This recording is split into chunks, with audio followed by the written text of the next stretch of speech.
right, how's it going, everybody?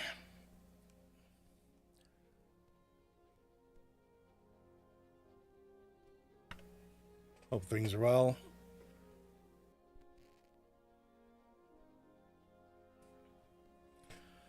Let's see, what's the plan for tonight? I still have a little bit of rental time on the Perseus and the Salvation. And we bought, as usual, we got some folks on side here. First in Sienna, and then Fizz hot on his heels. Sure, we got Salamander hanging around, and hopefully Lance will be able to join us. We might be able to put together, at this rate, pretty much a fully crewed Perseus.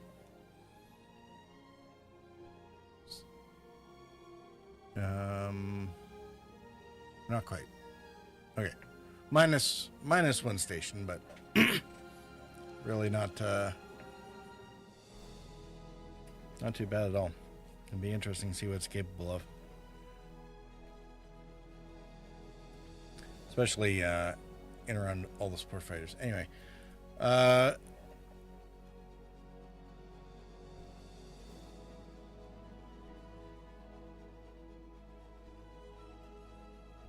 where'd everybody go?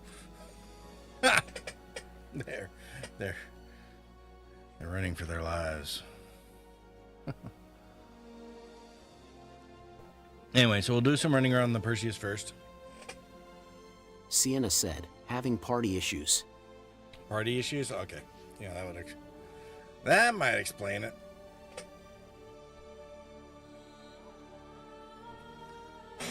So yeah, we'll do some Perseus stuff first.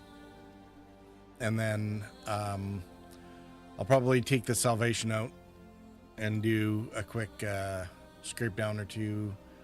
A bit of zipping around in the Ox, although that's less of a priority. The main thing will be to get the Salvation out of the way.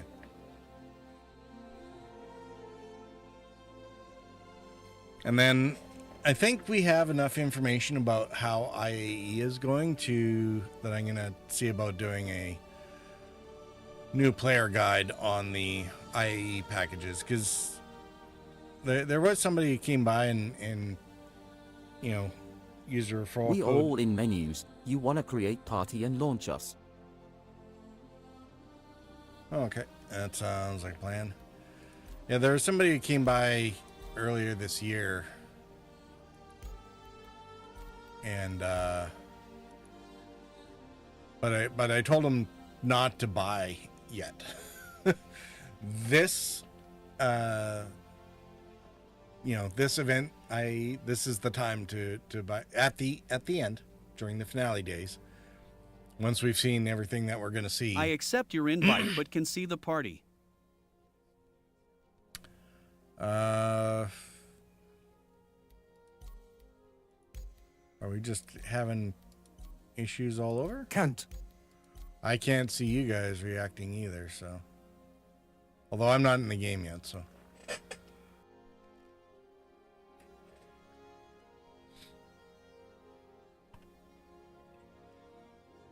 Hey, look, new player guide.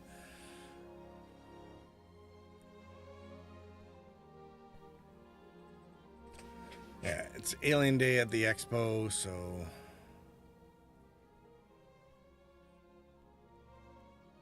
Am I gonna have to restart my client too?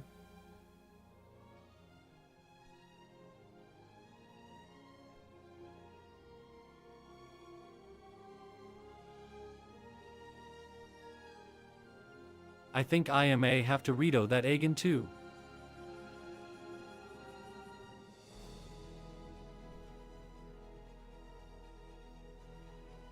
Ah, see, I knew that was gonna happen.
we're gonna do.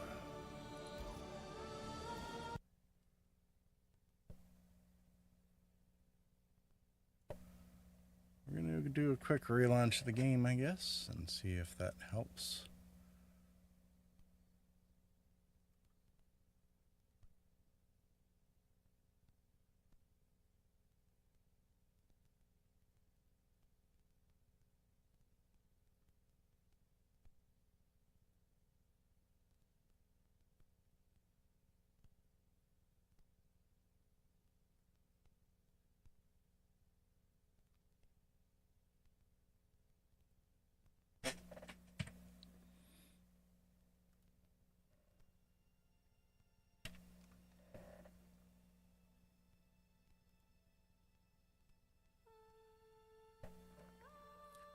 All right, let's see.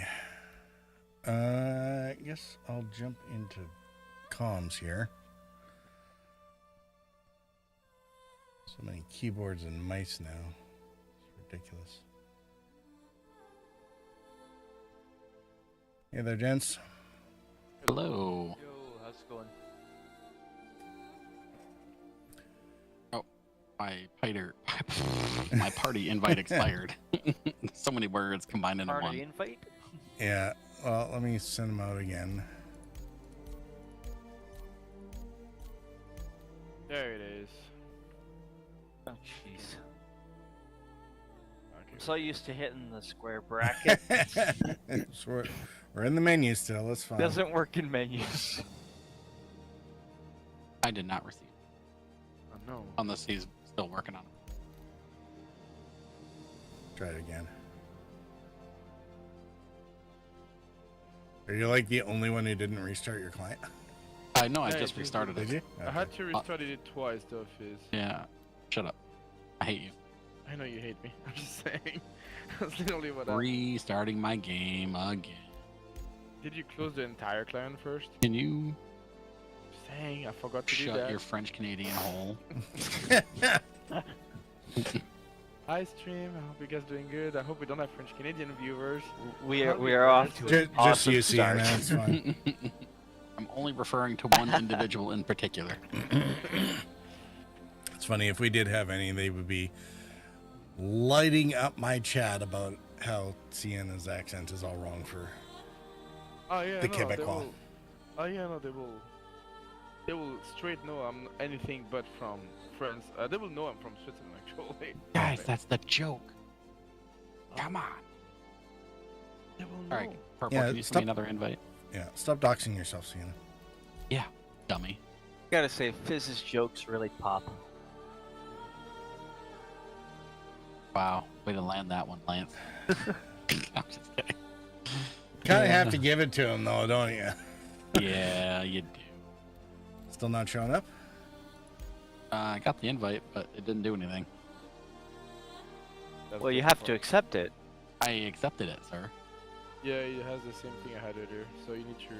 You Well, say here, shut. Sienna, I'm going to pass lead to you for a second, and you can see if your invite Okay. works too.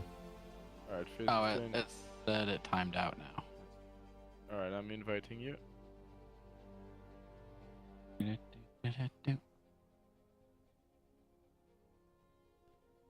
Alright. I'm gonna do this one more time. Nothing happened. Reboot. That was a good show. IT, have you tried to turn it off and on again? Sometimes I wish I could do that when the servers are acting up. Go to the CIG, unplug the whole thing, and replug it back. Oh, you would. There would be so many people just ready to kill you. No, but at least it will function again. This is I was different gonna than say- normal because... What? I was gonna say, it kind of depends. If it fixes people's problems, they're not likely to be as mad. Do you know how many people are in the middle of a run of some kind and it's just all gone because you pulled everything? Oh, for sure. But it would be a good test to make sure that CIG's thing is working for, unexpected power outs, stuff like that. Backup generator engaged. Oh, damn it. We're supposed to unplug the thing, not backing it up.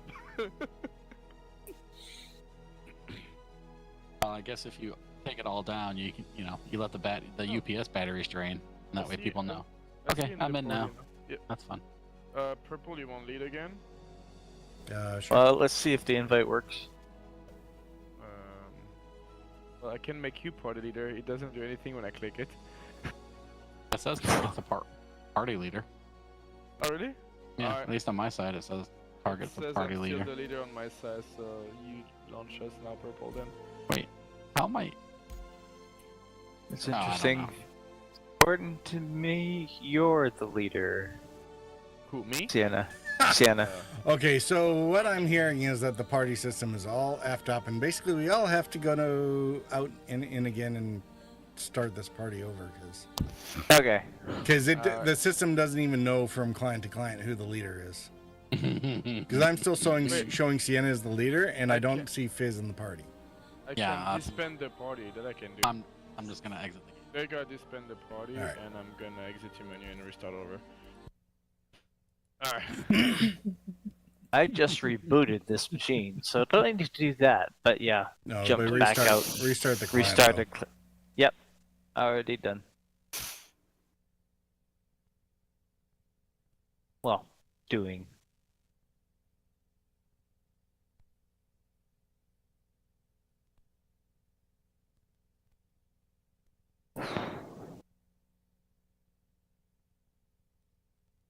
Man, I love IAE. Games are so good. Well, I mean, relative to previous years, still not seeing nearly as much BS going on as we've had before. So That's fair.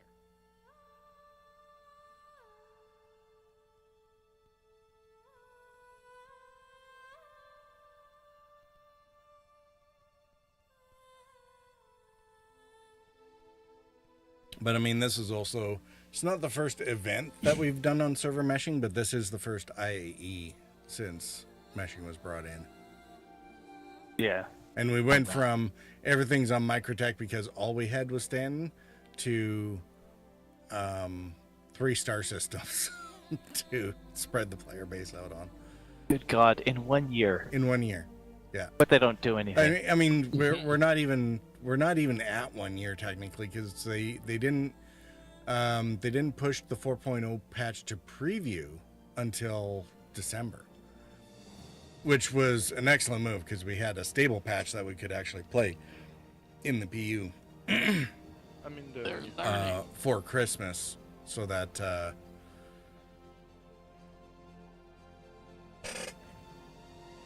yeah, I'm just waiting to see Salamander in here before I start throwing out invites. Oh, Sally. What's up? You gonna open the game back up? Open the game. Why would I do that? That's Oh, okay. crazy talk. All right, we're gonna go play a different game then. Oh, okay, okay. Oh, jeez. Wait, hold on. So much for that fully crewed Perseus. Yeah. Poof. Or the Perseus itself. Yeah. Now the Perseus will be fine. Purple's driving. As long as we don't hit any rocks. Well, according to lore, the Perseus should just split that thing in half. Yeah, Watch for those space it rocks. seems Yeah. to be what it likes to do for anything. All right, there's Fizz's invite. We And tried to Sienna. do that with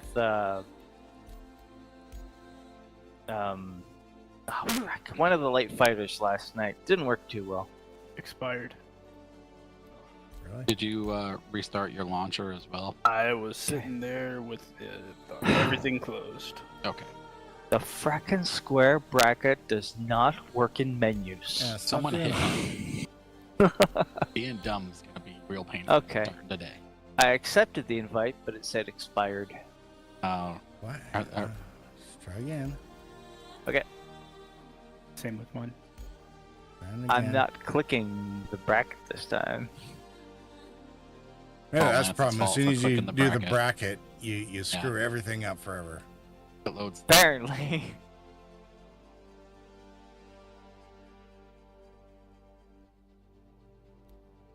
I don't know what you're talking about. I didn't hit the bracket.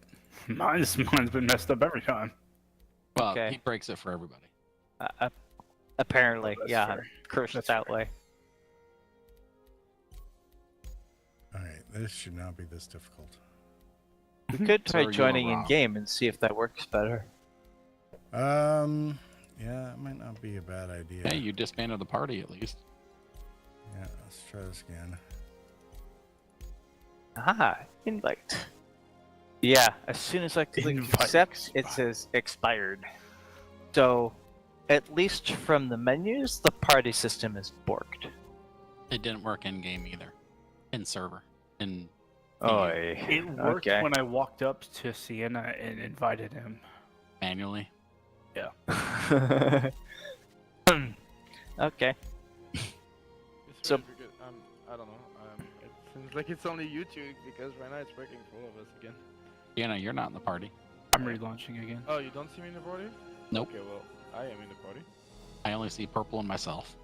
What were you saying? Okay. Yeah, Sienna, Uh, you're a liar. As Well, ridiculous as look at this, purple stream. ridiculous as this sounds, I'm gonna clear the shaders before I relaunch. It just doesn't make sense, but that Ridiculous. wouldn't just sounds surprise me.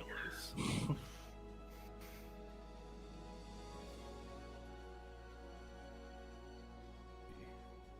Though, if it does work, I might have to do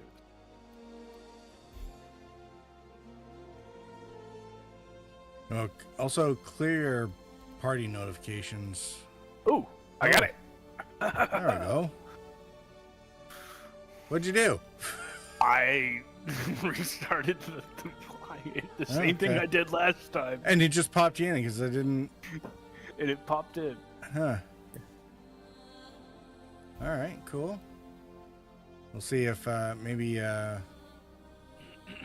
Lance will have the same luck when he relaunches.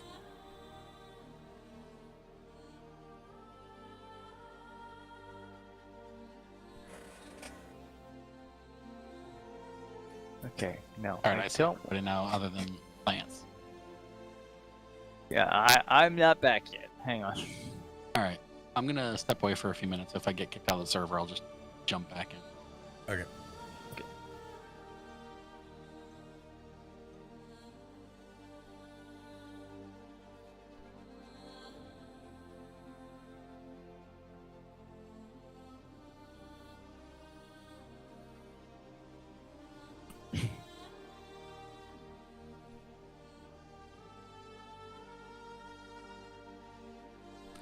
This is why it's generally helpful to set up an RV ahead of time. Because now, once we do get into the server, everyone's going to have to do all the travel time just to get to Seraphim.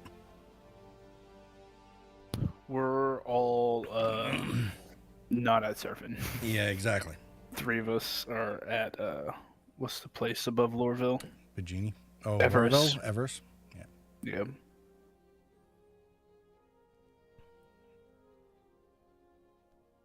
Okay, go without me for now, because apparently it's decided it needs to verify everything, Oh, God. and it won't let me cancel. All right. Yeah, where are you located, Lance?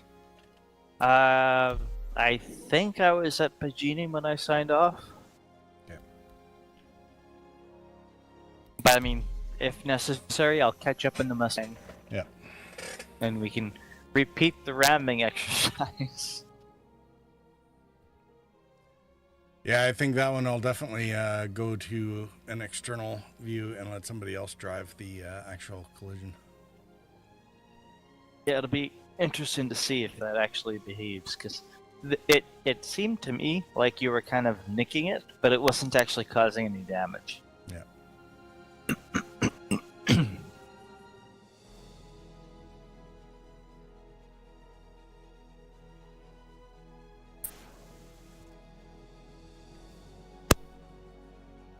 Which, considering how fragile the wings look, that shouldn't have happened.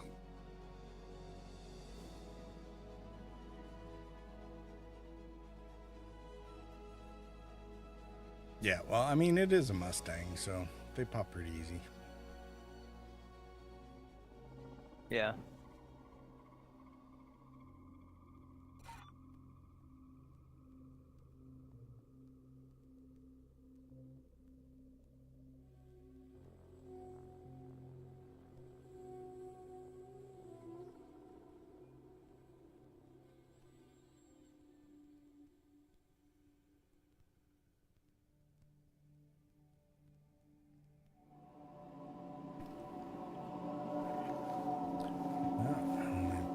me at the green circle again.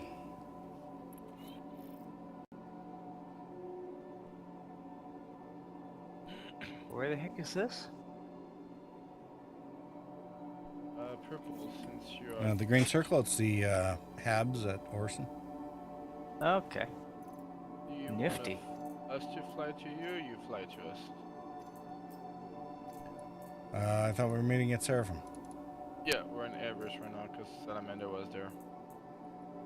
That's why I picked him up. Are you in surfing?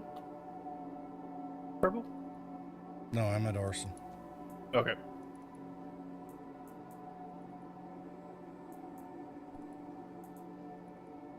Alright, taking the...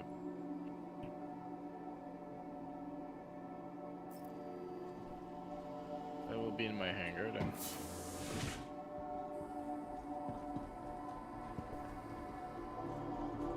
Careful, there's a guy behind you.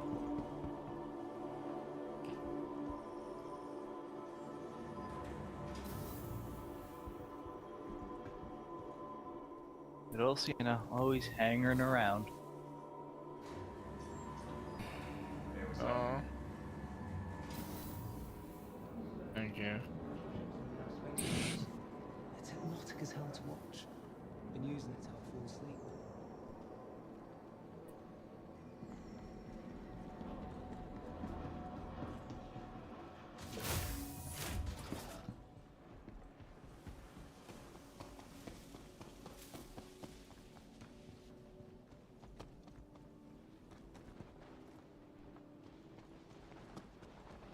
Last call for passengers. You know, one The shuttle is problem with preparing high to depart. resolution monitors is they make progress bars go really slow.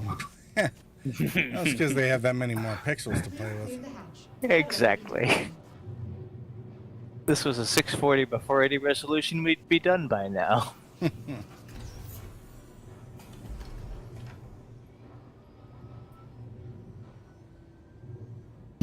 Sorry, I was equipping. You're good. I need to wait for Fizz though. I remember talking to a buddy of mine ages ago, talking about how someday video games would go above 1024 by 768 in resolution. He thought I was crazy. I mean, considering what was the first Wing Commander, like 360? 480, Pretty something much. like that? Yeah. Like, we didn't even talk in terms of pixel resolution. It was color space. It was like VGA versus CGA, EVGA. I remember we used to be able to tell how fast the computer was by how quickly it would list things with the directory command. Mm-hmm.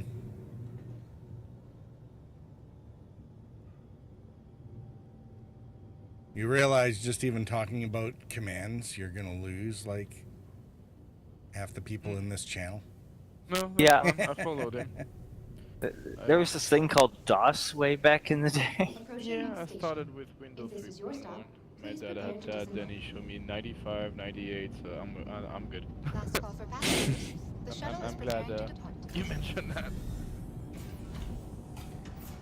So I remember having to write the path of the file before launching the file. It's not like today when you double click on it. You have to write like the right storage and then the right path. And I'm gonna double click you all. yep, I'm on my hangar waiting for you. I remember a few years back, a friend of mine decided he was gonna bring back a really old computer and install Windows 3.1. Naturally, he couldn't find all the serial code information, so when it came time to enter that, he just typed in whatever, the word, and it's like, okay. It's like, apparently they weren't big on security back then. No, I didn't care. No. To improve the lives of everyone in the Alright. industries with the So are But you I'm- in all space. Sorry, Lance. Well, no worries. But it's Are you like, how many in, people would have considered trying that back in the day? You know. Probably a lot. What the hell's with all Salamander, these look. people leaving their Salamander, bodies Salamander. around? Commander, look behind you.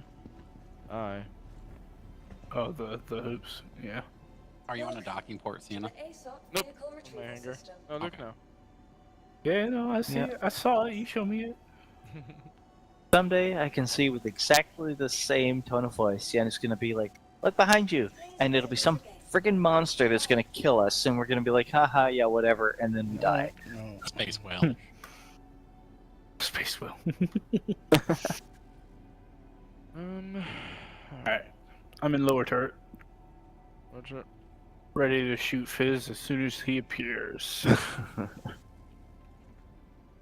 If he ever appears. I'm right below your seat. Look down. I can't. Oh, there you are.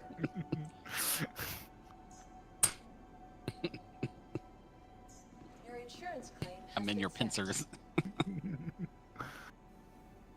Why is the ship sinking down? What is this? Moves the turret, I think. Oh, because the turret was on top of me. Yeah, the Crushing turret is extending when he goes up and down, you see.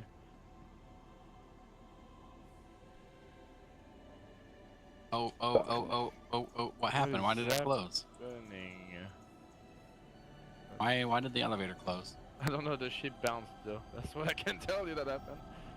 Are you up there pressing buttons to open and close crap, Sienna? I'm in fourth view, brother, so... Doesn't mean you don't have keybinds. Key what now? Keybinds. You guys use keybinds? Oh my, you're an idiot. I always F everything. While that is true, it is technically a keybind. Welcome to the ASOP vehicle retrieval system. To the ASOP vehicle retrieval. All right. Visit us again.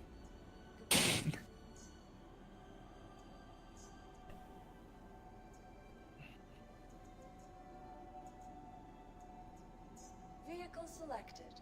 Your vehicle has been delivered to the vault. Please visit us again.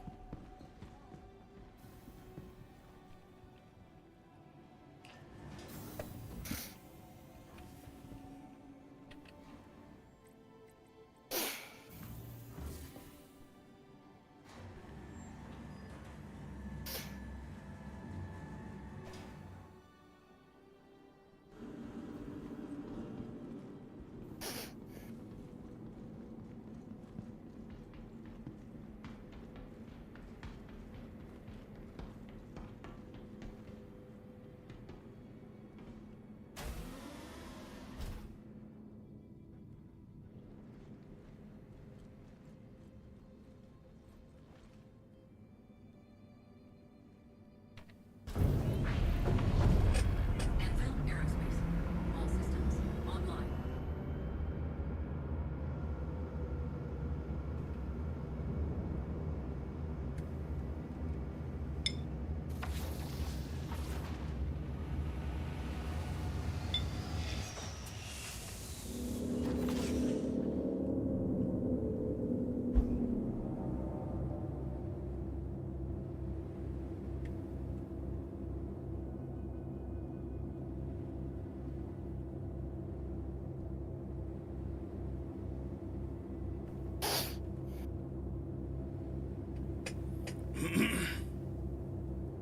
It's quiet in here. I know, right? Someone tell an inappropriate joke to break Silence the of ice. everybody trying to get to Seraphim, I guess. I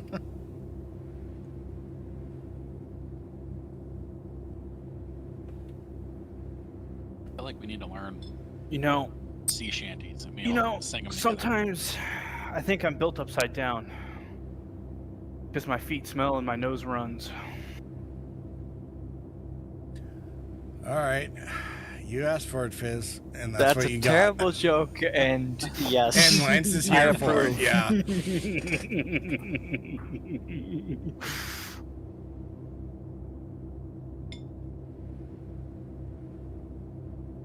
I said inappropriate, not dad.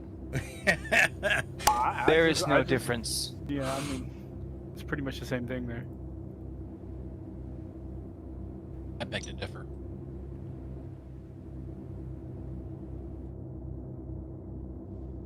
Okay, apparently I'm already out surfing, so yay.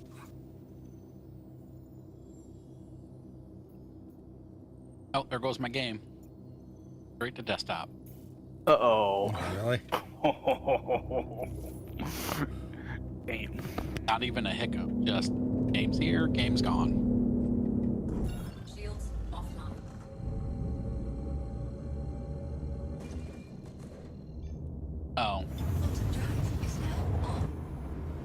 anti-cheat messed up again. I have to probably restart my whole computer. Oh, really? It seems to be causing more than a few issues for folks. I haven't had any problems until yesterday. Yeah. Somebody mucked up something. Sorry, go ahead. Oh, I was just saying, I haven't had any problems with it ever until just yesterday when Sienna and I were playing together, or attempting to play. Please proceed to assigned landing bay. Hopefully I'm still in the damn turret.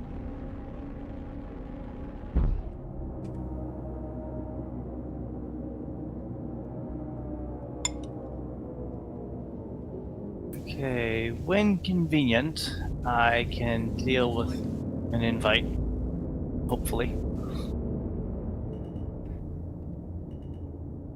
Yeah, just let me land.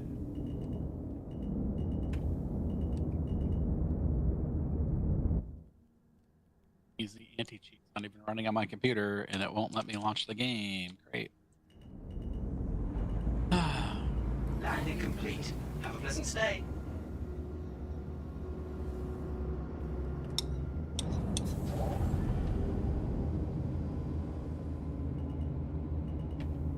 I would have a lot more tolerance for the anti-cheat shenanigans if it did its job and kept people from leaving hundreds of bodies all over everywhere. I'm not sure that's the anti-cheats problem, but it is. It is a little bit irritating.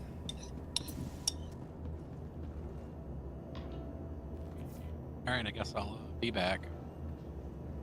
Yeah.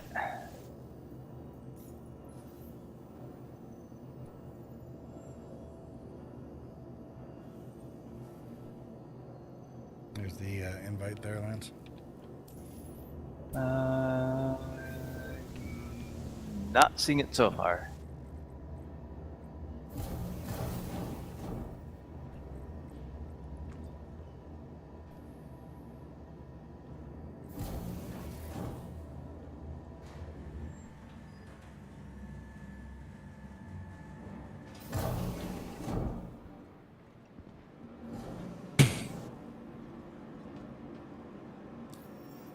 Yeah, no invite.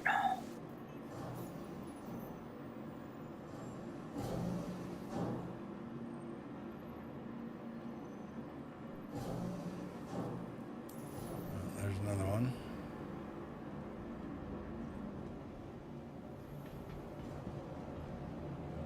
Still nothing, come on.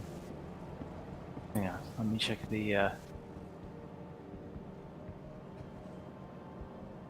catalog when I get off the elevator. There we go.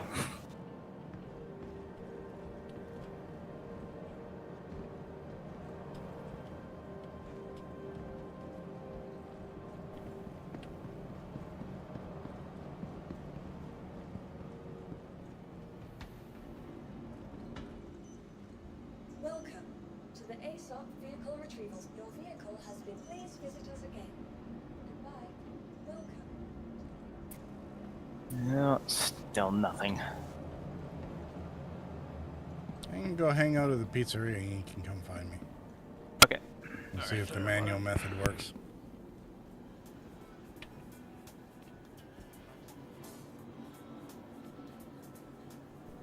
Alright, there.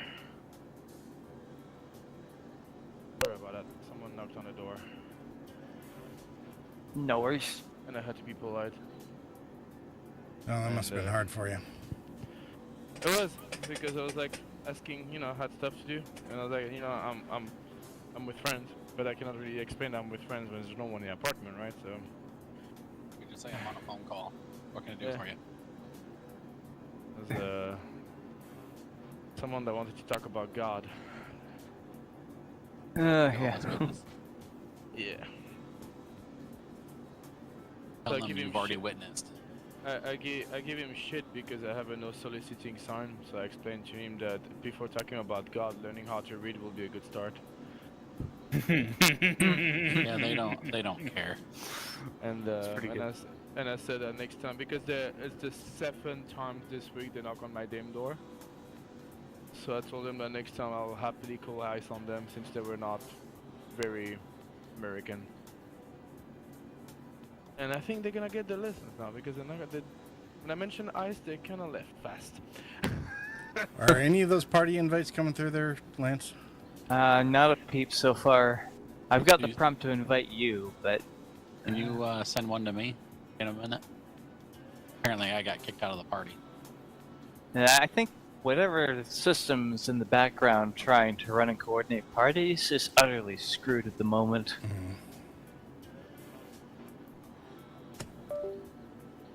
Still in the party phase for me. I still see your marker. Oh, it does not show me in the party in the main menu of the game. Yeah, who cares? You there. What's that red tip there?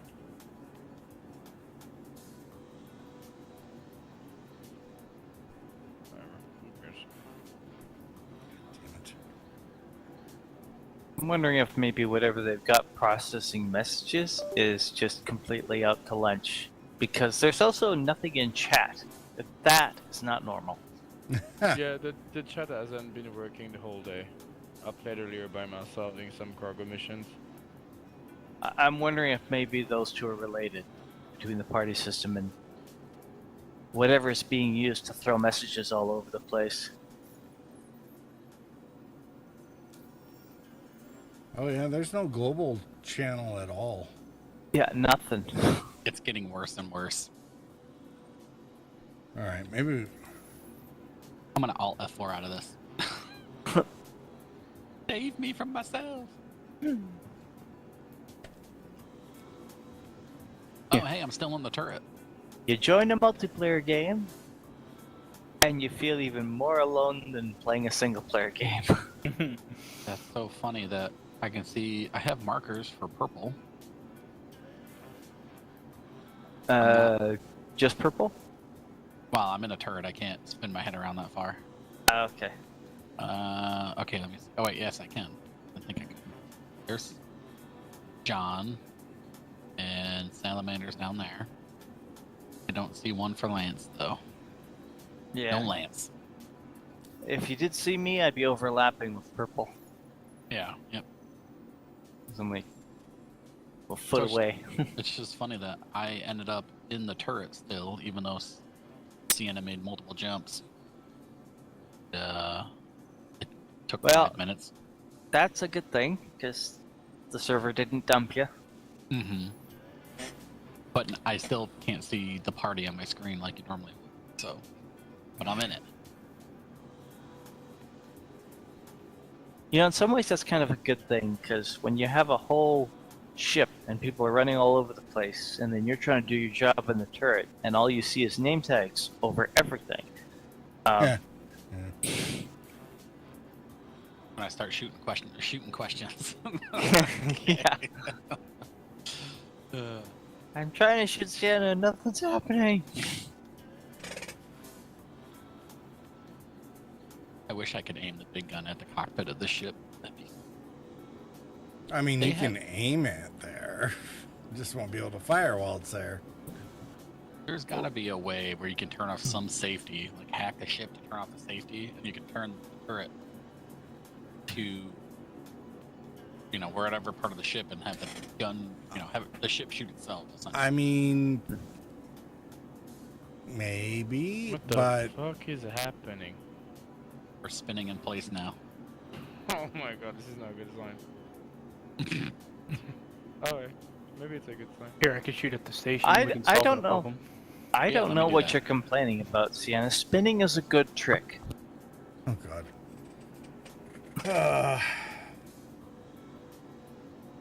Oh, I missed. Holy shit, that was scary for no reason. I didn't shoot at anything. I did. I shot right at the, Oh, okay. the cockpit, right at Sienna, I as much just as I saw could. fucking... The shield went red too for a sec. Oh, did it? Yeah, I think the shells are so big that the fucking shot. That's funny. So what I'm hearing is you guys are performing science without us. Well, every time we try to perform science, he gets scared of it. So We are. Fair. Yeah. This is funny. We're 12 minutes from the first ad break, and we haven't even been able to get the I've done party nothing. sorted out. we're docked if you want to join us, Purple. What's that? We're on docking port, I think, 2. Well, I'm thinking that we can't get Lance into the party, right? Well, why don't I hop out to menus? We'll see if I can join from there. I'm thinking like once we're in the same spot, there's no global chat here, right? So this may be a local shard issue, or it might be an overall degradation. I'm not seeing any messages for overall degradation, right? So if it's just a shard issue, I think we're gonna. It would be best for us all to swap to menu or pop to menus, maybe restart clients, and we at the very least region swap into another area. Roger. Storing the Sounds like a plan. Okay. Thank you for your. Oh shit! I need to quickly go at the door again. I received the last piece of my computer parts. So apologies, I was talking to the wife. Are we going to menus? Yeah, we're going to desktop, I think, and then we'll okay.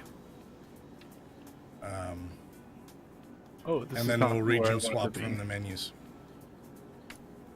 Oopsies. Oh, we're gonna region swap. Boo. Well, it's the only way to be sure we're on a different shard, right? So make sure you put him on a French-Canadian server, please. This is effectively the game version of nuke the site from orbit. It's the only way to be sure. Well, I'm gonna run an early intermission just because. Why? Anyway, I'll be back in a couple minutes to see where we're at and I'll start sending out the party invite somewhere along the line here. We've got a class planet.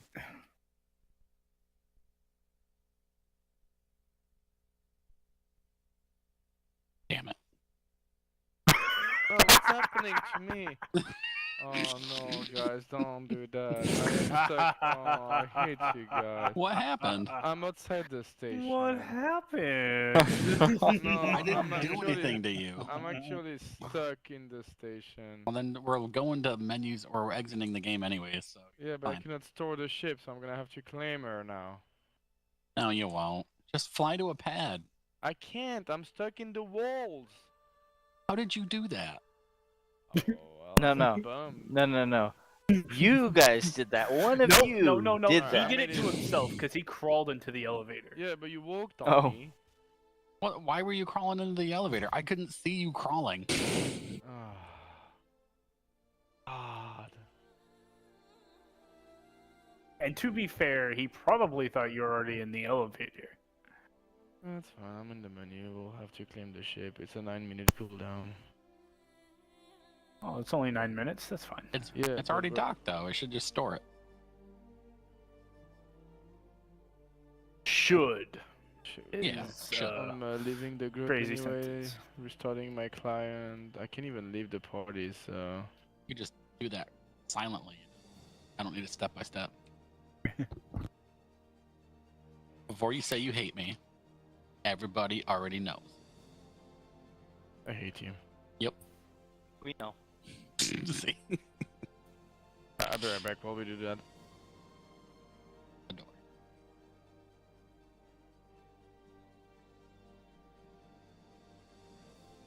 All right.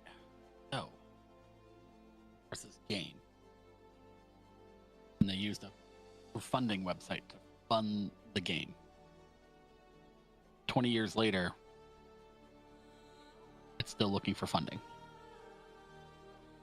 And I still bought a bunch of ships from it. Who's the idiot? Clearly, I'm just.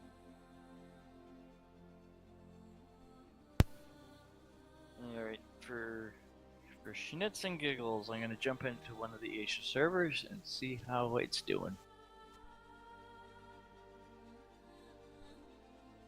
The only thing that kind of concerns me is, even if we switch regions, the party invite and coordination system from the menus shouldn't care about that.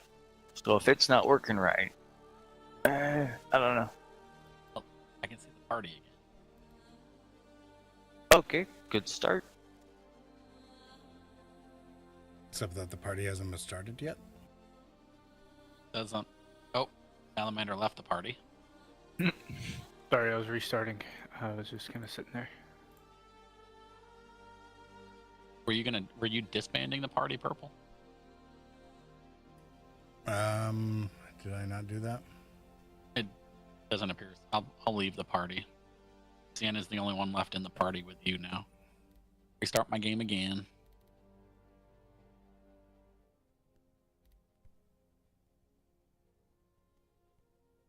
Yeah, because I have no party information on my set, and although it looks like Lance is in the PU. Yeah, I figured. Yeah, I figured I would jump into one of the Asia servers to see if the same issue is happening with chat. Oh. But given that overall the coordination system for menus has nothing to do with where you are, I wasn't sure if that would be, a potential fix or not. So far, no chatter. Does global even show up on the side there? In the comms list? No, it's just in no messages so far. No, not messages. The first tab shows like global. It shows the different channels that you're part of, right? So there'll be like a party channel and one for the ship and one for global. And if global's not there, then it's the same problem that we were having at the other. Yeah, it's probably the same then, because there's absolutely no channels listed. Oh, what fun. I'm in Purple's party still, but I'm gonna try to I lived it. And then we can start from fresh.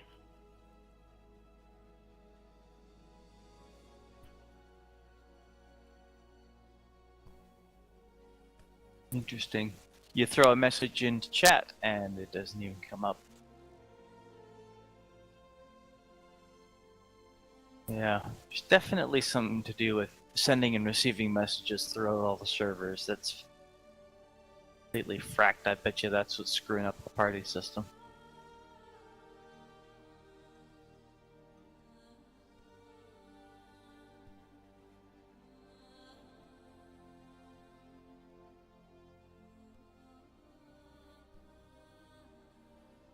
Yeah, it's not just us.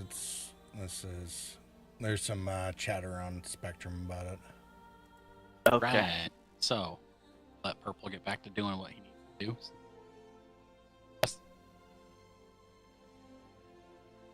What did you say, Fizz? I'm sorry. I said I guess we'll let Purple get back to doing what he needs to do for his video. And I'm getting his recording done if the party system's just foobarred. Yeah, it's not gonna kind of work out for the collaborative effort for the Perseus stuff, is it? Do not think so. We can try one more time since we're all in menu, see if party works, and if it does, lucky. If not, well, yeah. You dumb son of a... I just closed the game. You couldn't have said that 10 seconds earlier. Coming back in. Yeah, top trending IC report. Oh my god. Yeah. It's Maybe let's try to get in the menu before all this. Can do. That we're all at the same level and hopefully everyone received the invites. I will let Purple do it though.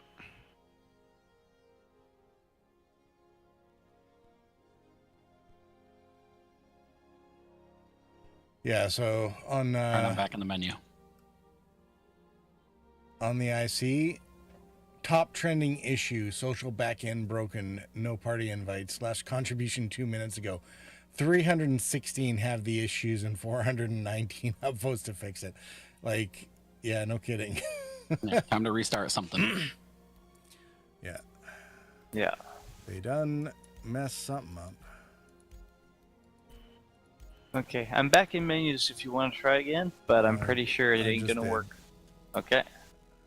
Oh, my invite expired. Yeah, expired. I clicked on it, but nothing happened.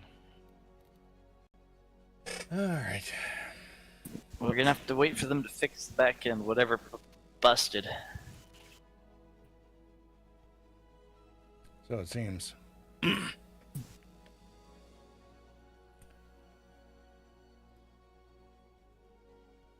On the bright Yes, side, we did. So, clearing the shaders didn't fix it.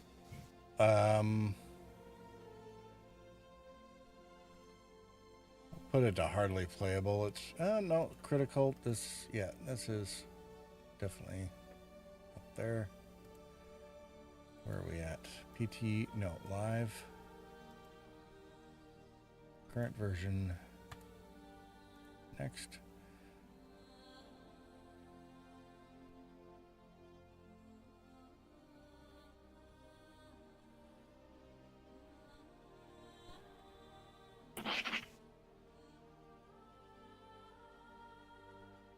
Yeah. You guys should also put in the IC for it, so. Yeah, I'm looking it up now. You want me to do things? Come on. Piggyback off someone else.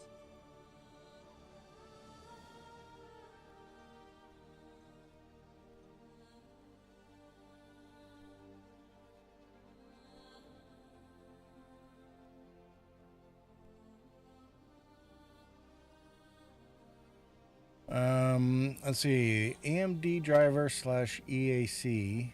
That'd be the easy anti-cheat. Crash to desktop. Track all. That's me. Yeah. So 184271 for you. Yeah, I see it. That was literally at the top of my list when I opened the IC. Yeah, don't even have to go to trending. Yeah. Although it might be pinned by the devs because they so that they don't get 51,000 different IC reports for the same issue.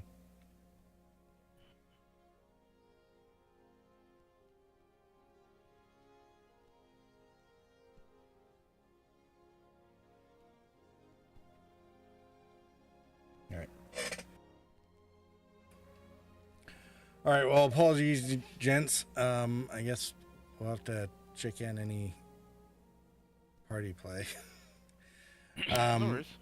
I'm gonna pop out of comms and carry on with the stuff that I was otherwise gonna do tonight.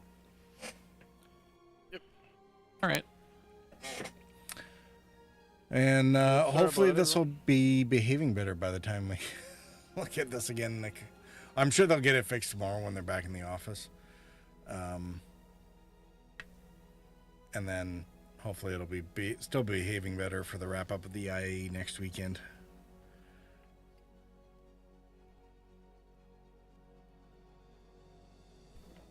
And then we'll have another chance to rent, all the ships like the Perseus.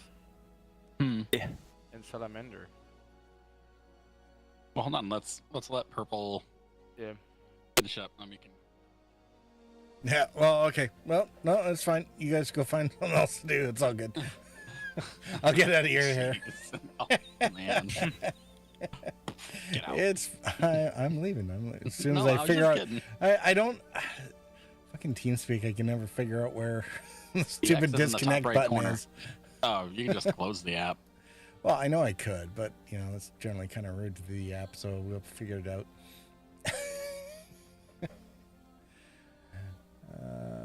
Okay.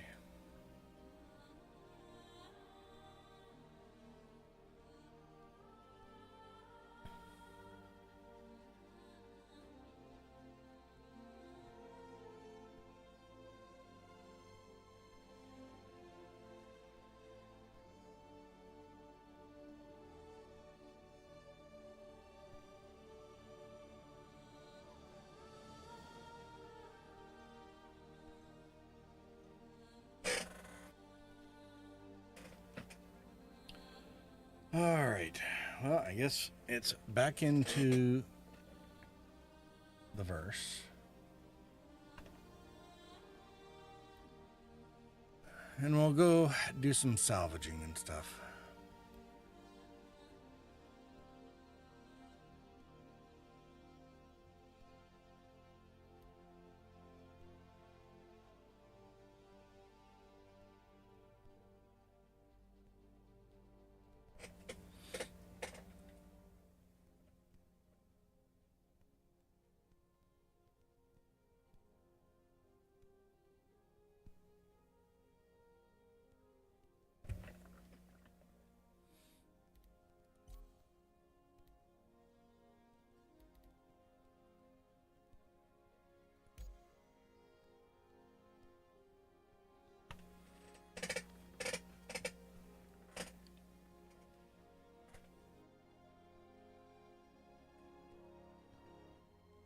All right, so I guess I'll see if I have an ox rented, and if we do that, maybe we'll do that first.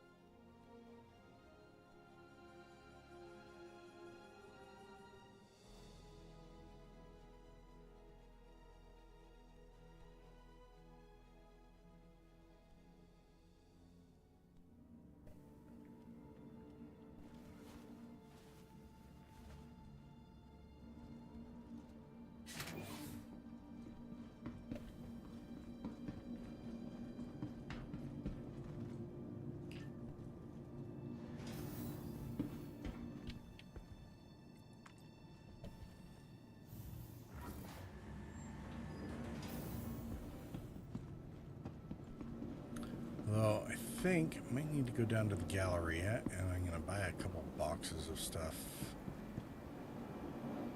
Some random cargo, just so we can sling it, because I want to test something both. I want to test something on the cargo center as well, I guess.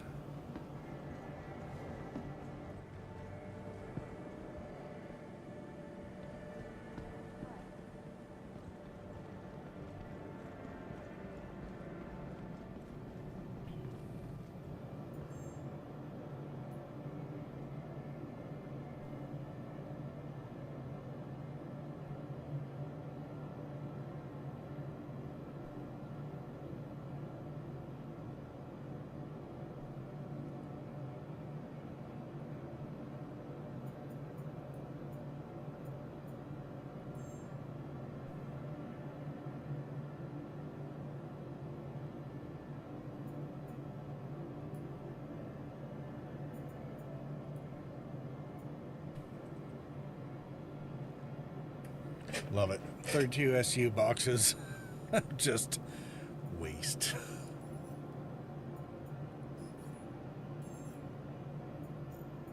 I have 10 million credits. Like, not like I can't afford to do anything, you know, more interesting, but now here's the bigger problem is nothing here is smaller than an 8. Oh, no, that's, never mind, they're scrap. Cool.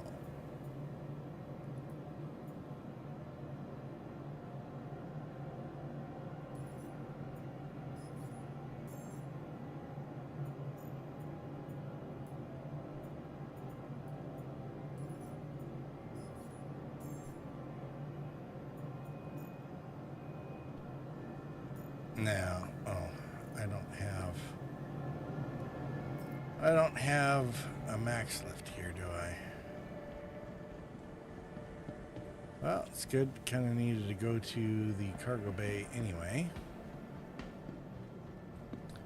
I'm just gonna grab a couple store-alls to do cargo check regardless, so cargo center.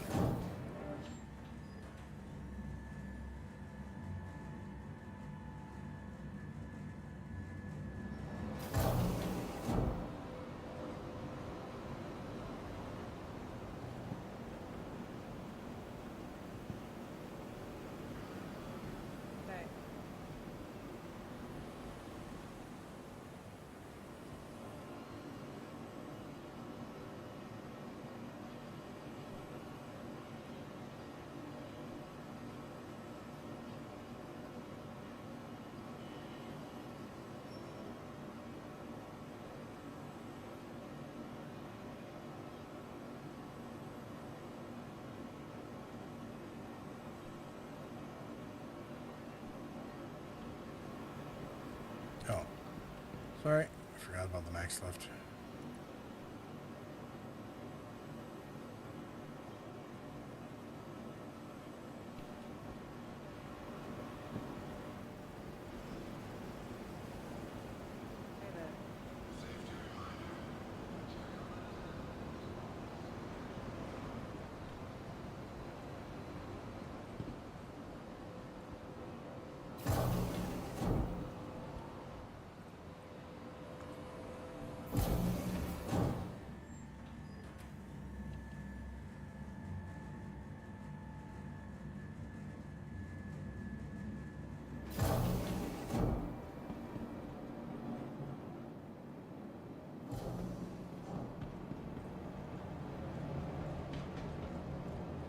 I should start just trimming down my streams, running them, get rid of all the, oh great, Fleet Manager's not working, alright. Welcome to the ASOC Vehicle Retrieval System. Oh, Crusader Intrepid is somewhere unknown. Let's claim that. Your insurance claim has been sent. Please visit us again. Welcome to the ASOC Vehicle Retrieval System.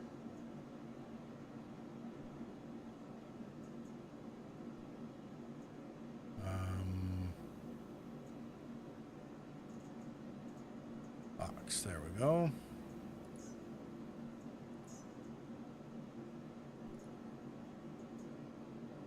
Vehicle selected.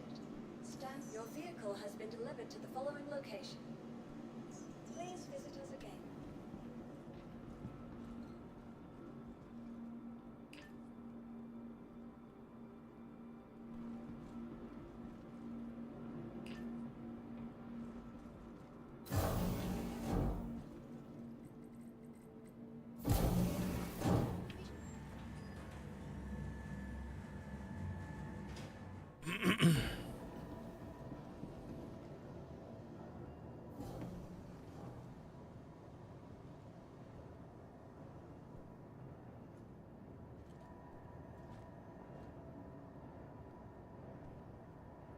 Alright, turn off the bots and the alerts.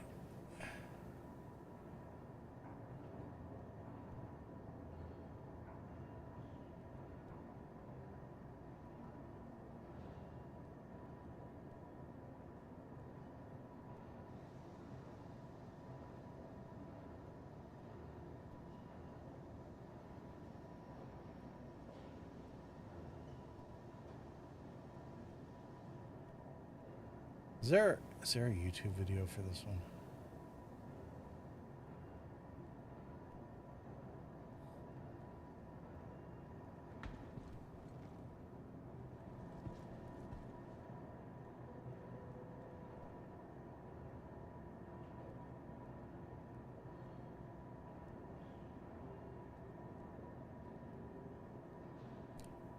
Doesn't look like it.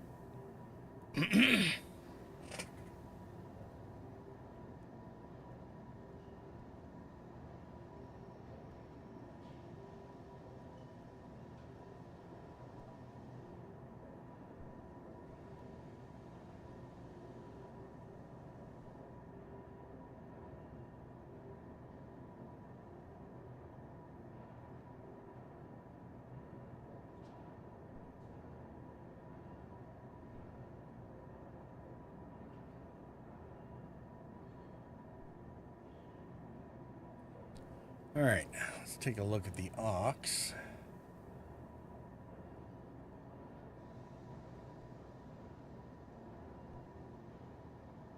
Came up yesterday on Drake Day and will be in the shop for a while.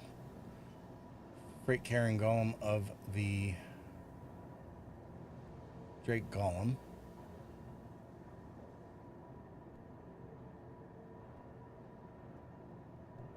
Two times 32 SU cargo crates. Which basically makes it comparable to where the Hull A is at the moment, but it can actually run 32 SU boxes, which I don't think the A can. So we're gonna quickly test load this and see how well it works. Deployable tractor beam.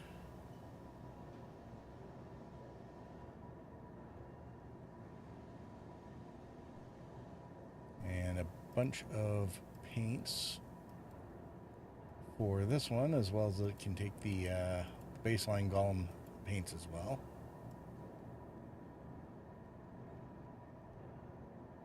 Ten-year insurance policy from the store, and LTI if you get it with War Bond, with $10 off for that. And then there's the duo packs, which you have to double check the price of the golem. It's probably the same $10 off.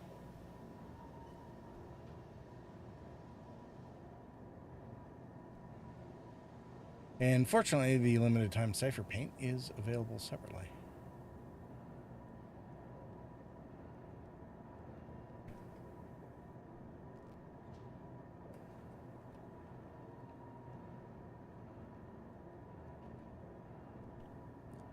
All right. Let's see how this looks in game. We are going to quickly bring up some freight beforehand, I guess.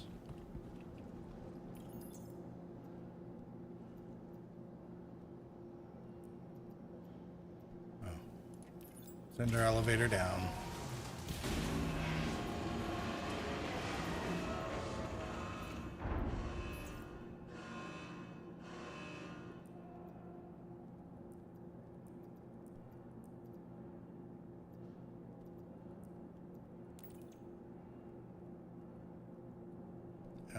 Okay. Can we not? Oh, this is hilarious. Okay. We can't bring up 32s on a small hangar. Okay. Well, that part's fun-y. Okay. So problem number one.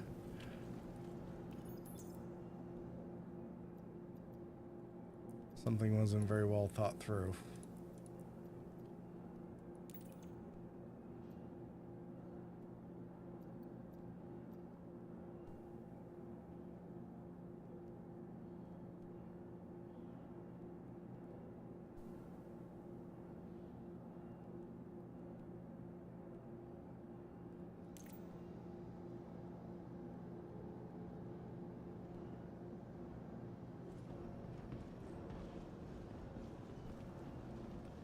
God, let's I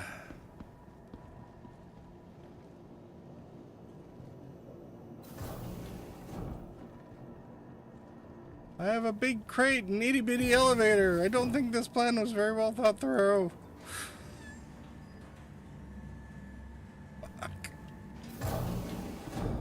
All right. Welcome to the ASOP vehicle retrieval system. All right, so we're gonna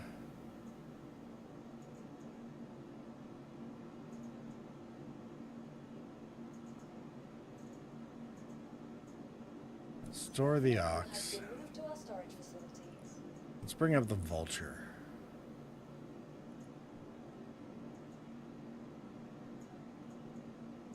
Vehicle selected. That'll spawn me immediately. No. What?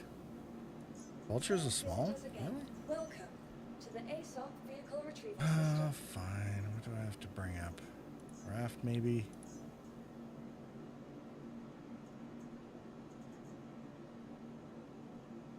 Vehicle selected. Stand by. Your vehicle. There we go. There's our medium hangar. Ah, good grief. And we need to grab our max lift.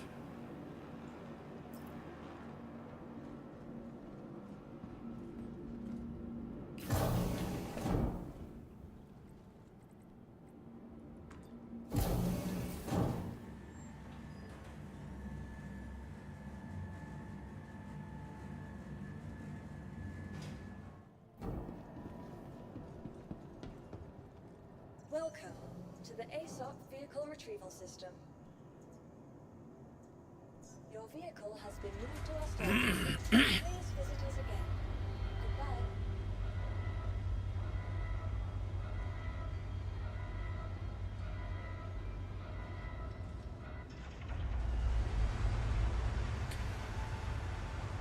So I think what I'm getting from this is the golem's going to need to use the external freight elevators if you want to be able to stow 32s. Welcome to the ASOP vehicle retrieval system.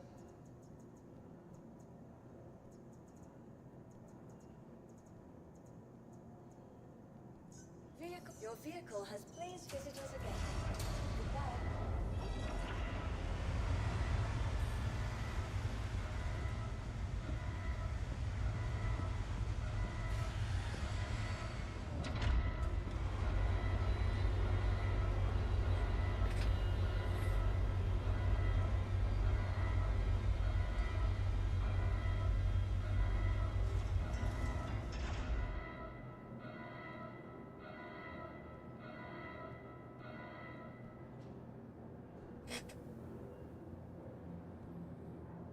All right, let's try this again.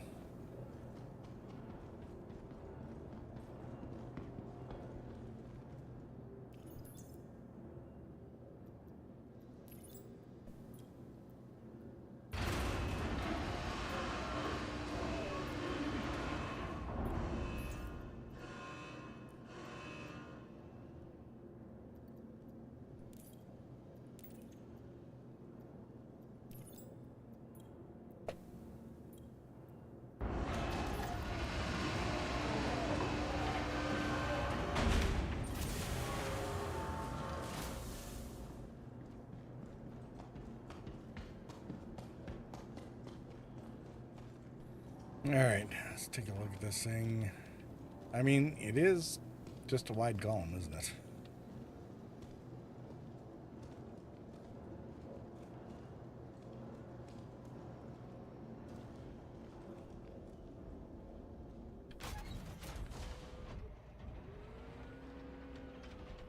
This thing doesn't hurt us.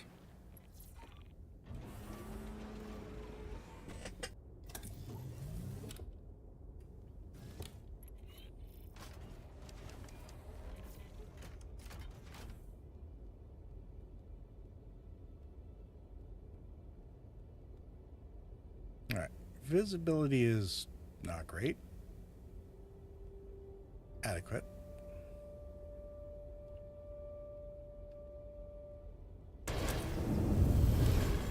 Hello and welcome aboard your Drake interplanetary craft. Your systems are online.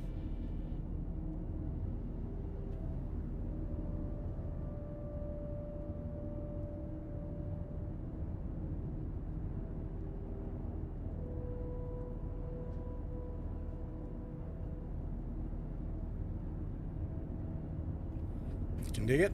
All right.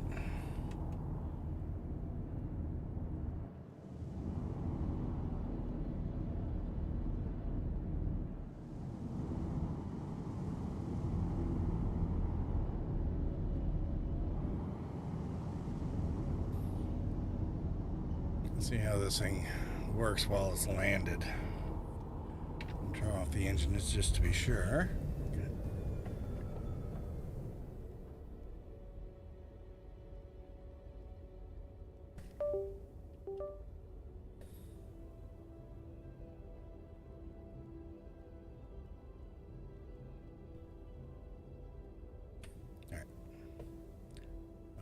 Remote turret. Okay.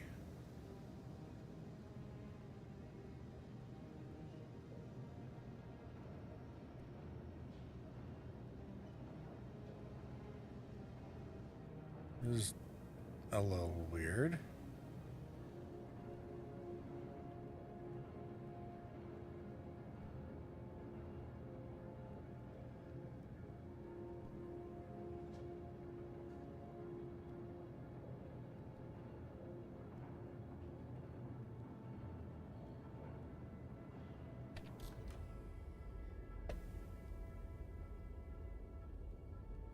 Try deploy turret. All right, so it's 2 steps. That looks a little less weird.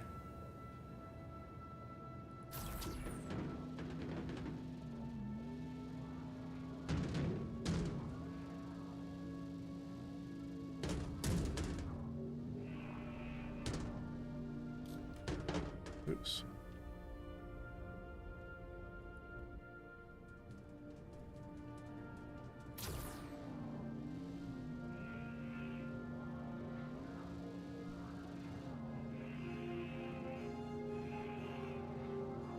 Okay, it doesn't seem to want to rotate much.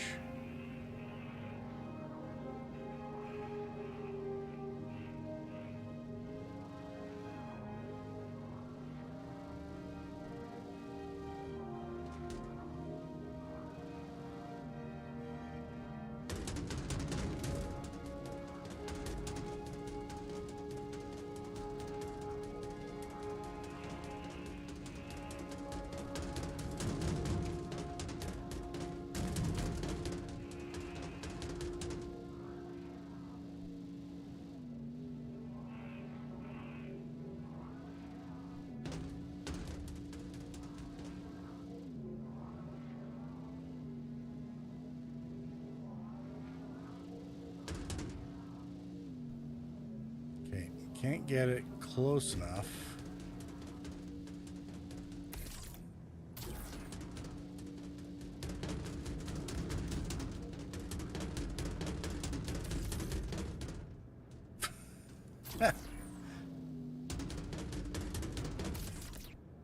Really?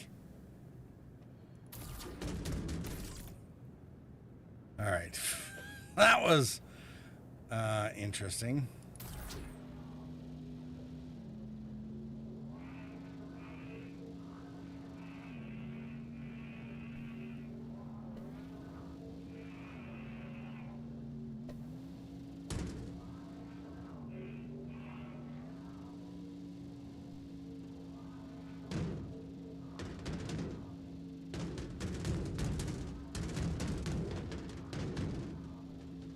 Okay.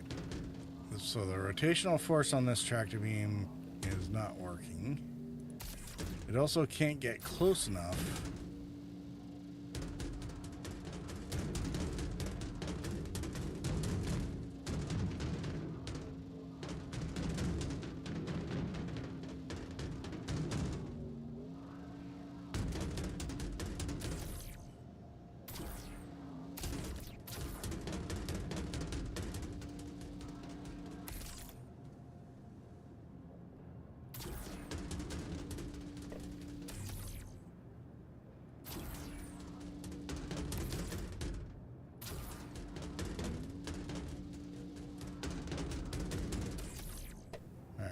Do need to put this one over to the side after all. Oh, great.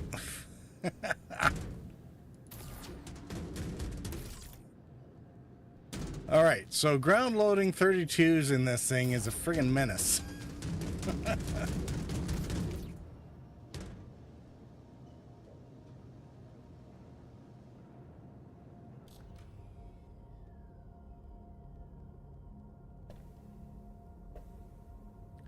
Let's get that turret out of the way.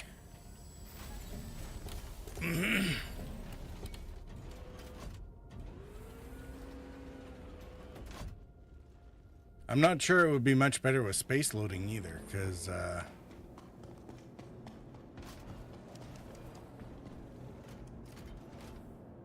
again, it doesn't seem to have the rotational force to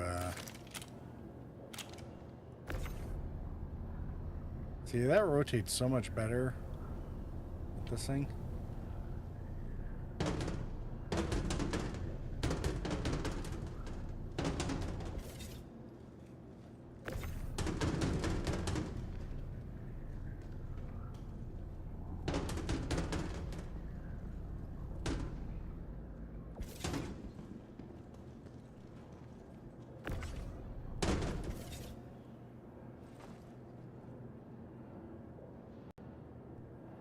And it doesn't seem to have a long enough tether length on this remote turret to actually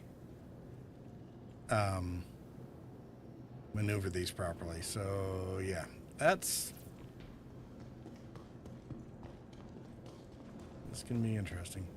Though at least there's enough clearance on the sides that you're not like having to run inches for the containers to get them in there. There should be enough latitude.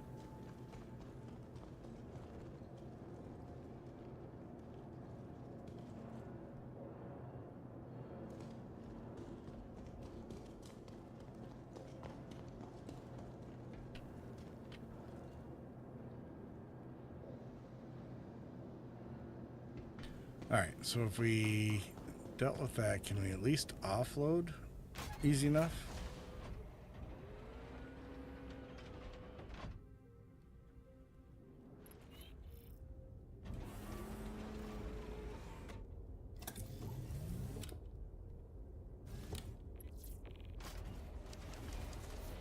Okay, this entry animation is probably a little long.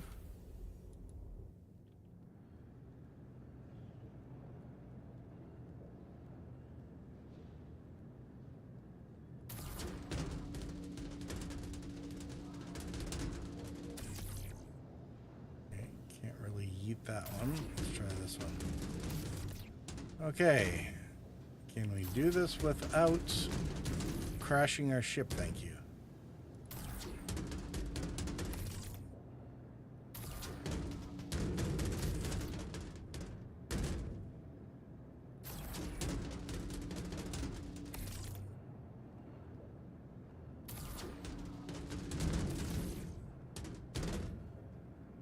Apparently not.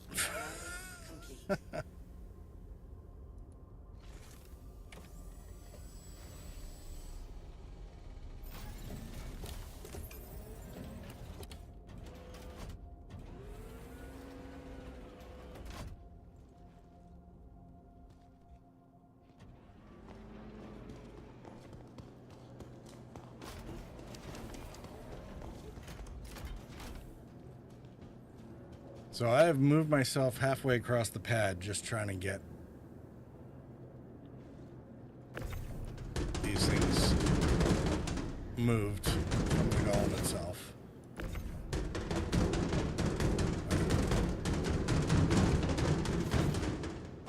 Now, I'm going to assume that this thing flies all right because the mining golem is a zippy little effer and moves really well, but man, that tractor beam utility, particularly since one of the major features is that this thing can carry 32s, that needs work.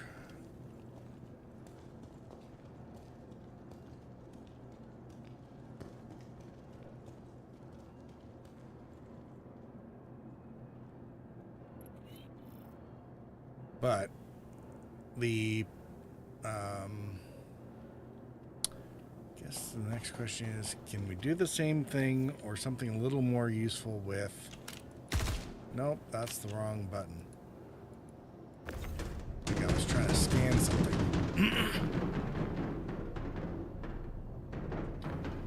Let's leave those over there.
All right, let's trial a salvage load, maybe.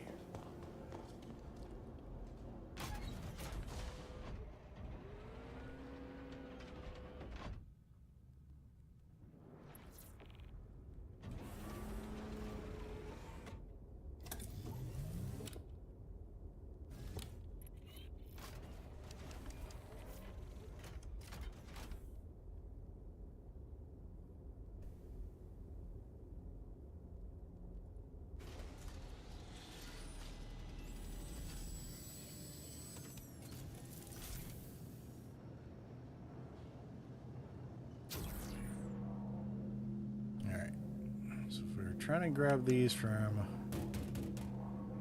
Not sure I like how the camera's getting out of focus there.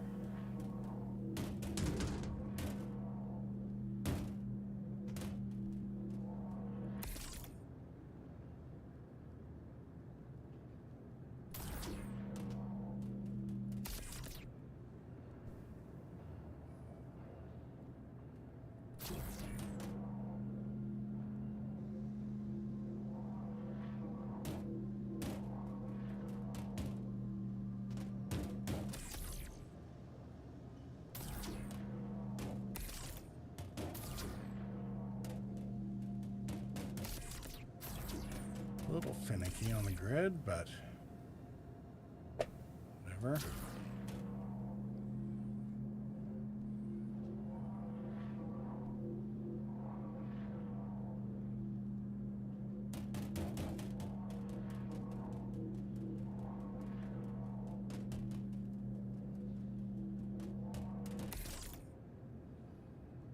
All right.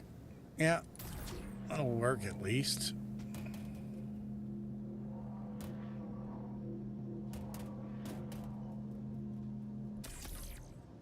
I don't want to do that box until last.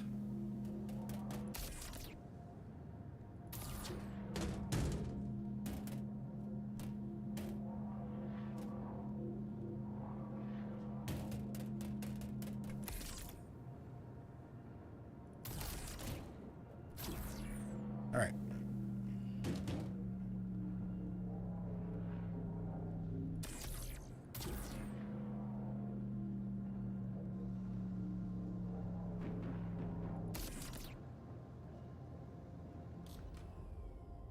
Engines online. Launch complete.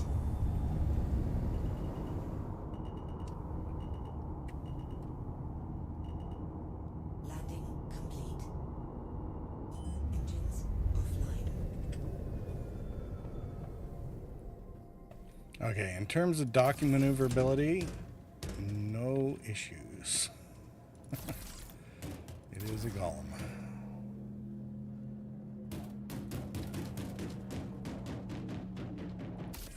So yeah, with the I think for joint salvage ops or similar or mining stuff, the tractor should be good enough to manage. It's just those 32 SU boxes and being on the ground.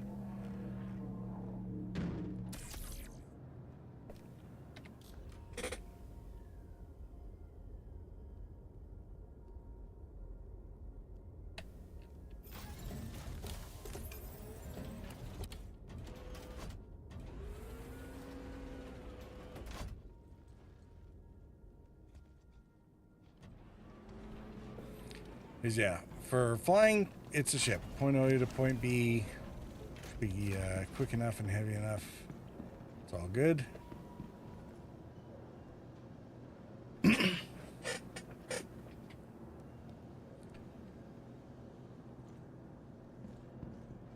But the main pain point of any cargo ship is going to be loading and unloading. So for that deployable tractor is definitely handy, and it'll certainly be good for scooping operations or joint mining or salvaging. It is, but taking large boxes like the 32s for cargo, you're going to want to load them externally, and that tractor is going to need some work. The handling of it is glorious though. So, all right, that's enough of the ox.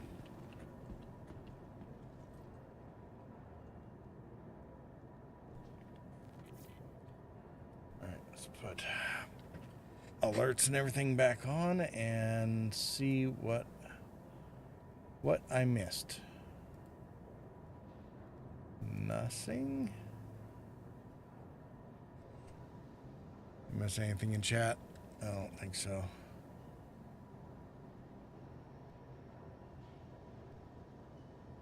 Sienna said, interesting little cargo hauler.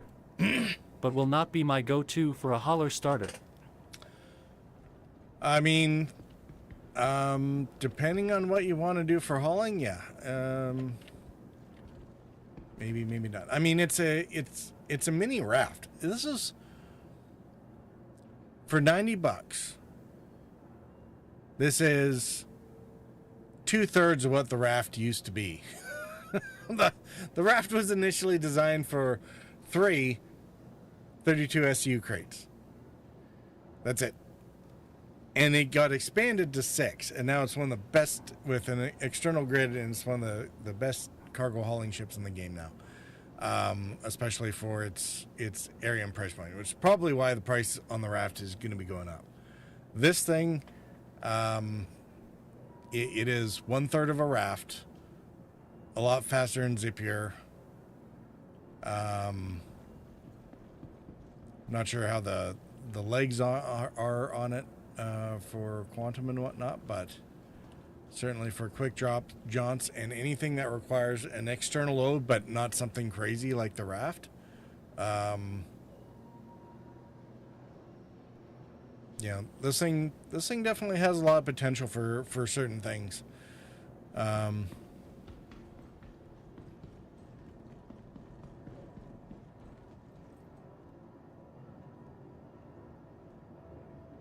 right, let's put her away. To the ASOC vehicle retrieval system.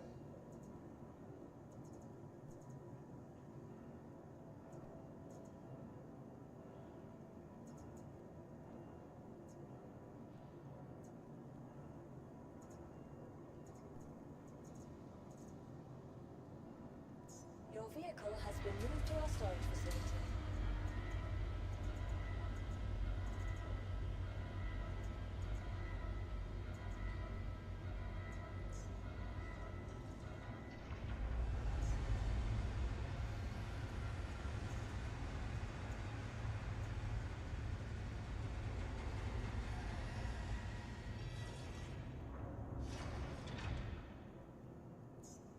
Your vehicle has been delivered to the please visit us again. Goodbye.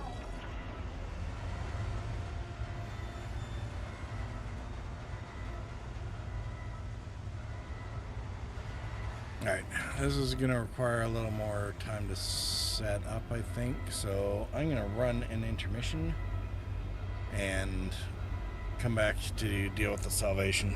I think C1 would be my go-to if I was first starting hauling as a new player.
All right.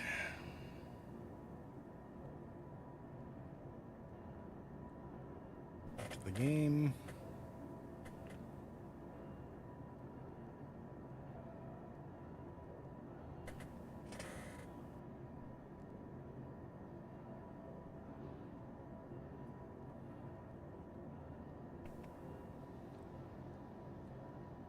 All right. I think the TLDR on the Golem, 64 SCUs, can notionally take 32 SCU crates. Do not load it with those particular things with the built-in tractor beam turret. The turret needs some work to be able to load 32s through that, especially while the Golem is landed. However, it's otherwise, 1/3 of a raft, 2/3 of what it used to be. Same capacity and price point as the Hull A, which will be going up in price. And it will be very useful probably for doing coordinated work with salvagers or miners at the smaller scales, where it's pulling, single SU or up to 8 SU crates, mole bags, etc.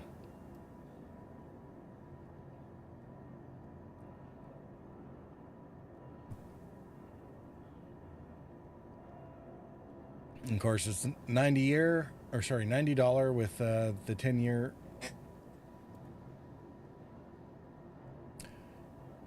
It's currently $90 with the 10-year insurance if buying with store credit, or $10 off war bond and a bonus paint at the moment.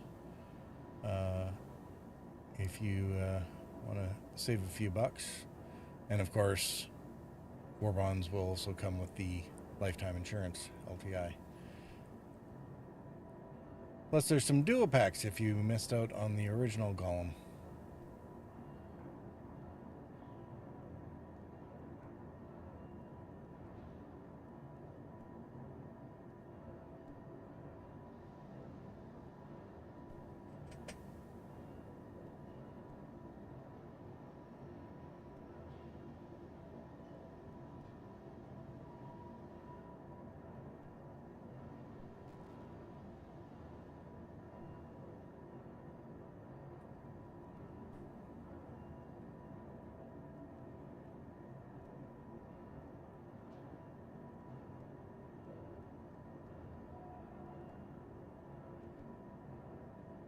I think that'll wrap up my first look at it pretty easily.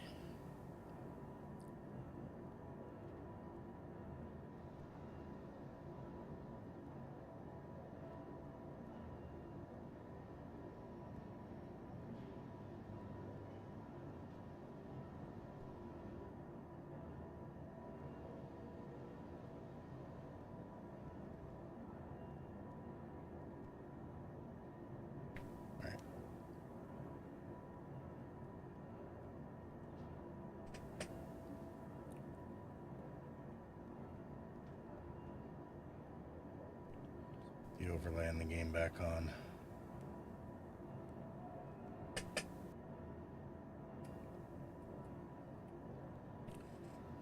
All right, what'd I miss? C1, go to if you're first starting hauling as a new player.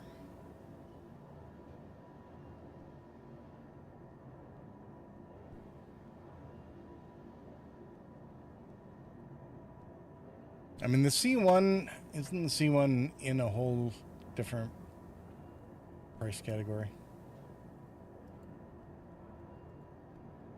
I want to check on one thing first.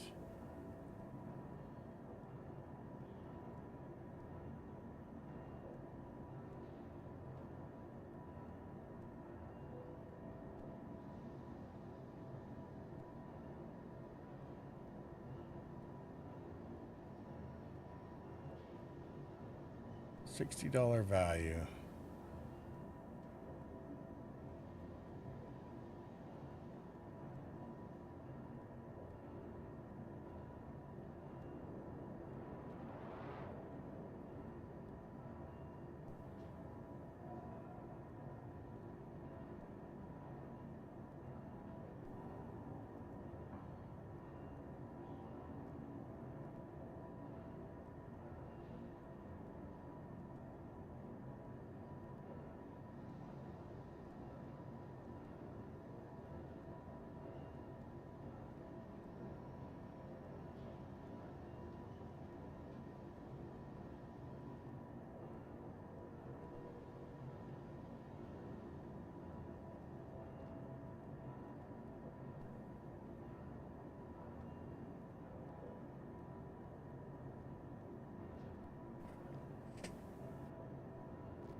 All right, looking at the packages here, there's a $10 off for the 2 ships, and then another $10 off if it's war bond. And the base column is worth 60, so that would be $150. So if you get them both together with the 10-year insurance for 140, you get them $10 off for them. And then war bond, it's $10 for the pack and $10 for the war bond, so $20 off. So if you miss the golem, there's the deal there. All right, now I really am done looking at the golem.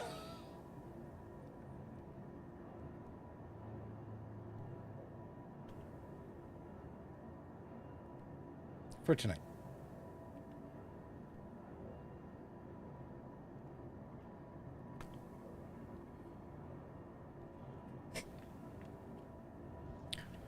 Probably move before I get bounced out of the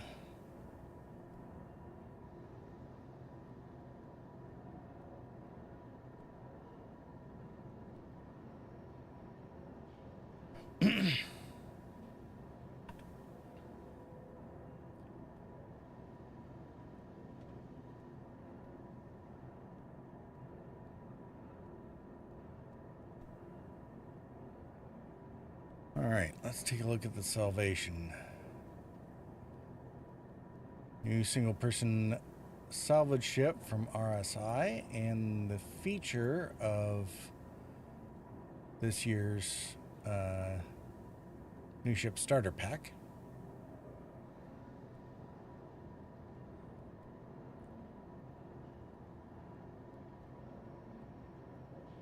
Supposedly built for beginners, and is basically RSI's salvage answer to the guy as to beginning salvage, the same way the golem was for mining.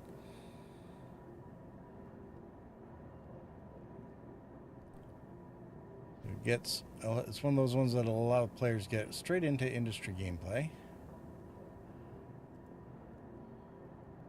Variety of paints. Actually, that one's not too bad. Mira, disco. Of course, there'd be a disco paint. Spud and Eureka.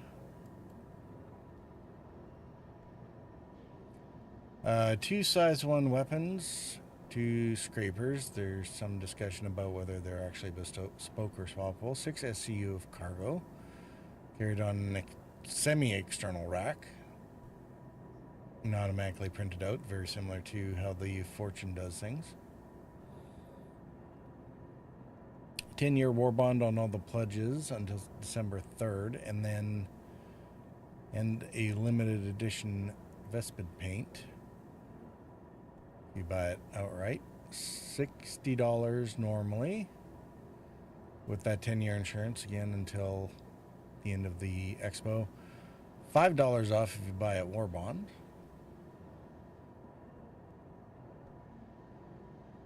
Vespid paint is available separately for a limited time. $3. Paint backs and upgradable from other ships, just not with any war bond pricing to benefit that. So, all right, we're going to take this out for a spin and see how viable it is as an actual starter ship.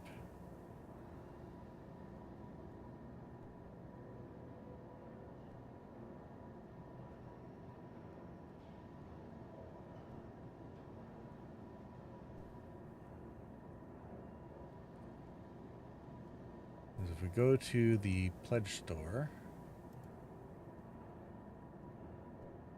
look up our game packages, and we'll go over this in more detail later.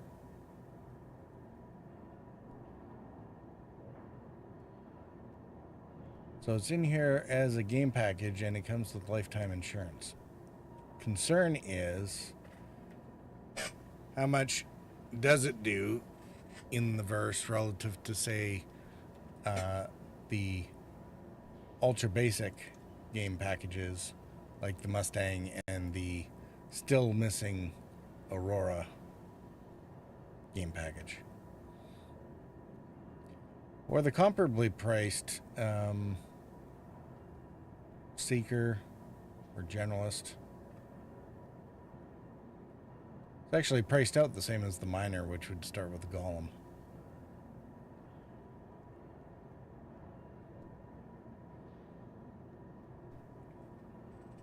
And what I'm hoping is that Salvation will actually be better than the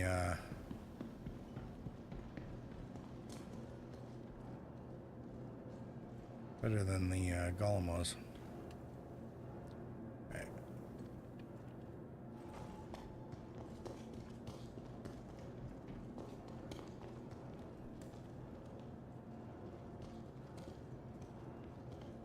I'll take a look around at this thing.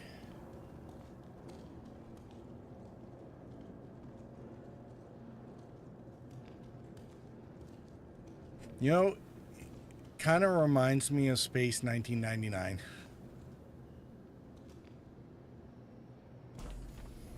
Let's see if the steps work here. Oh yeah, much better.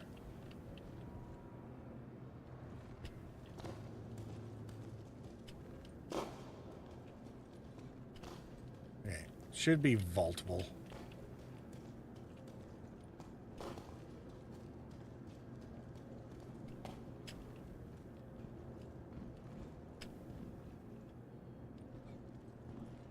Maybe you're only supposed to get to the one step up or whatever. I don't know.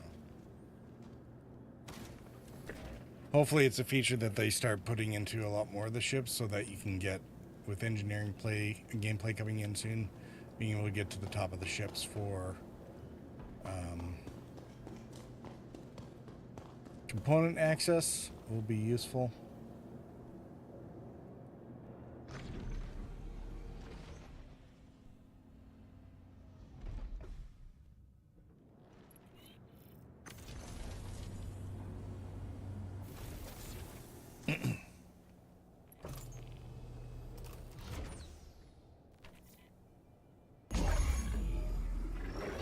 Welcome to Robert Space Industries. Interesting sound effects. System check.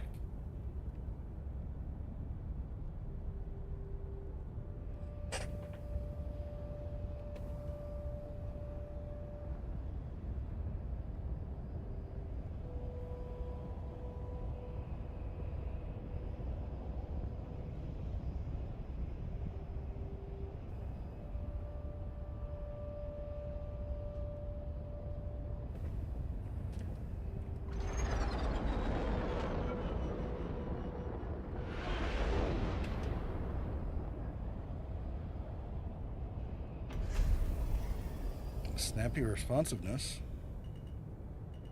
Engines are off.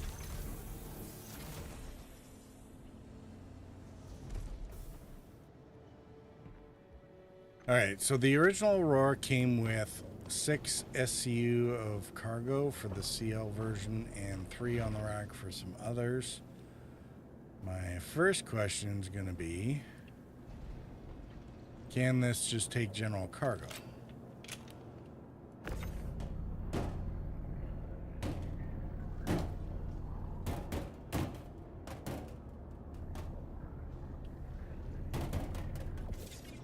Does look that way, yes. Good. Because with the store all boxes, if you want to use it for not salvage, can you at least use it to either carry cargo or gear around the verse? Bit of a tight fit for that, but it does work. Alright. That part makes me happy. Now, I might have to not use 4 SU cargoes. That was a little sketchy. Alright. Let's put this away and we'll actually go do some salvaging.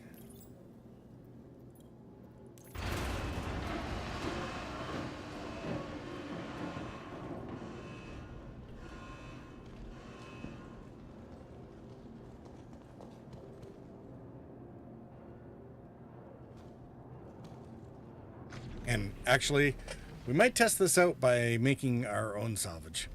Engines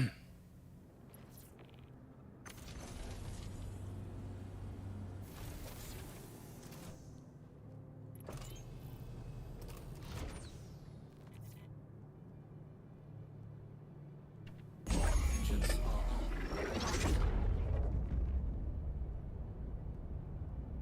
You are clear to launch. Takeoff complete.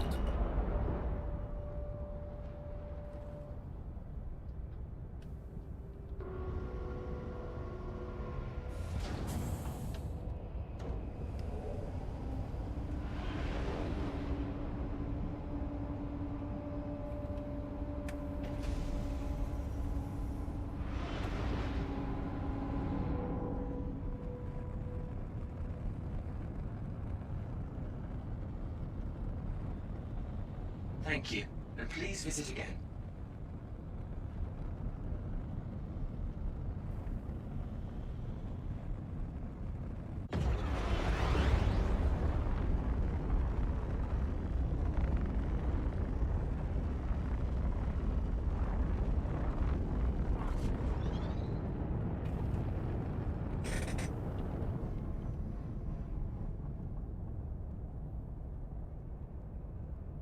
Okay, let's see what we can do here. We could try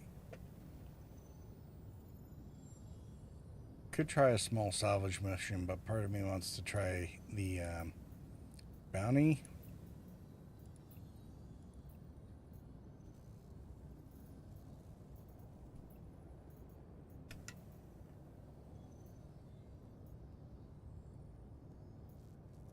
We need a very low risk target.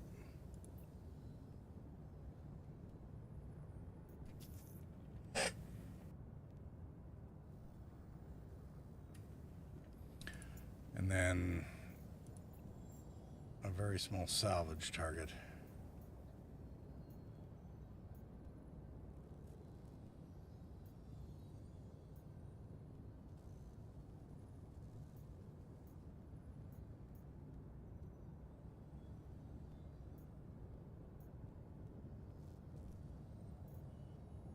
Let's see if we can do a Scorpius.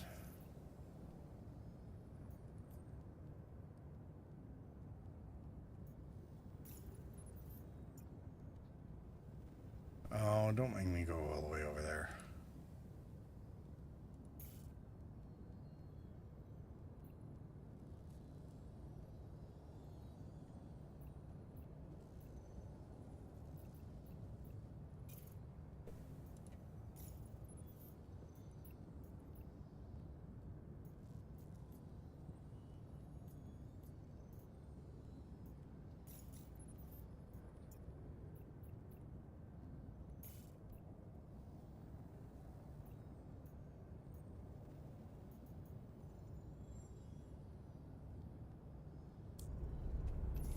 Bounty's all yours. Get locked and loaded and take him out. Shields are on.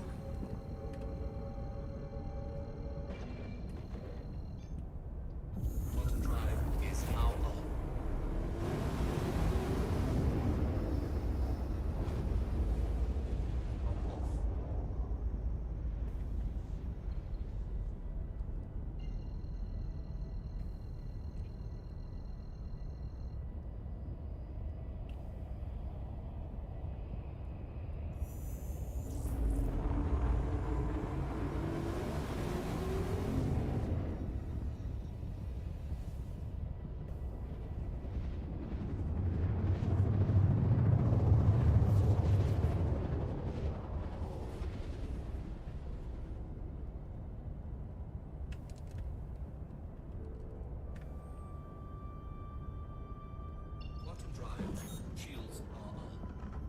Alright, let's sort out our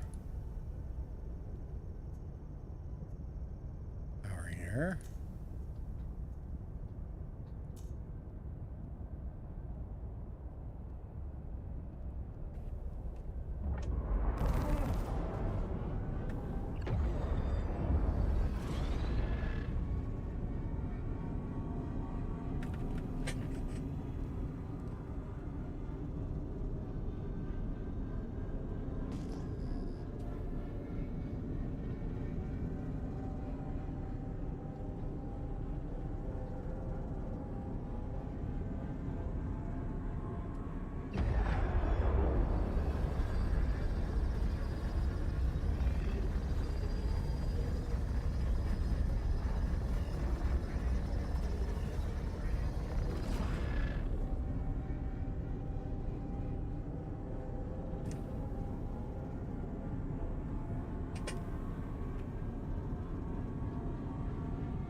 Let's get up out of the atmosphere so we can.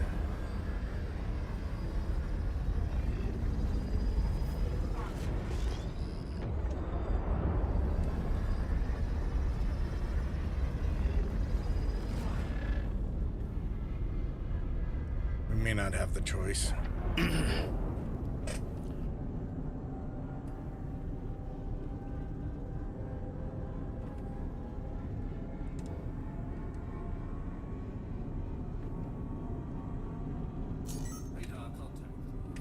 And it's a Drake cutter. All right.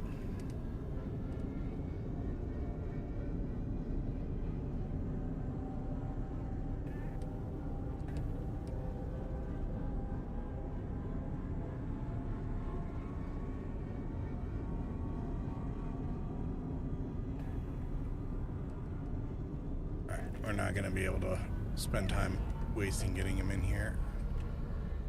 Charge out.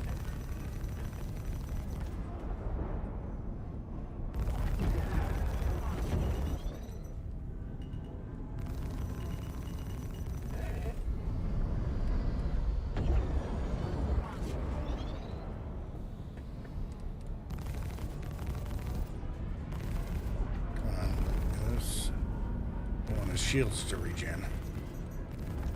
It's either that or I got to pull him low to the deck so that he doesn't blow up too hard. Now, he hasn't been able to get his guns on me yet. This thing has some nice maneuverability though.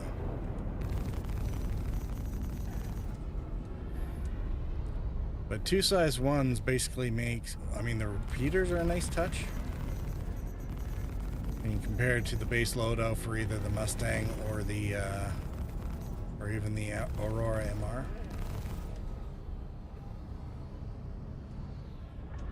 Which I don't think have the Badgers. Taking fire. Yes, yes you are. Yes.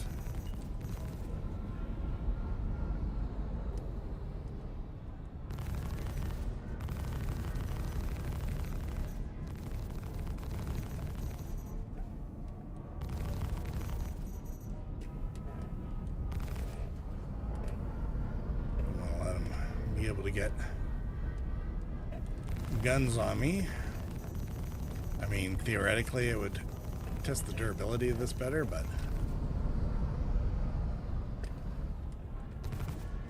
I have ammo problems at least with this.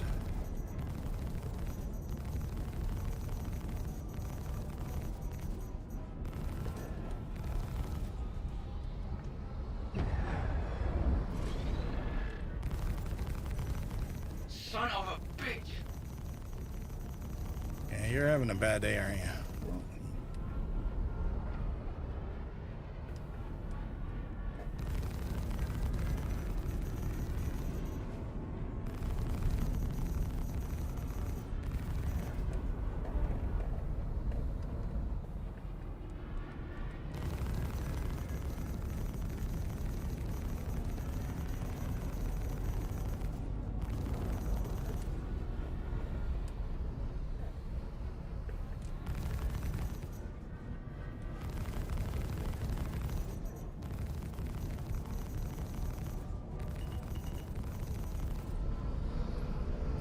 Mostly red.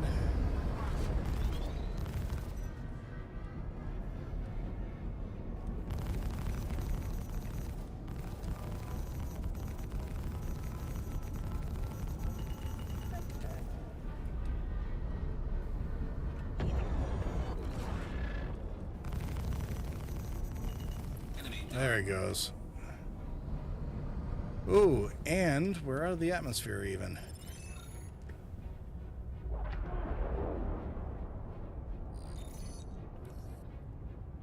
Confirmation that bounty's been cleared. I'll get you paid.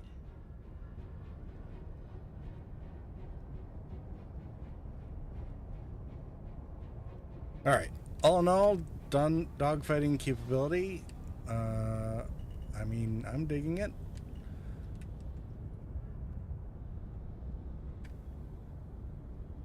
And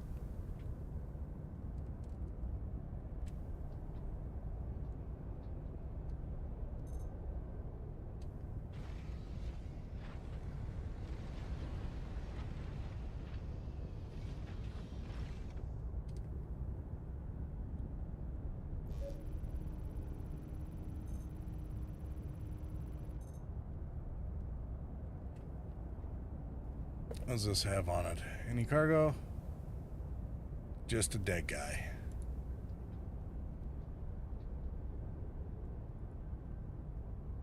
Now, there might be some notion of being able to pull components and throwing them on the cargo grid. I'm not going to bother because we came here to test the salvaging part. Okay, calm down.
If I had more time to muck around with this, I might put down my power limiter a little bit.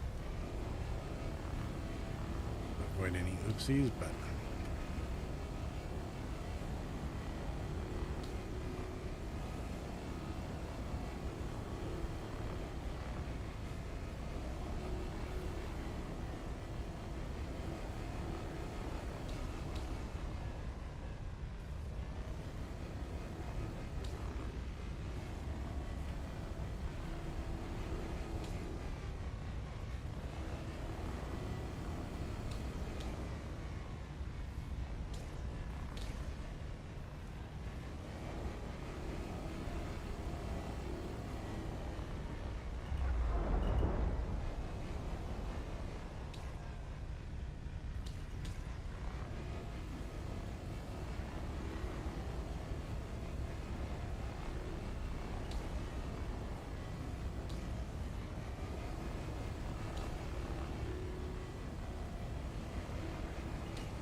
I am going to take a intermission here for a minute.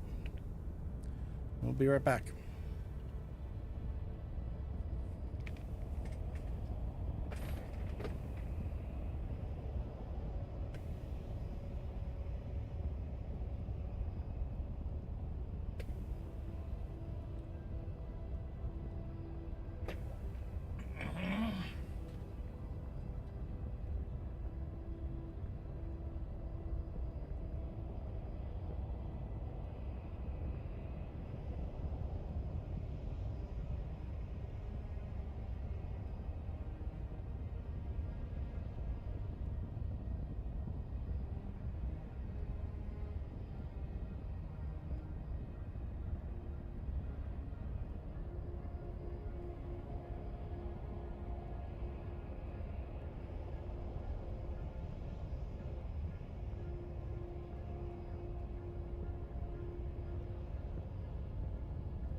Lance said this ship is quite the scrappy scrapper.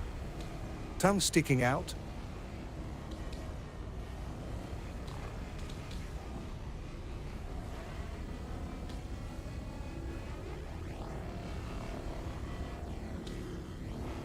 Yeah, a little bit.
All right.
And we'll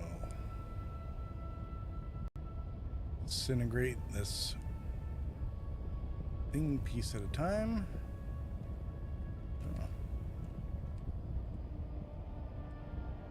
Grabbing more of the things.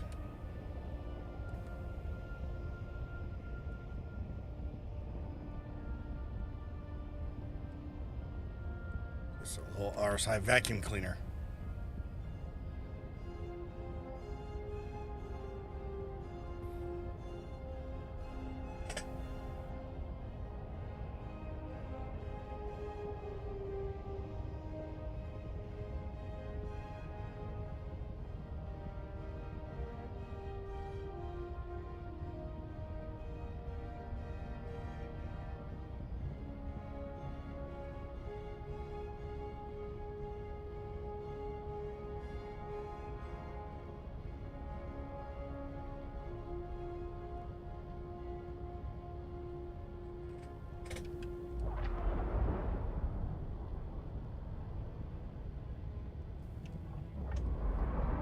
All right, I think we're done.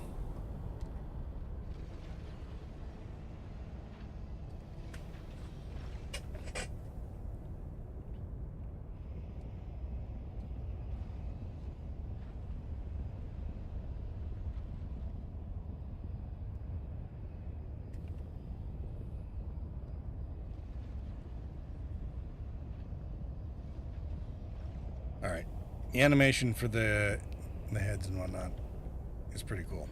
All right, let's get back to Seraphim.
There we go. Thank you so much for visiting ours. We hope you visit.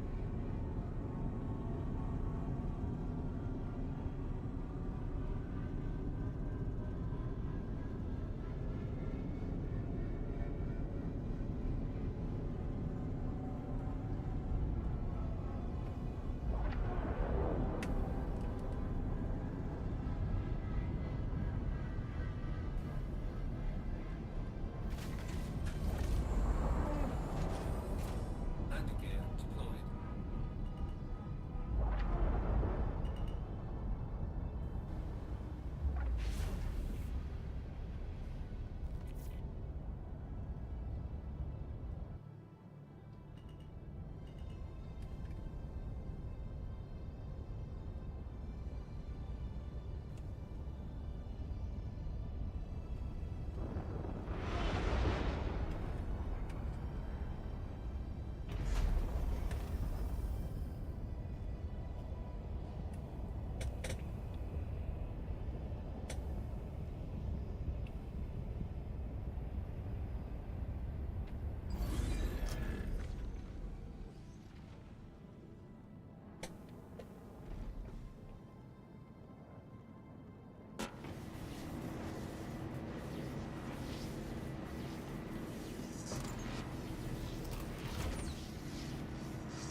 sound issues there.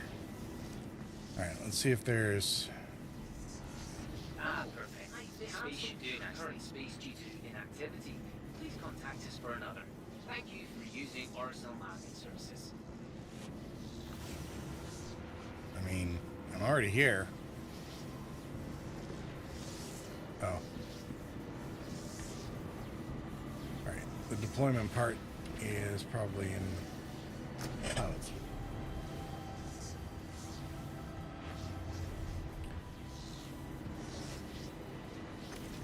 I don't think there's actually enough for me to actually pull from.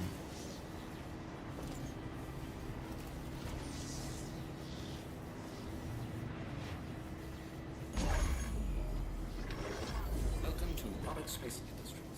Enjoy the ride. System check.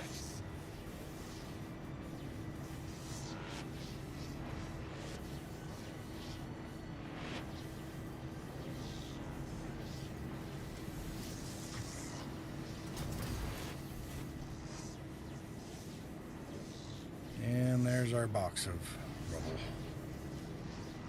System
Alright, let's get the sound off for that. Oh my goodness.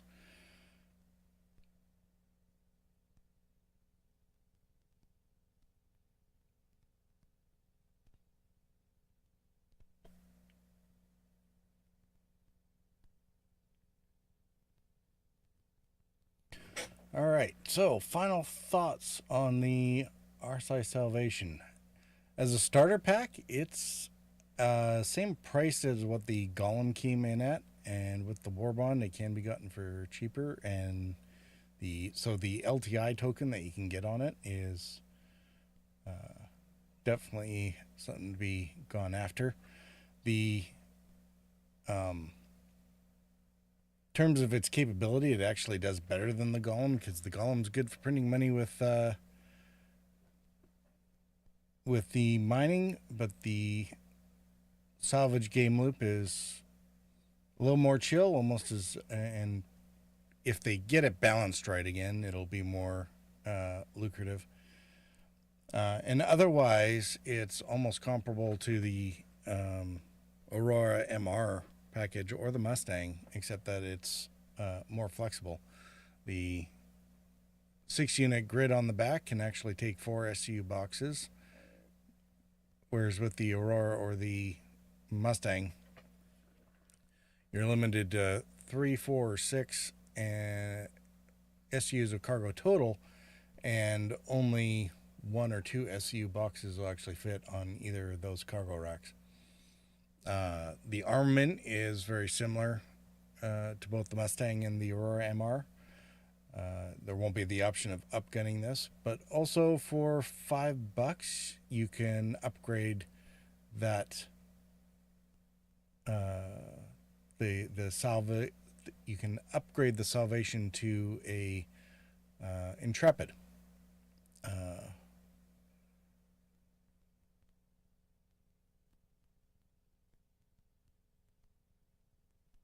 So yeah, it's It is actually a groovy little ship, and it will serve well as a starter in that it can haul cargo, same as the Mustang or the Aurora. Similar armament. The maneuverability on it's pretty good. I'm not sure how the durability is on it because we just avoided getting shot, which is usually a good strategy. Plus, it can do the salvage game loop right out of the gate, so that definitely would be worth the premium over top of the Mustang or Mustang Aurora Pisces versions, or even the Drake Cutter. So the only thing that this falls down on are the box dispenser. There definitely should be some controls at the back so you don't have to do it all from a powered on cockpit. And it won't be able to carry vehicles, most likely, which is the one advantage that the Cutter would have. Even though, Atlas or Pulse are about the only things that can fit in that, but there is at least that option. So that's about the only places where you're gonna run into issues there. Otherwise, I'm actually really happy about that. All right.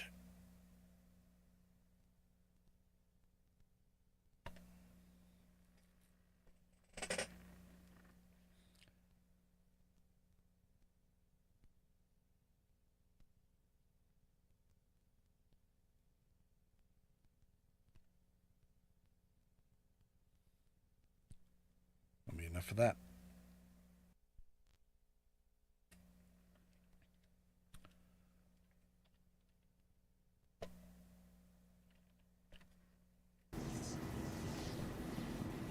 Let's get rid of the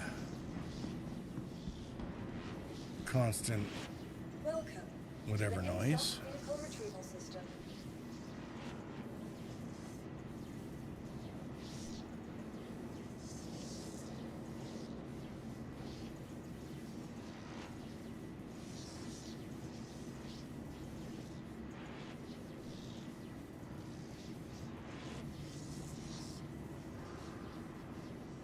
How's that unknown? It's right there. Goodbye. Whatever.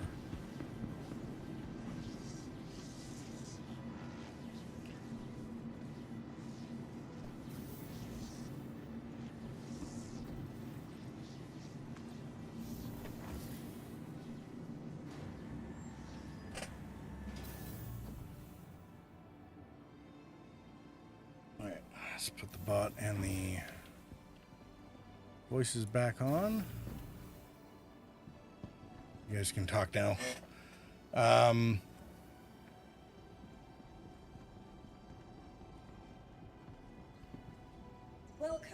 to the ASOP vehicle retrieval system. Wouldn't say I found the salvation there, Sienna, in the way that the neighbors at your door might have meant it.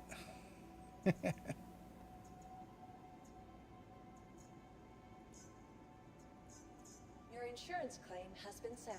Please visit us again.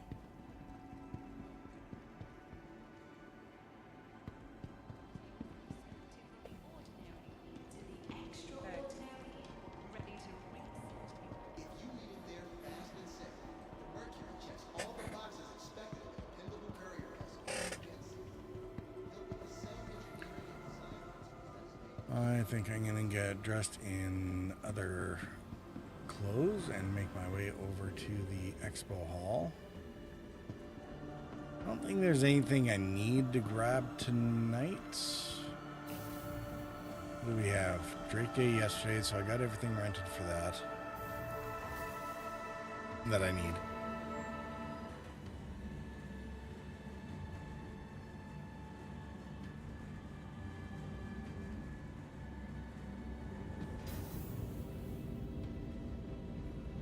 Last call for passengers.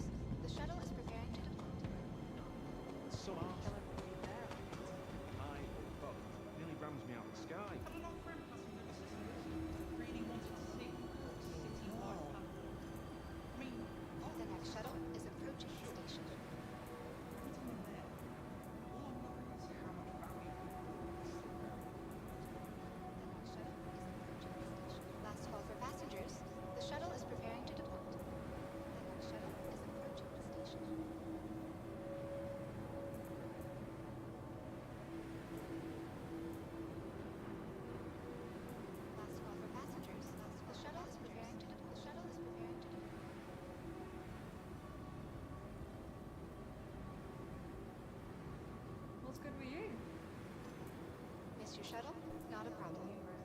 Another shuttle will be launched shortly. At Orison Skyway Shuttle Service, more flights means less flights.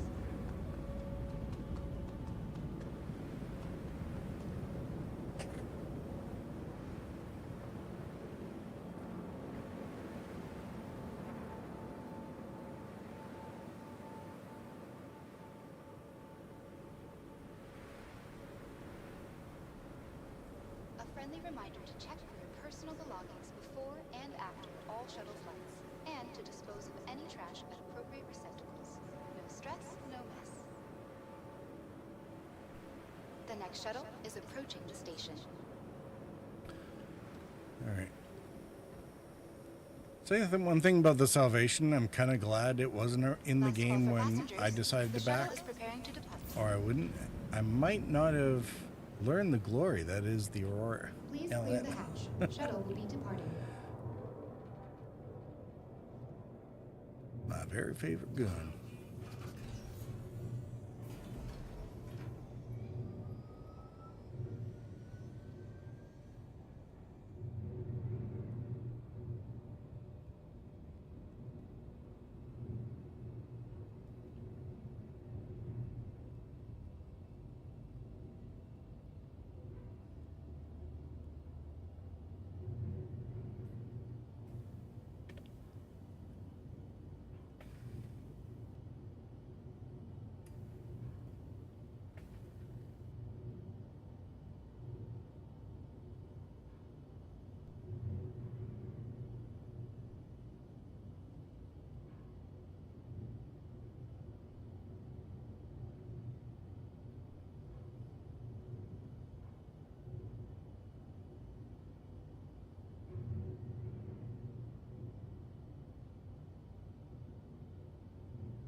Approaching next station.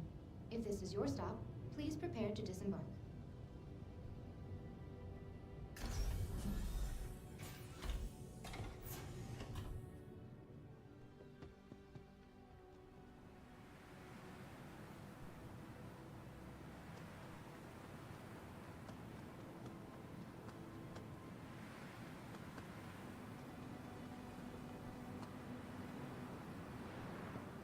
Hey. Hey there.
Let's see, what do we got starting tomorrow? Misk, Morai, and Kruger. That means the Wolf's gonna be up there. And then we have to wait 2 more days before we see the other LTI token, the MDC.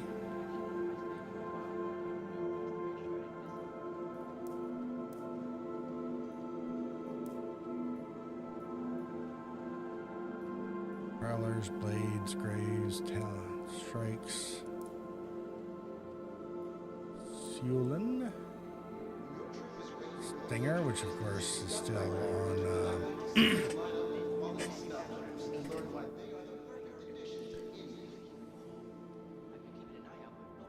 Still has its war bond deal available.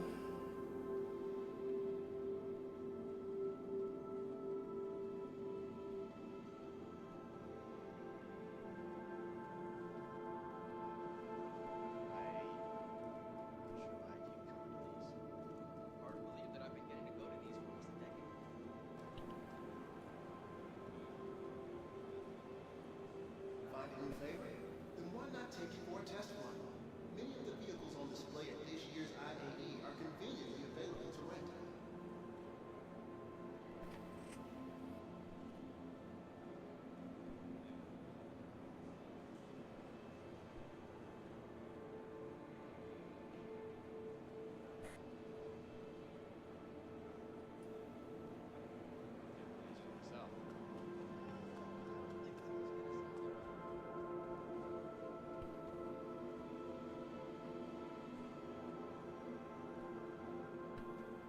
Gathering the latest and greatest from manufacturers across the empire, the Intergalactic Aerospace Expo is where spaceship enthusiasts come to take flight.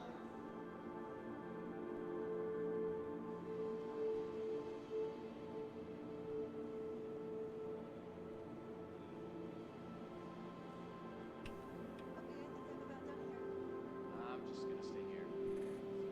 Much else. Probably decent framing, isn't it? Really think this manufacturer with my style. This is a friendly reminder to stay aware of your surroundings and keep an eye on your belongings at all times. We will make sure that your perfect day stays that way.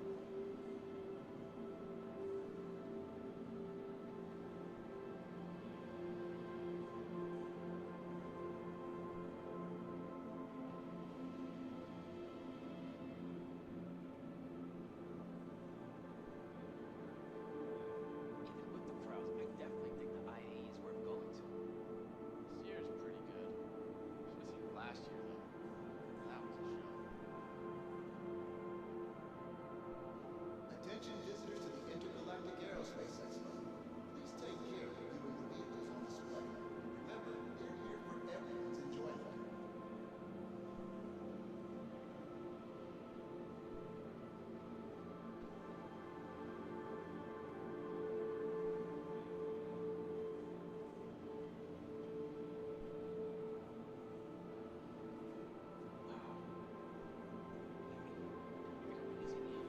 Classic designers on the lines. There's something to be said for the ambiance, just hanging out, eh?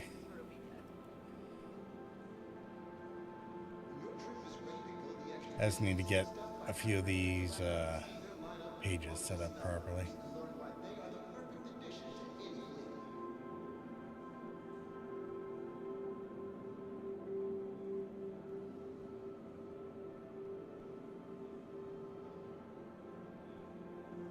All right, keep the schedule I made. Better head to the next exhibit. Yeah, I'm about ready too. Let's go.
I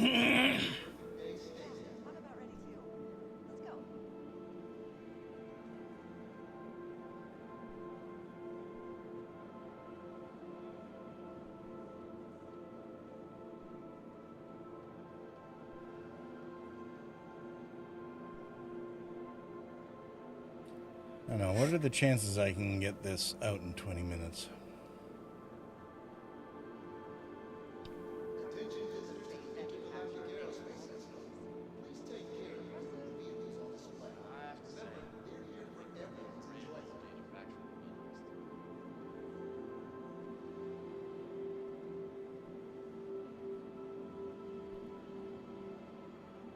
I wonder how this show is going to compare to the last one.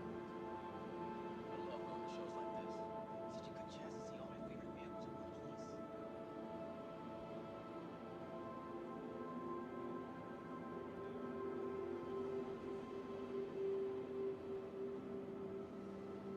When your trip is ready to go the extra distance, stop by Creeper Intergalactic to see their lineup of quality stubborns and learn why they are the perfect addition to any fleet. This, actually, did you know that this wasn't the original design? I've seen pictures of some earlier versions and they were pretty out there.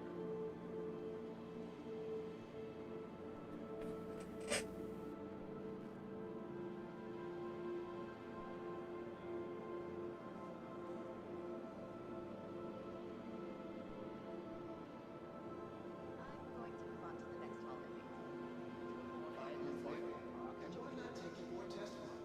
Many of the vehicles on display at this year's IAE are conveniently available to rent.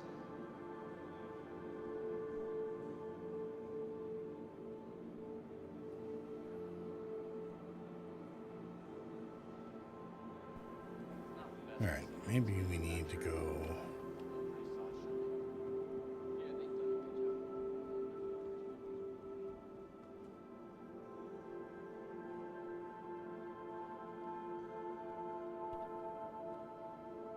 Gathering the latest and greatest from manufacturers across the empire.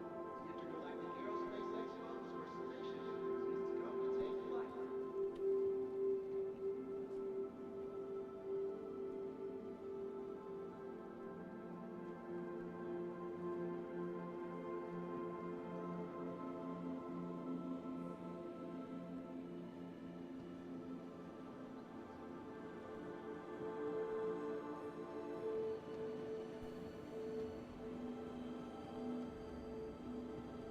This is a friendly reminder to stay aware of your surroundings and keep an eye on your belongings at all times. We want to make sure that your perfect day stays that way.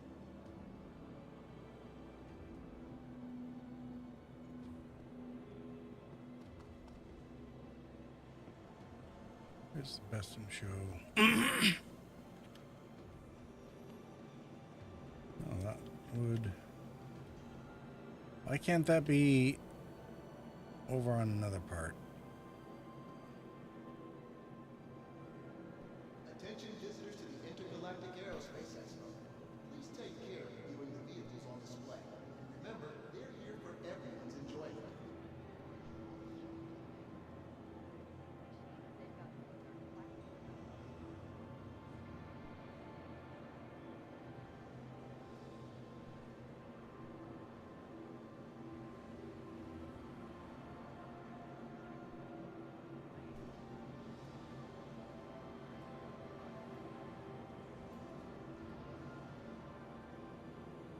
All right. When your trip is ready to go the extra distance, stop by Creeper.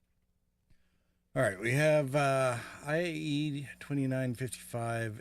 We're still partway into it, but I think we've seen enough of the pattern to kind of see what CIG is doing with this. Enough that we can at least start planning forward for starter pack purchases for anybody who decides that they want to back the game.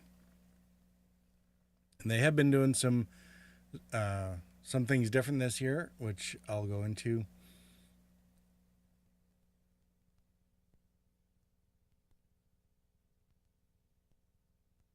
Either way, you don't want to necessarily buy into any of the packs until after the 30th of November, until December 3rd, when the finale is going on, just because that gives you the maximum amount of time to sort of see what offers come available.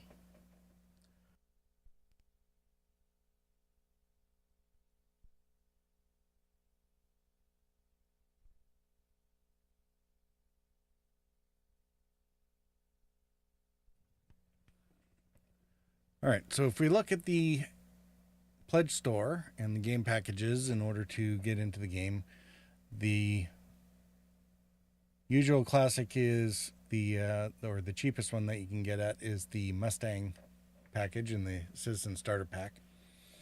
The Mustang's worth $30 on its own, and then another $15 for access to the game. Now, usually when IAE comes around, all these packages end up with 10-year insurance for the Expo. They're not doing that this year. They only did it with the Hauler Pack, which is based around the Crusader Intrepid, which is being used as the loaner. And that's the only one that's getting it. So unless that changes, at this point, there's no insurance bonuses or sale prices to be had with the more classic sale packs.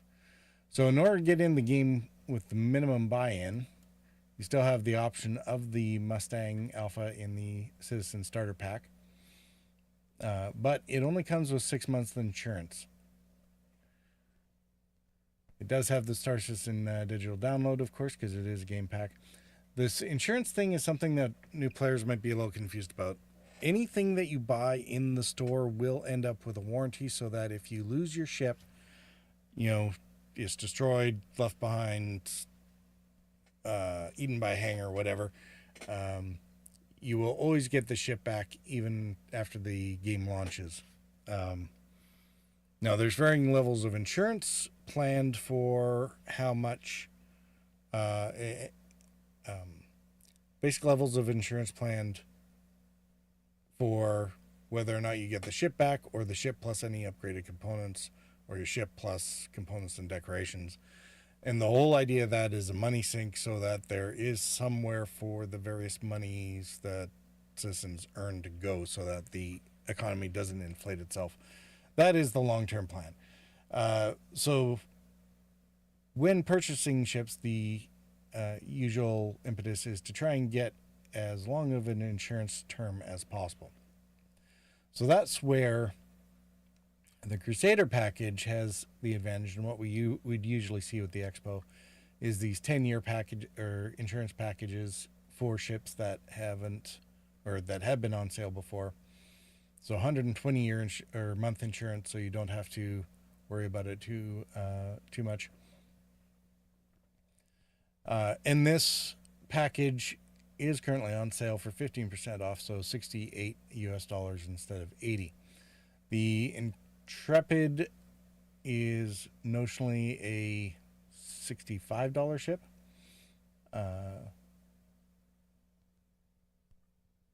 And that becomes relevant in terms of being able to upgrade it later.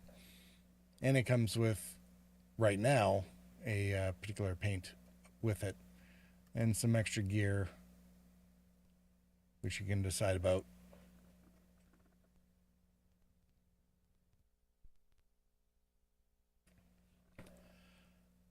Now, when ships are first released, as is the case with the Salvation, and you buy them with War Bond, that is fresh money into the store, which if it's your first purchase, that's usually going to be the case. Then not only is there a price break, but you end up with lifetime insurance on the ship.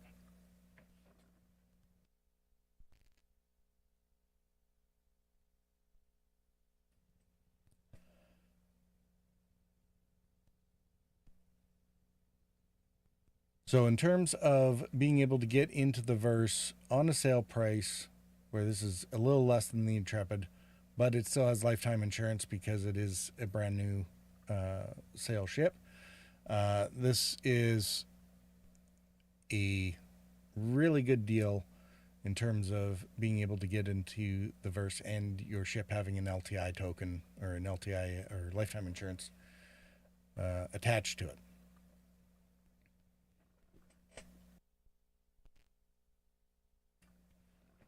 Now, the reason that this is really beneficial is that you can do what's called a ship upgrade or cross chassis upgrade or CCU into a more expensive ship. So while everything up to this privateer pack are available, for starters, they all have the same problem as this Mustang of only 3 or 6 month insurance policies with them. But if you've been trying out any of these ships through the expo, you might decide that, instead of doing salvaging, that you might want to do the Nomad. But that's $95.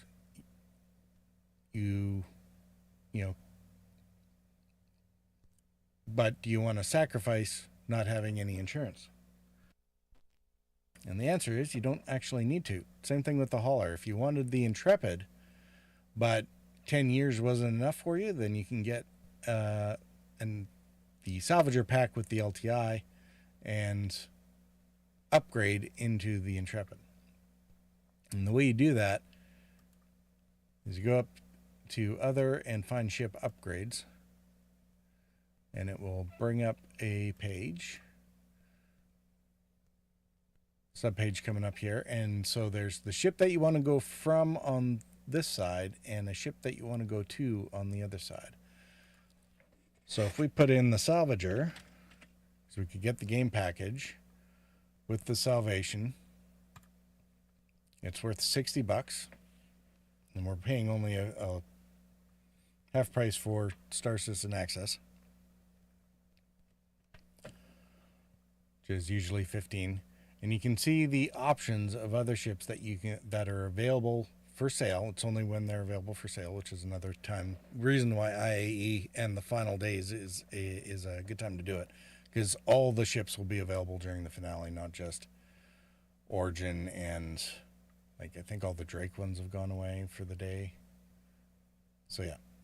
So the Intrepid at $65, you would only pay $5.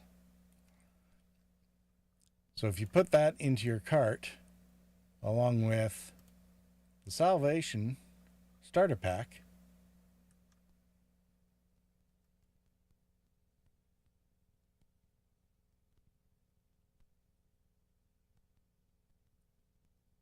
you'd be paying $68.75, so more, or 75 cents more than the Intrepid starter pack, but you would have lifetime insurance. Because once you buy this, there's a way to apply upgrades where you find this in your hangar and you say, I want to apply it to the Salvager or Salvation ship that I already have. And that LTI insurance policy will upgrade into your Intrepid. And you can chain these together over time.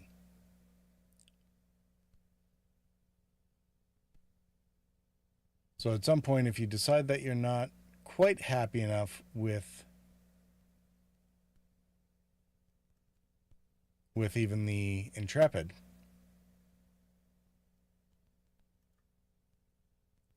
and you wanted to go up to, say,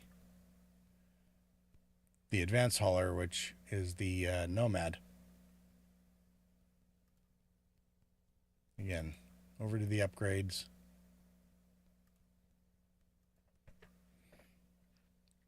You can either do this directly from the Salvation into the Nomad, if you hadn't done any upgrades before, right?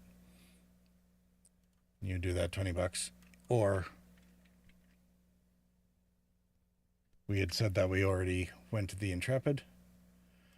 So this allows you to put money in incrementally over time. So if you only had $5 now and went to the Intrepid and applied that, and later on you decided, yeah, I love this game, I'm going to put in the extra 15 to get up into a Nomad, then you can do so later.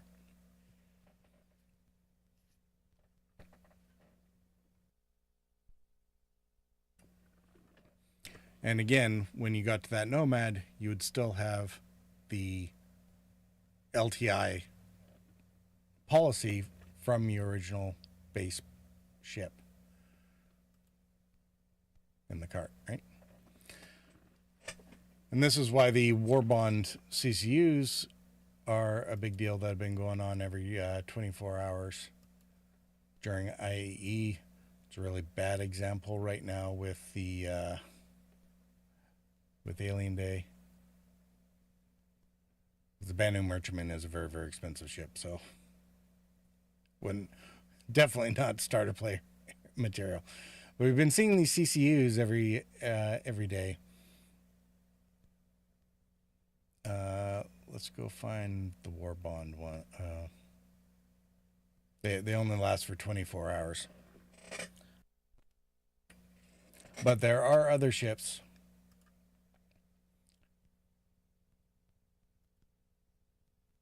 which end up with Warbonds available for them, and that allows you to save certain money. So if instead of the Cuddy Black, which would be a very good recommendation,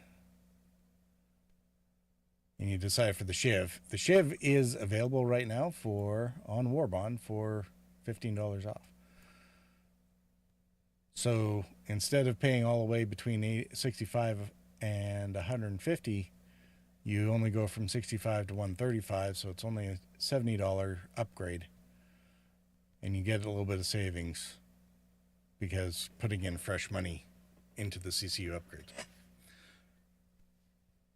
So experienced players that like playing the CCU game, doing chains of these Warbond savings allow them to get into much larger ships for far less money when you save these little segments all the way along.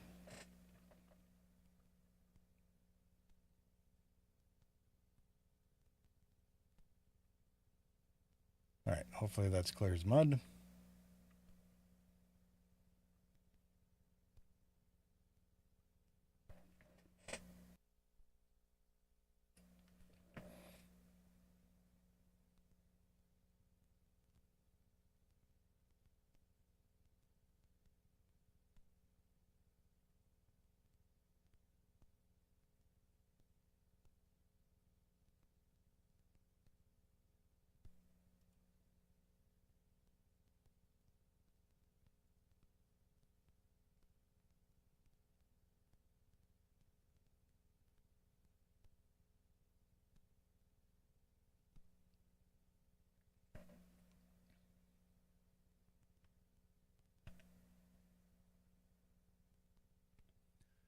So yeah, there's the very basics of the game packages. We're not seeing it amplified insurance or IAE 10-year insurance policies on any of these other the usual game packages like we have in previous years. So that leaves you with the hauler starter pack for the Intrepid with a 10-year insurance to it, or the savings that you get on the Salvation in the Salvager starter pack. But this one is Warbond, comes with LTI attached to it. So if you wanted the hauler starter pack, but in the extra $5, you get the Salvation to start with the LTI on it, and then the $5 upgrade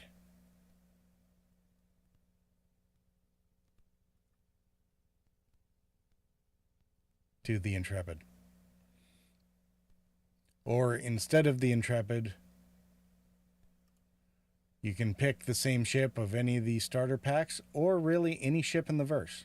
Any ship that's available during IAE, you can get a CCU into it, especially if you're playing around with this at the finale, once you've had a chance to try all the ships and have and that they're all available for sale during the finale.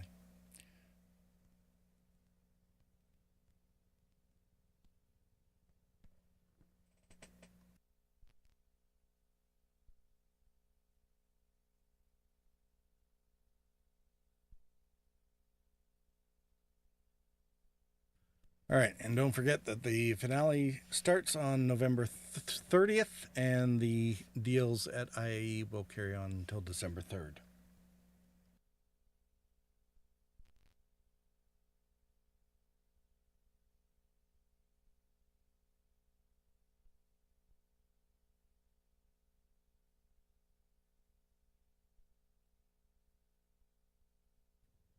I think I hit the wrong button, didn't I? Let's get the... No, not Alt. There we go. All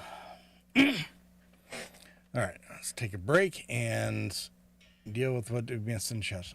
Arctrog, how are you doing? My most important ships all have LTI like BMM and MSR. Yes. And Vulture and Prospector? Absolutely. Welcome to the stream, Arctrog. Yeah, I was just mostly trying to put together a piece that I could clip together and throw out there for new players to Star Citizen, so... I do the same thing. My original starter pack only has 5-year insurance on it because I got my Aurora in the IAEs used to only do 1 year of insurance per year of the game in accordance with the anniversary. So it was 5 years in when I backed the game, and then I put in $5 to upgrade my MR to an LN, and I love it, and I'm never getting rid of it. But I might switch out the package. Thanks for the tier 1 subscription, Arctrog. Oh, dude. Way too generous. Thank you for subscribing with Prime. Much appreciated. Did the little thingy come up in the alert box? I did not see that. Ads? Yes, ads.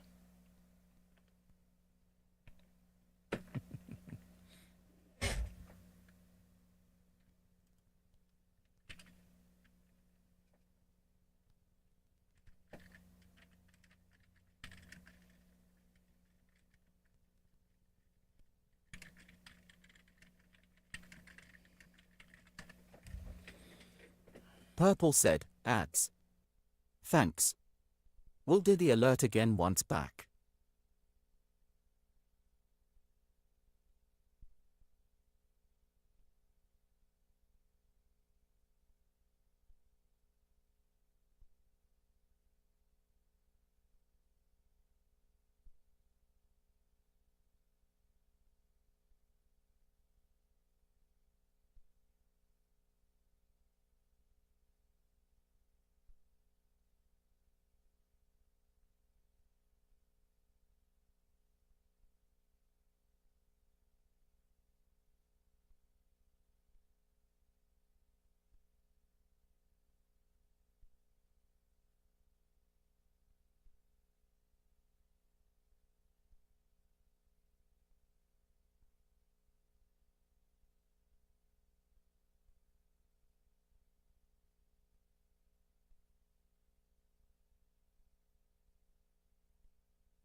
All right. We're back.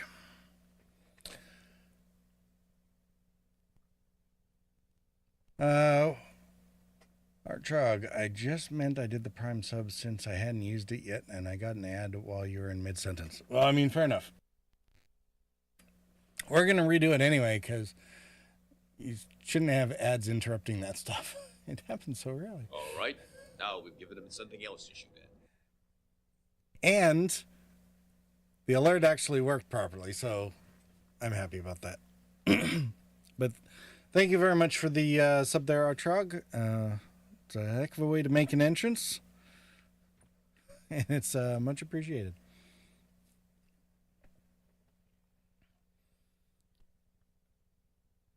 Yeah,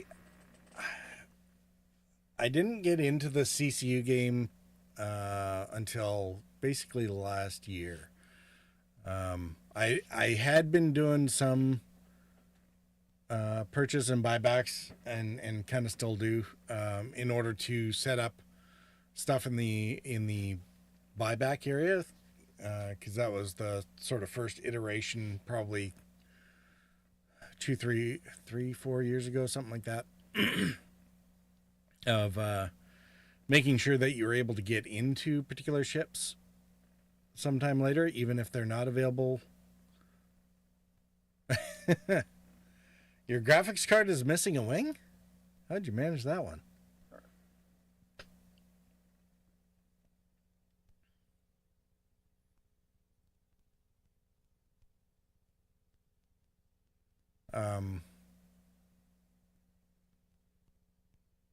Yeah, the nice thing about having the buyback token or the buyback stuff.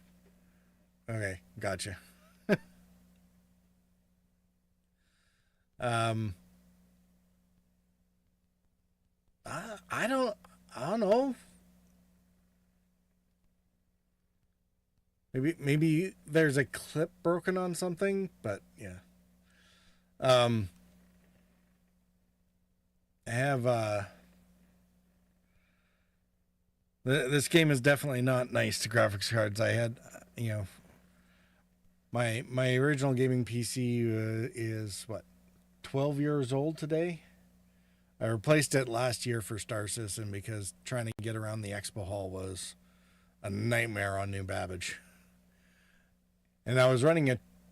I had upgraded the graphics card to an RTX 2080, and it was still struggling. But I mean, there's a lot of stuff on the game that's CPU bound, so it's probably not surprising because the processor hadn't been. Sienna said, better. It has gotten so much better GPU-wise though. Yeah.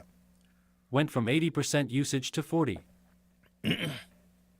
Yeah, and we'll see how things work once Vulcan is in. I mean, it's not gonna. I don't think it's gonna do much for me or other people. Anybody else who has a machine that's only a couple years old is probably fine anyway. But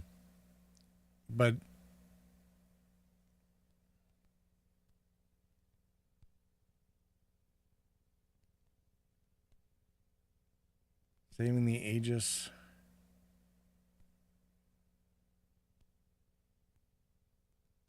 Aegis Red?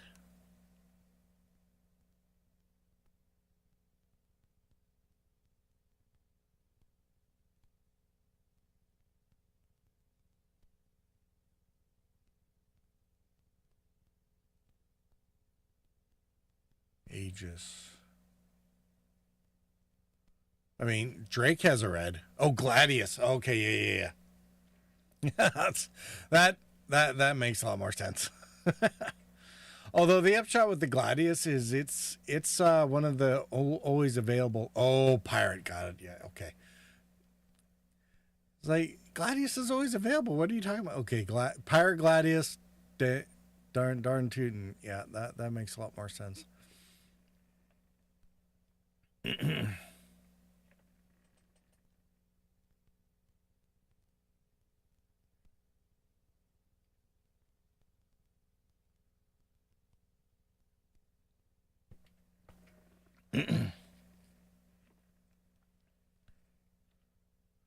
Yeah.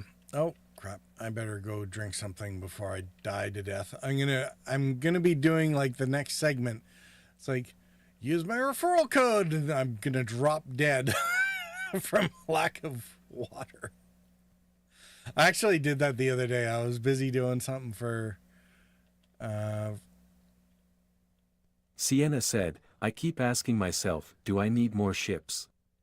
Then stuff happens and I receive congrats emails, lol. stuff happens. Well, I mean, yeah, so those who don't know, Sienna's wife is totally an enabler, so see how many of these it takes to.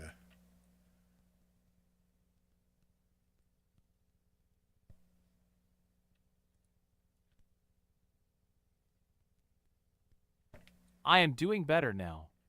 I did my first trial to CCU lol. Yeah, your first trial still makes me sad. I tried to explain it to you so many times. Actually, that reminds me, I did actually. I should see about.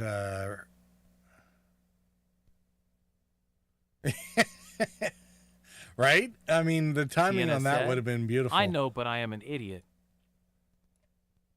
And you know that. Well, I mean,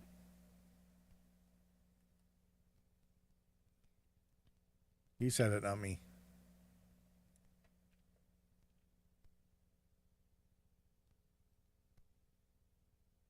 No. Okay.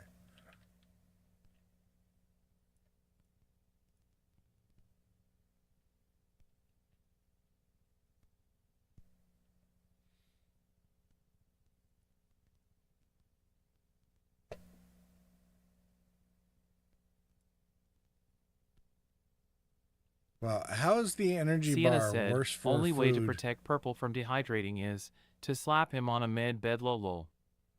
I mean, that's usually the more. He likes his 4 fluid.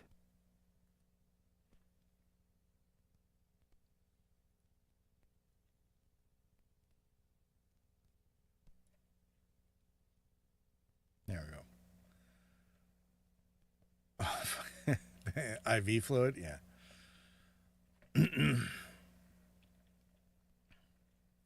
I mean, it is the best way to drink. Just ask Barney from The Simpsons. Put it directly in my veins.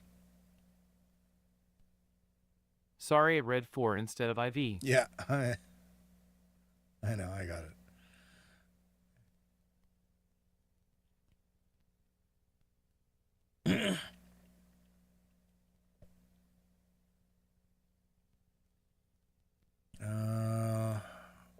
Where should we go? Let's. I think the clipper's over here. We'll go stand in front of that while we discuss it. I'm a little disappointed. Archog, how have you been finding the expo and the new ships that have you tried out all the new ones so far? Or?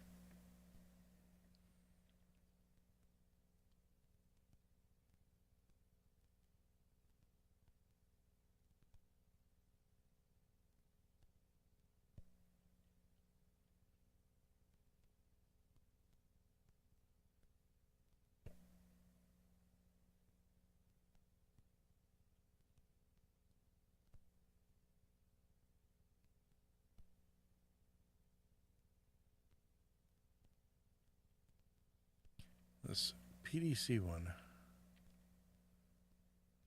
Oh, I see what you're talking about. Got it. All right, so this still.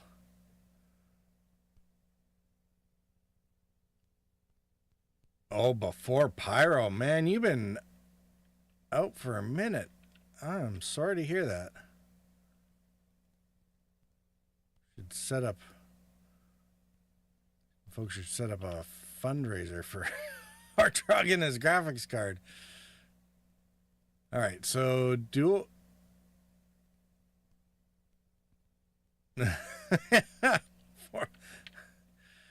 that would definitely do it. All right, so driver's seat, 2 weapon rack sets.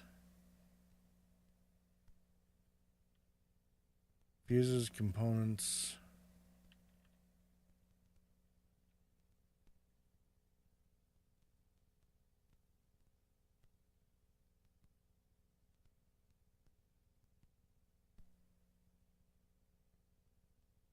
These serial number, like, okay, panel for what?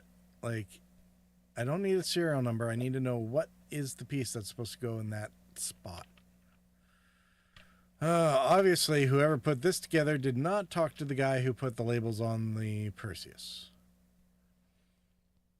Oh, is this still running? This is still running quarter SU boxes. Although it looks like only room for 2. Or sorry, the 1/8 boxes, the carryable ones.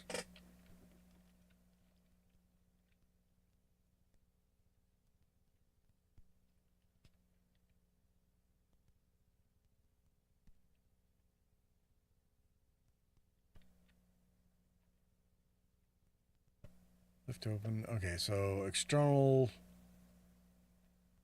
inventory access. And the PDC, which hopefully like lifts up or something. To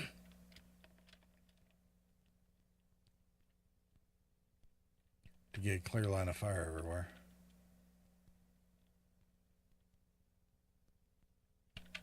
And ballistic, which kind of loving.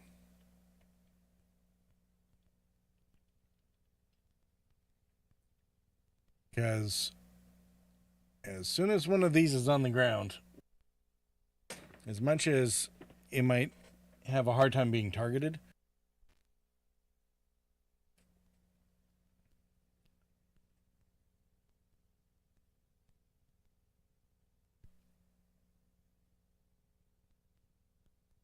yeah, true. I mean, I was initially hearing or thought that it might be a missile variant, and what I'm kind of hoping that they do with it is they have the whole cutaway here, so I'm hoping that they basically end up, instead of putting a turret on the top like the general MTC, I'm hoping that, and that definitely shows that you don't need this whole area. So if they take this box and basically turn it into a missile launcher with a whole stack of missiles in it, and what'll be extra cool is if the whole thing is detachable as a big unit. There was the big is that long range missile system or something that the Americans had during the Gulf War One.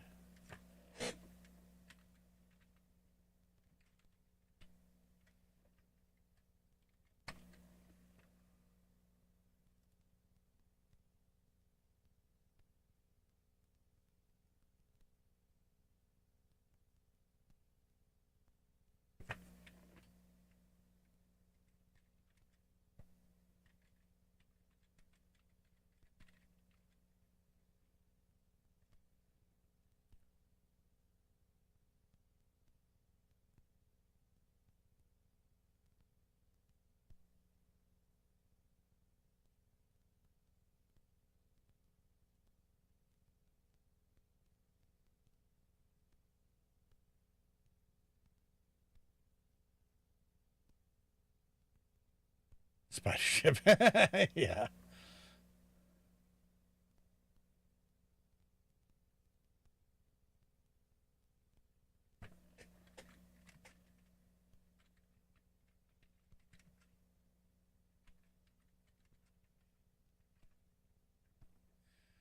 I mean, spider ship makes sense, I suppose, as much as any.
It's not a very good picture. It doesn't really give the right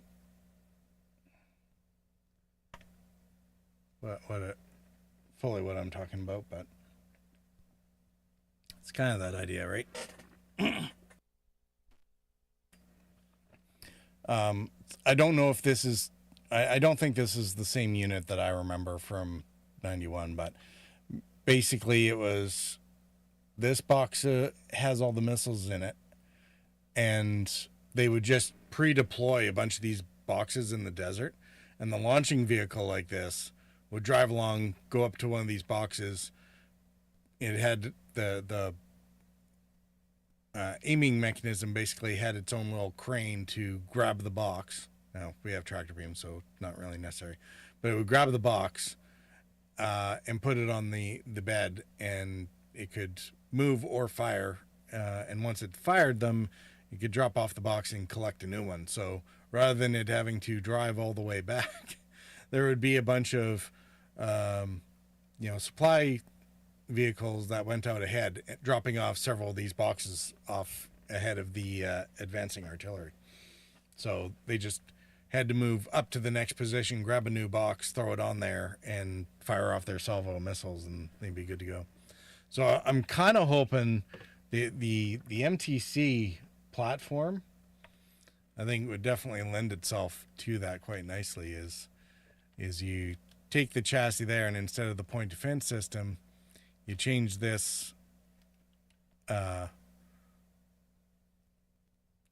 this portion into I mean, it could be a modeled box, or you could just put a more square one on there for cross compatibility with some other vehicle down the line or something. But either way, and basically have it pop up and move around with all the missiles to go out, and basically make an AA Storm version of the MTC.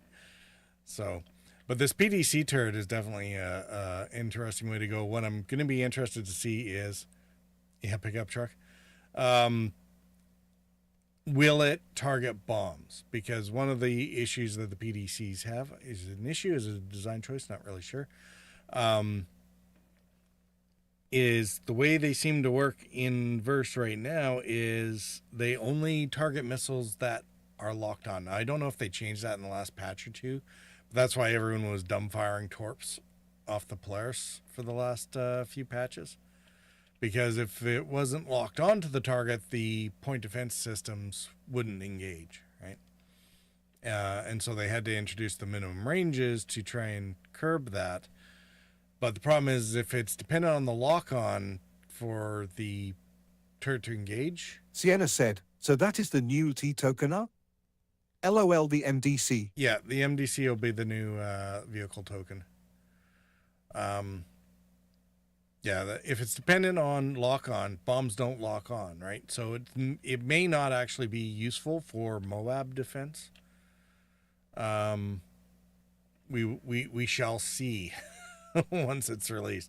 That'll be one of the big tests I'll be looking out for. Are we going to be able to test that right? There's...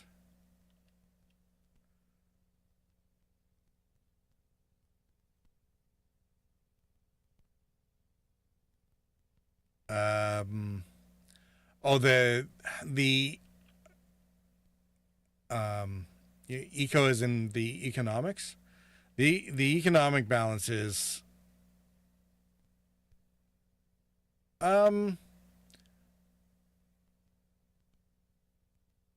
yes and no.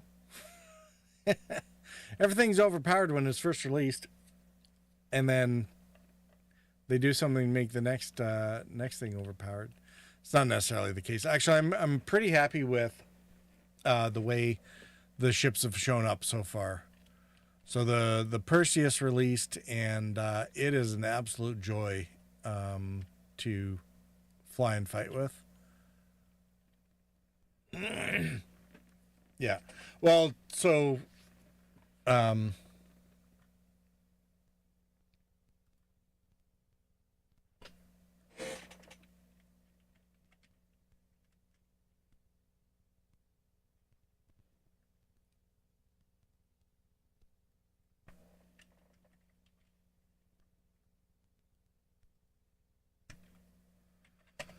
I mean, there's nerfing, and then there's just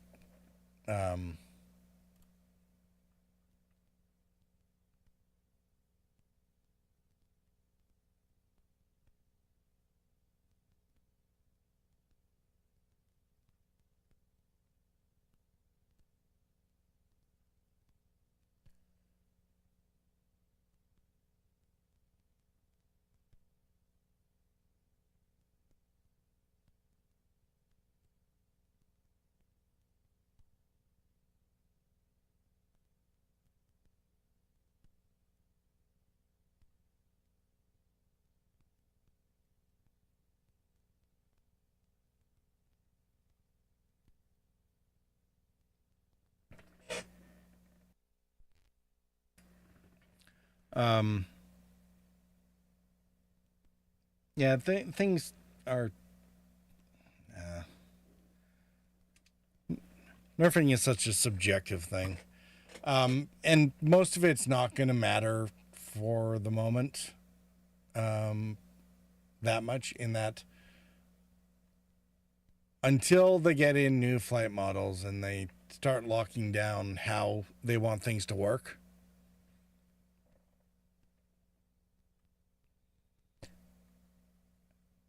Yeah, they're sort of working on that, but I'm not holding my breath until this. They got to get the dynamic system in. They also need player trading tools, and they needed those like yesterday. For some reason, I don't understand why, it seems that they've decided to lock player-to-player trading tools behind base building, because they want you to make base and then have your shop in the base. And like, well, what if I want to sell stuff like the loot that I've gotten before I've built the base, or without buying a base, right? And they could have had all of that back end stuff put in with what we have now, and by just basically either making a Moby-Glass app, basically a eBay of Star Citizen, called Starbay or whatever. I think Jared might have actually mentioned that. I'm not sure, because they love putting star in front of all the words. I think they missed a huge opportunity between Wicklow and the Grand Barter, and even the pyro stations. Like, if if they really wanted to lock it down to only be available at given locations, the Lagrange points aren't very heavily utilized, or they could have put in player-to-player trading terminals in the Wicklow hangar, because it's a very big hangar and there's not enough there. So Wicklow running consignments would have been glorious. And or the Grand Barter, it would have pushed it, that would be a perfect excuse to get a lot of people into Nix. They could do it with the pyro stations, like between Wicklow, the Grand Barter at Nix, at Levski, and the pyro stations, and maybe not even the main contested zone stations. They could have used some of the satellite stations. I guess it depends on if they're planning on keeping them, like Gaslight and whatnot, the fueling points.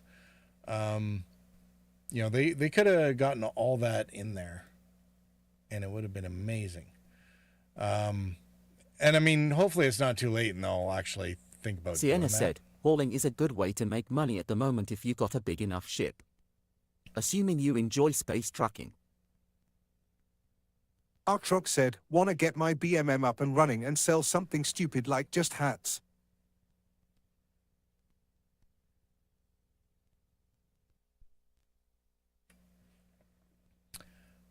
There we go. I think that was working. Yeah, well, I mean, the BMM and the privateer need that shop functionality, right? And so if they lock those tools behind base building, then we can't get the Kraken or the BMM until base building and in-game shops. I have my doubts, given how much, not sure how much trouble they're having, or just it was just a priorities and stability issue of getting crafting into the game, I have my doubts that they'll be able to skip right over back into base building before the end of the year. A preview maybe, but if they don't want to have to delay the Kraken past DefenseCon 27, base building by then, I don't know. I guess it really depends on how much cooking that they've been able to get done in the background. But all this player trading shop stuff could have been done pre-crafting, and we kind of need it for the crafting economy to work writ large. And we're seeing it even with the advance in the materials economy. Like there's a whole underground thing. Next time, Artrog, let me know if you can hear yourself.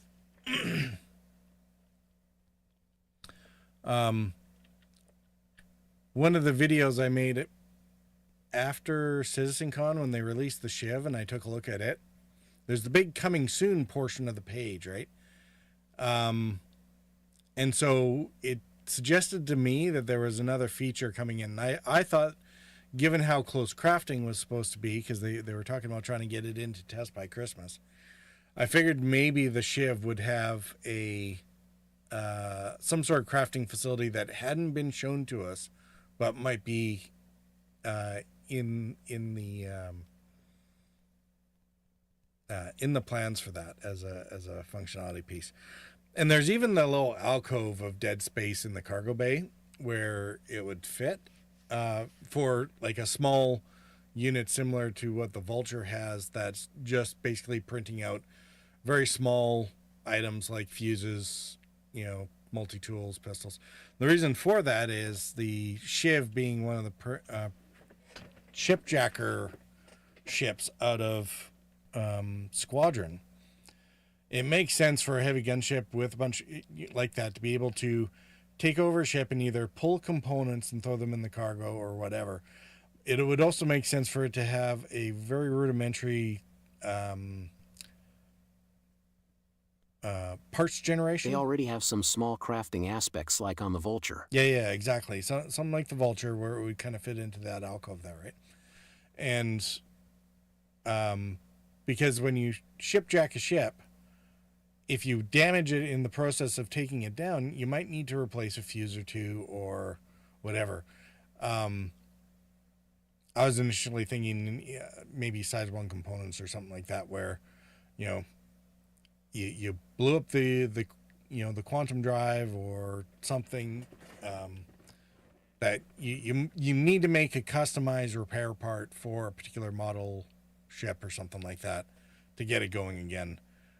Having that kind of crafting facility on the Shiv made a lot of sense in terms of what shipjackers would actually need.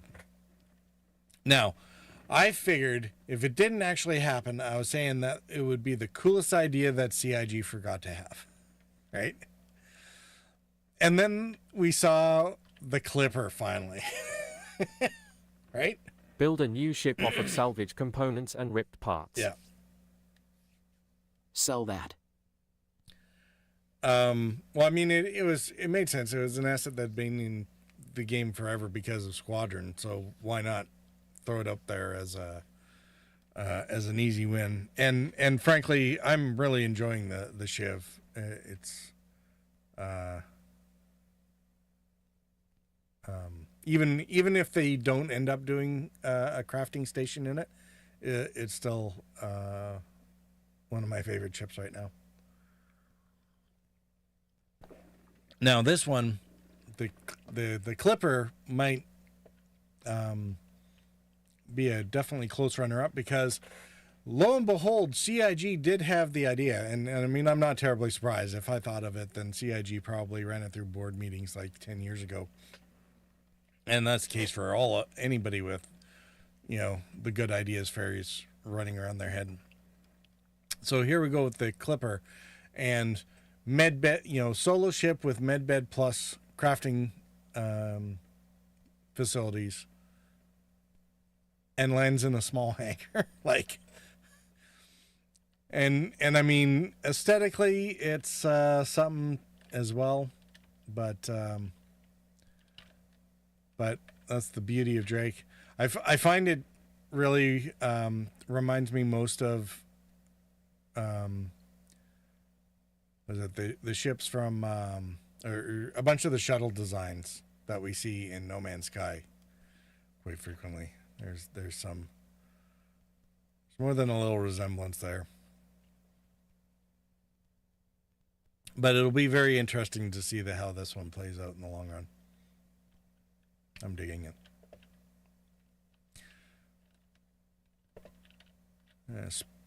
Speaking of referral codes.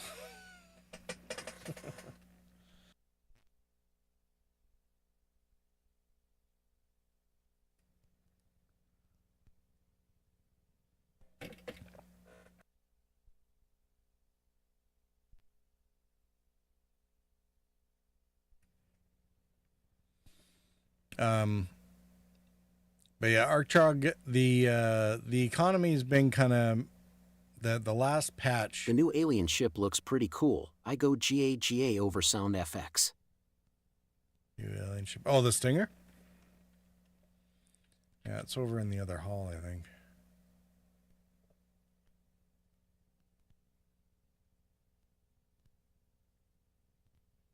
They kind of broke salvaging in the last patch because they decided to do something that the munching breakdown of the construction material got changed into 3 different versions. There's kind of like a high, low, and medium density version, and depending on the density also determines how much it holds on to the quality. And because they're looking at introducing quality in game, so it's a lead in to whatever it is that they're going to do with crafting. In this one, did you get yourself a Perseus there, Artrog? This thing they did. We did a first look at it yesterday, and we were going to do more bounties on it today, but the party system is messing up. So, but this thing ended up being everything I hoped and dreamed and more. Now, the reason why I'm big on this is... Sienna said, worst ship ever. Cough, cough. I used to drive these. Artrog said, I have a buddy who has one. No, not one of those he doesn't. So, I spent many years driving those, so things like the Perseus, the Hammerhead, Polaris, Idris, like they're all where I really want the game to go. So,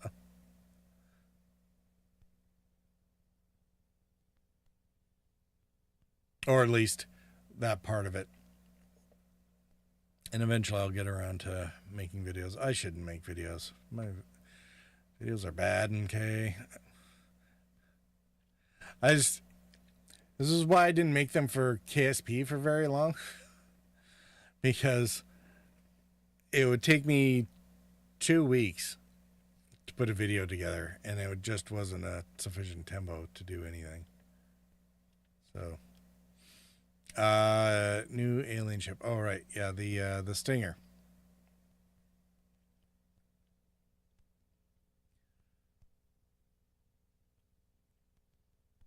You can ask Sienna there in chat about the Stinger. Sienna said, they did an awesome job giving it that destroyer/battleship feel. After visiting the Iowa, those guns really give that vibe. Yeah. This is Sienna's very favorite ship.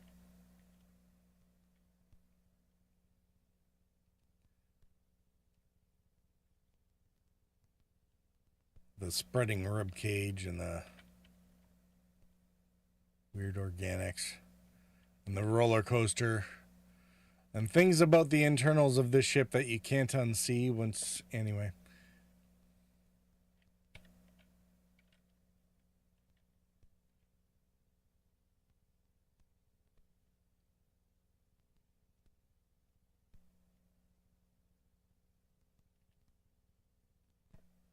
I should put the game sounds back on. So I'm not actually trying to record audio right now.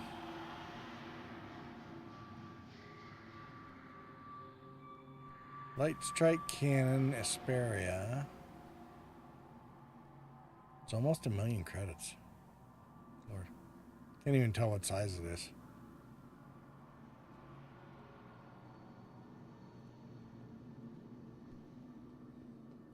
There's a lot of interesting things out here for sale. All the components are out, including a bunch of ones that you usually can't get without doing the contested zones. So I'm not sure if it was before or after Pyro released, but a lot of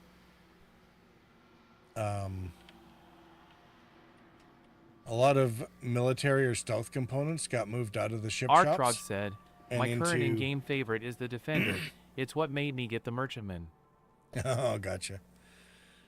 Did you secure your upgrade to the Merchantman earlier, or are you taking advantage of the war bond today?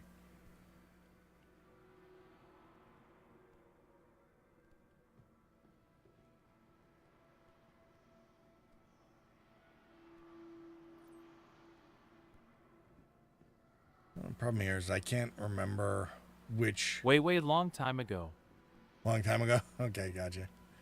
I have a couple of them in my chains. Back but when it was like 250. Yeah, I have a couple of them. Oh, yeah. Okay, then you will have outdone me then. I mean, I didn't get into buying a lot of big ships. I mean, like, for quite a while. You know, I got the account because it's free.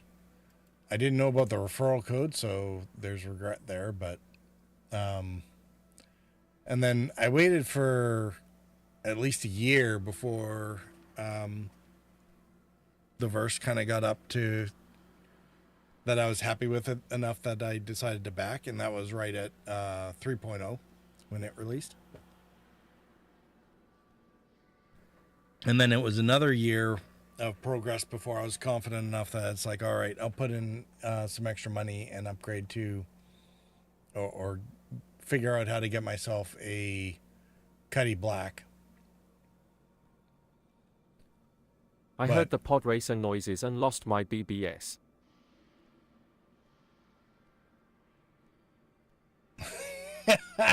I mean, fair.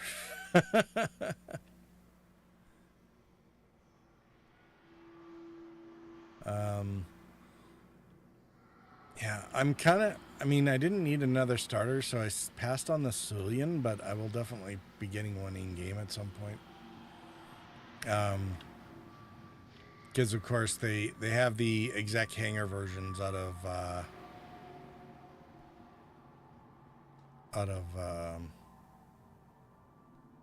Pyro.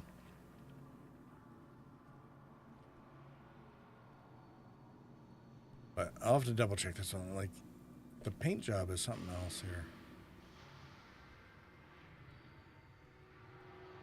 Chihuahua livery, blue marbled gold accents. Yeah. Kind of gives off a Okay, I was purple hueish, mistaken. though. It was 490. Okay. What are... Not sure what my...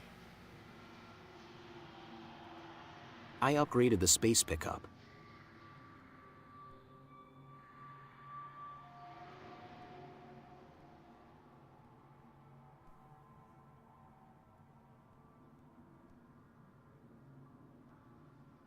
Sienna said, "Oh, that is my wifey fave alien ship." Yeah, my BMMs are sitting at around $400 Artrog said, each at the CO moment. Nomad. Sienna said she got one as soon as it was buyable, lol.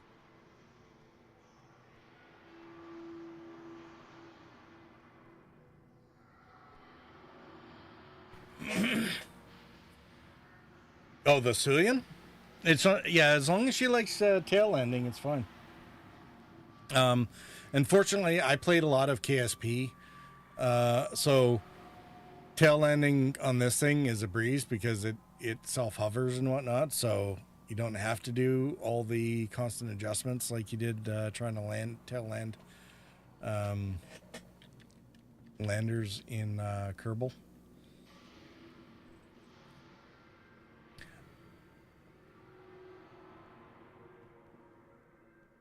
But yeah, it's just one of those things that as long as you are willing to deal with that peculiarity, it'll be interesting to see if they do another one.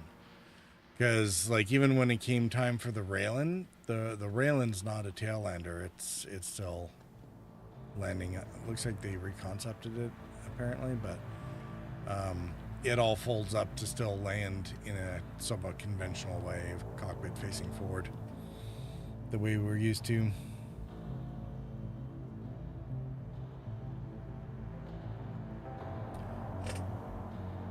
Yeah, let's take a look at the CCUs for this whole thing, for this event so far. So we got the Salvation.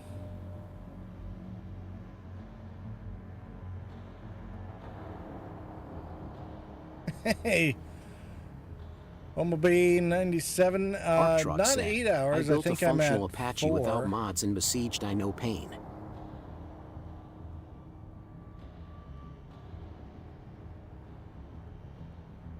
Functional Apache without mods and besiege. I know. Okay. I mean, tail landing isn't that much of a pain, is it?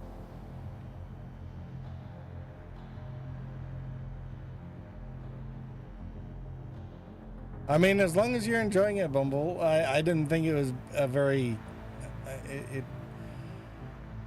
I've been pretty quiet up until Arctruck came along. Been trying to do a couple beginner portions. I did a...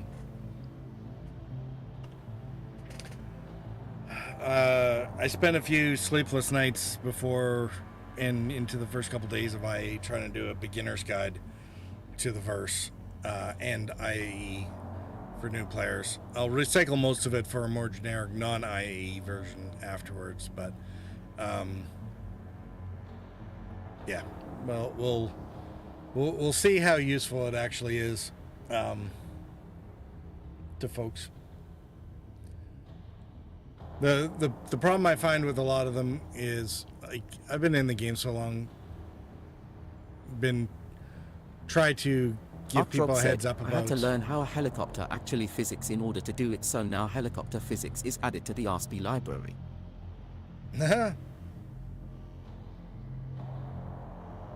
Nice. All right.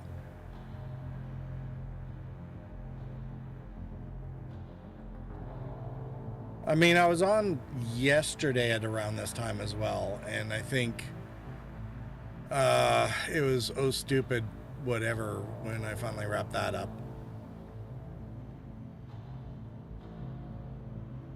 I won't be surprised if this ends up being somewhat similar. Eventually, I'm gonna have to go and do the last little bits so I can clip out some exports, because the IAE Beginner's Guide version is almost an hour long, and it took way too many splices and way too much time to like do all the voiceovers and stuff like that. So I can see how folks are able to actually get content out. It's like, do a long take, tack a couple things on the end, overlay some B-roll footage. It's like, it's no wonder, the professionals at this with, a separate editor are able to get out like 3 videos a day or whatever.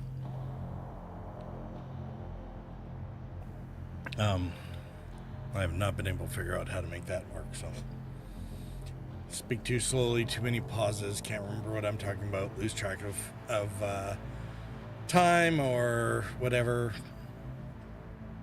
So you can try taking a look at the like I said, at the CCUs. Artrock said, like rather than speeding up the blades on a helicopter to go up and down, you actually just tilt the angle and you get more or less force. Yeah, helicopters are weird that way, especially in how they're able to get that tilt into the system while something's spinning around at high rates. Always intriguing. So yeah, our 4 LTI tokens, if you can call them that, depending. Salvation that we know is $60 for... Yeah, $60. Buy a war bond for $55, save $5, so 8% savings there.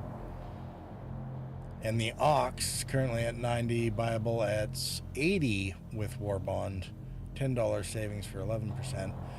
Kind of expect the L22, if it follows the pattern of the L21, if it comes in at around $100 and it'll do a $10 war bond. The question will be, is this a CCU war bond that'll be available where, you know, you can get $10 off down to 90 and then do $5 down to the, like the Herald or something like that. Or the Reliance Sen, Avenger Warlock. Not sure which one of those. Not sure which one of those is always available. I don't touch Avengers, so. And then eventually we got the MDC, and if it's anything like the MTC, that came in at $50 with a $5 war bond for 45, 10% savings there as well. So again, best 2 LTI tokens will probably be the MDC as the vehicle. Sienna said, tomorrow is an expensive Dayu for me, LOL Wolf, Hull D. Don't do the whole... fucking Sienna.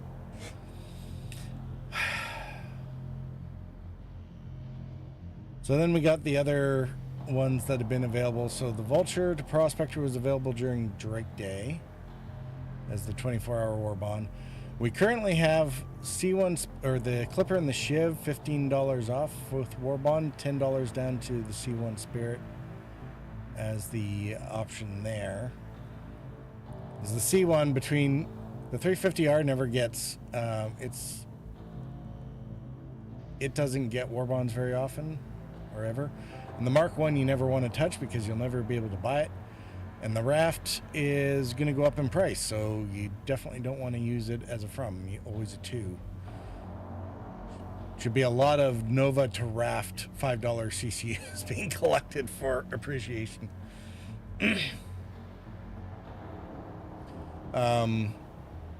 Although I'm not sure how much the Raft is going to go up. I guess we'll see. Could be interesting. Yeah, 24-hour war bond from the Vulture, where the Prospector was always available, so $5 for 15. The first day we had the Meteor, $5 for 20 to go from the Cutlass Steel up to the Meteor. And right now with the Paladin and the Stinger, they're both still sitting there nicely, which is great because the Paladin, $10 for 25 down to the Stinger, and the Stinger will take you 15 for 25 down to the Vanguard Sentinel. And even if the Vanguard Sentinel doesn't get a war bond anytime soon, you know, something like the Meteor or something else probably will a little further down.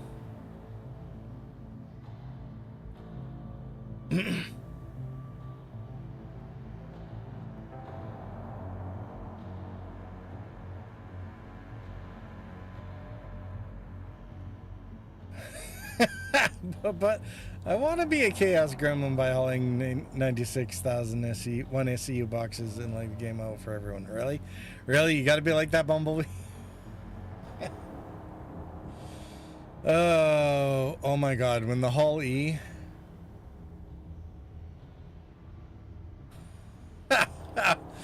Never mind the. Have you seen how many cargo boxes have been left laying around in front of the view window of the stations? It's ridiculous. So yeah, what was it? Origin Day before Drake was 600i Explorer down where it was. I forgot to put the numbers in here.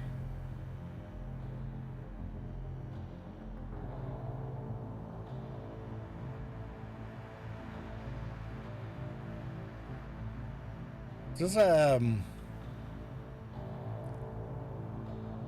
what was this? I can't remember if this was like a 10 for 25 or.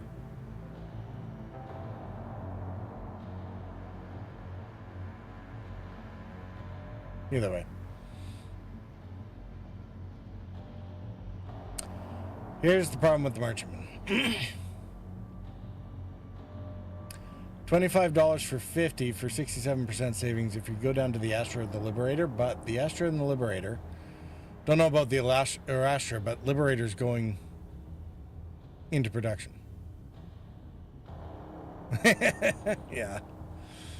Liberator's going in production. When it goes in, it's going to crank up in price, and so we'll see what happens there. So if you want stable prices, then you've got to put in $80 to save 50. So technically only a 40% or 38% savings. But the Assault's concept, the Hull Diaz concept, Arrestor Liberator concept, and the Carrack is at the same price point, so you can't use that. So, so yeah, the options are stable price, speculate on something like the Liberator not going up, or yeah, you're not getting Merchantman before the Liberator. Or you end up what happens with the Perseus to Odyssey. So Odyssey was at 700. It was 25 bucks more than the Perseus. So this $25 upgrade just became worth negative 100. Artrock said, I gave my Apache helicopter missiles and machine guns too. The machine guns were made of repeating crossbows wired around an arm so they can fire quickly. You're talking about the real Besieged. Holy crap, dude. You're a menace. I love it. Yeah, so the Perseus, going from the Perseus to Odyssey, suddenly the Perseus has leapfrogged the Odyssey. So it'll be interesting to see if they do a price adjustment tomorrow or if they leave this be. Because when the Odyssey eventually does come around, it probably will end up somewhere ahead of the Perseus again. At least that'll be the hope. Either that or I need to get myself a new Odyssey CCU somewhere.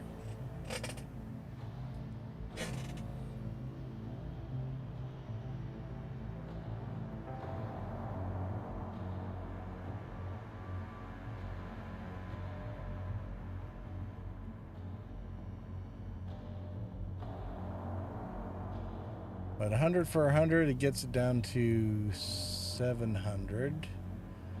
So you either get to speculate on the Merchantman or the Orion. Isn't the Odyssey supposed to be for terrariums? Terrariums, yeah.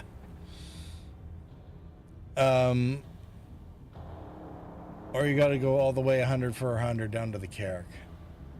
But yeah, the Merchantman or the Orion, they're gonna crank again as well. So.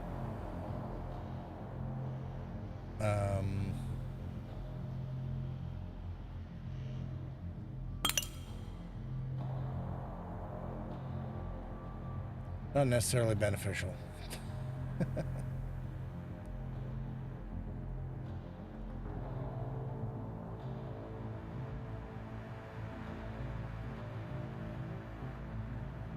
All right.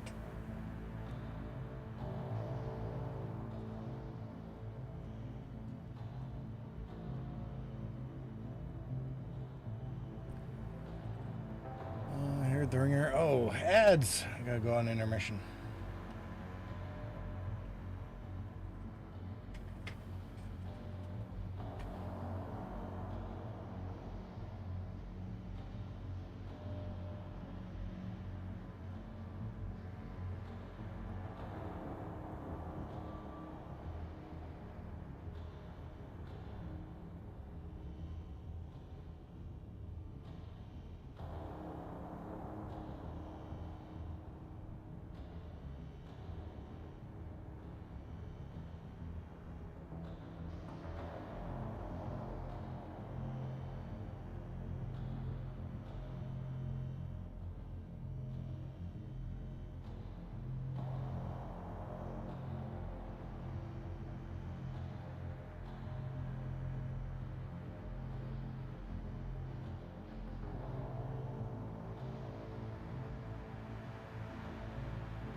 Okay, so it turns out the one I thought was for terrariums was the Endeavor, not the Odyssey. I told you I don't know the names of the ships. The only way they're similar is they both mean quest.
All right, I'm back.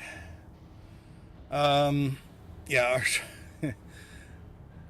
our truck, I was thinking the same thing when you were mentioning terrariums. Yeah, the commercial happened before I was really able to focus on the question better. And yeah, you're right. It would have been the Endeavor. And the Endeavor, actually, it'll be interesting to see what happens with the Endeavor tomorrow. Well, I shouldn't say interesting. The thing with the Endeavor is you can upgrade the ship, the main hull of the Endeavor. It's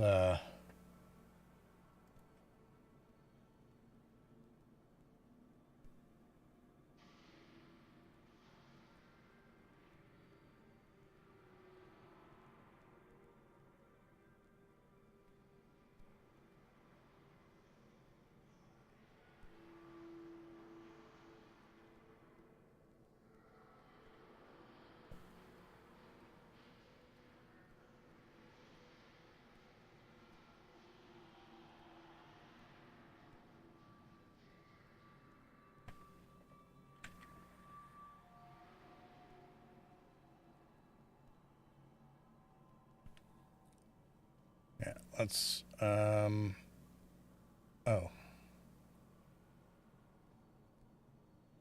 No, it's not there. Okay, not on the pledge store.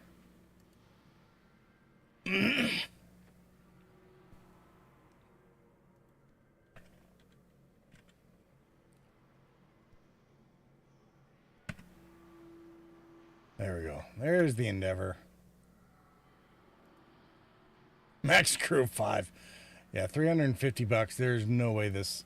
Well, actually, the base hull might... No, it won't. But whatever. The point of the Endeavor, yeah, is it's got a base hull that moves away. And then it's got all the modules. Massive telescope for exploration. There's like a hangar module. Big biodome. Medical.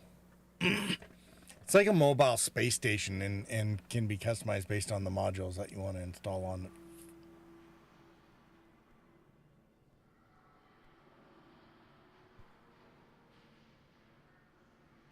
And the Endeavor main part of the hull can separate and go do its own operations. Now, the modules need a whole bunch of other gameplay you know, the scanning gameplay, It will the have more refining than 5 gameplay. max crew, they just ain't touched it in a while. Oh yeah, probably.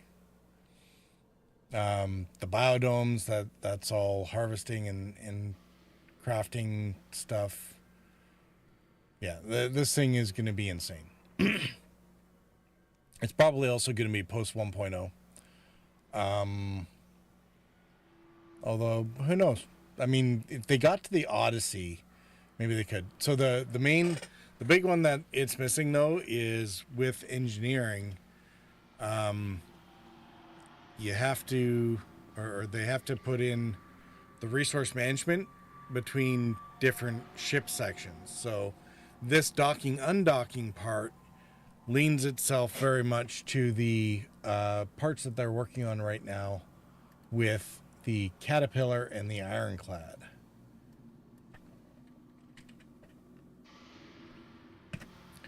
Because Caterpillar and the Ironclad both have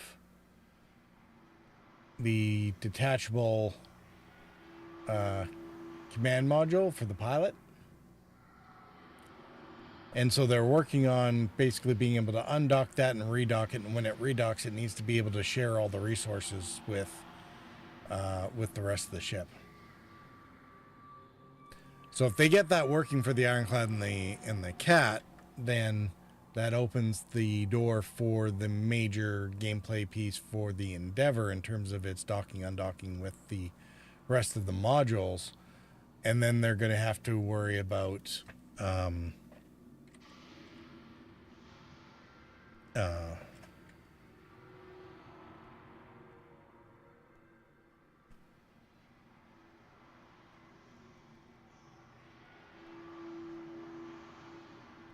why can't I spell? So 2Ds? The Karak will have detached modules too.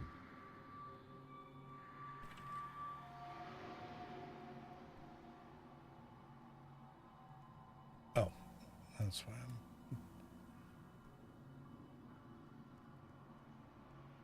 I'm on the wrong page again.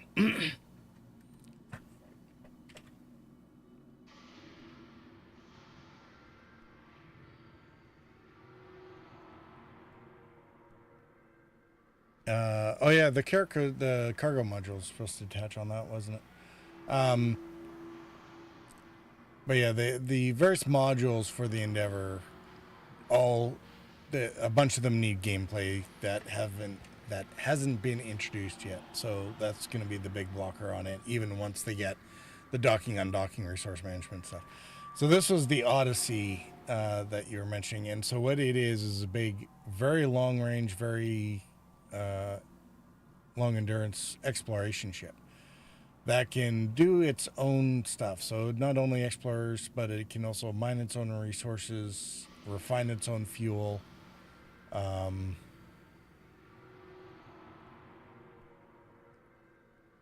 When they do this, onboard refinery, built-in mining tech,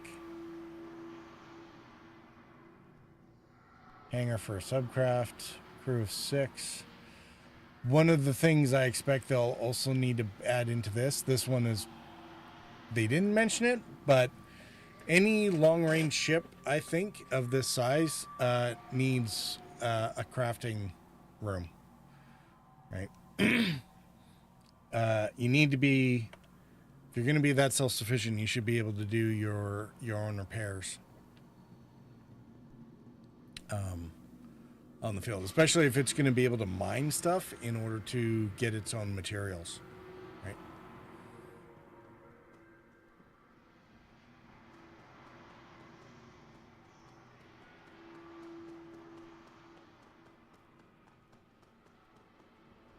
They are, however, both the Endeavor and the Odyssey are both missed, though. So, the confusion would be understandable. and they actually do fill sort of similar mission profiles to some extent. I don't think the Endeavor is, it probably has a similar range, but I don't think it's supposed to go quite as far off the grid as the Odyssey. As the Endeavor is pretty vulnerable, I think. So it would need to be either protected or stay somewhere relatively secure. So.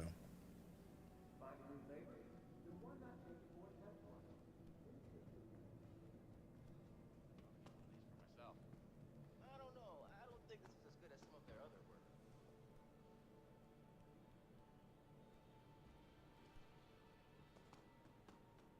Sienna said, "We have enough protection for the Endeavor." Oh, I look. am anything but worried about that, LOL. Oh, we do? Well, okay. We have hardware. We don't have bodies, Sienna. Where our J2 guys are going to be suffering. If we had enough people to have a J2, or sorry, J1. If you're not familiar with the Continental Staff System, the number one guys are personnel, because personnel is your number one Bodies factor. comes every after day. the hardware. No. The other way around. Well, I mean, can be the other way around. Or the hardware defines how many bodies you need, but you definitely need to spend some time making the bodies, so.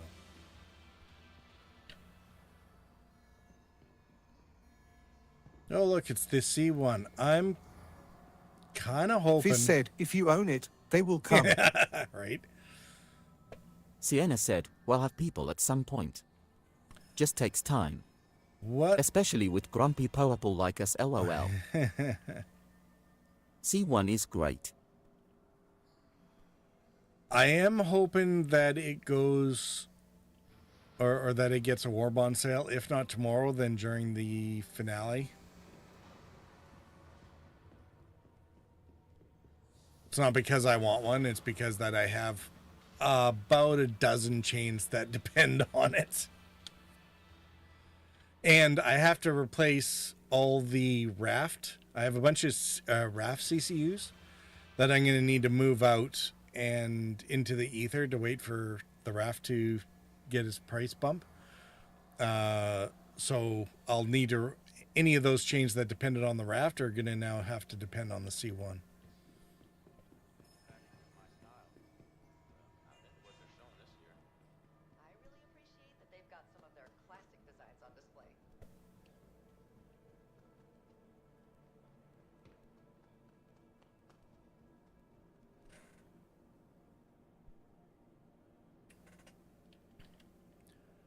All right.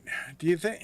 I'm trying to remember if I did talk about the new ship packages enough that... I can do a wrap-up section. Yep, you did. It was clear as mud. I can clip it in its... and phase out the dead spots and post it as its own thing. Wouldn't that be nice?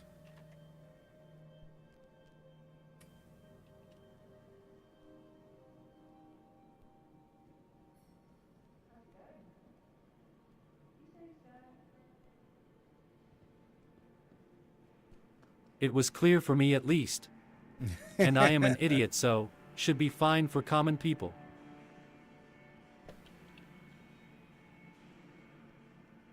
Okay.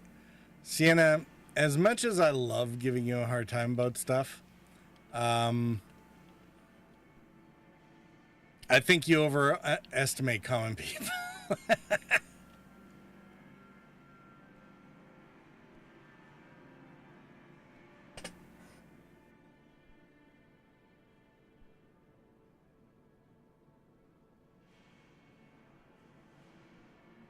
LOL.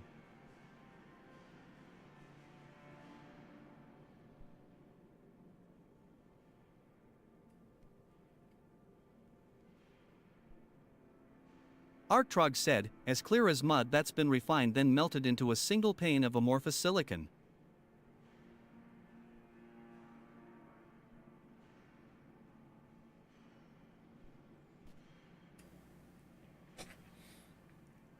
Arctrog, that might be the most interesting way to say that it's better than I think.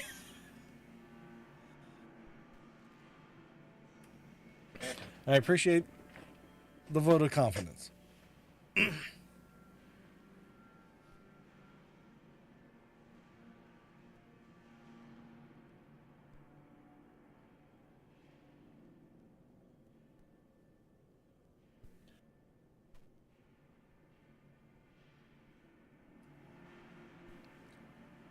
Mud is not clear, but glass is. Yeah, that's kind of what. And glass is all Sienna silicone. said, it was as So- clear as light. You are fine clearer than that it will be glass. All right.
Sorry, I'm just getting a couple things set up here for the next segment, so don't mind me.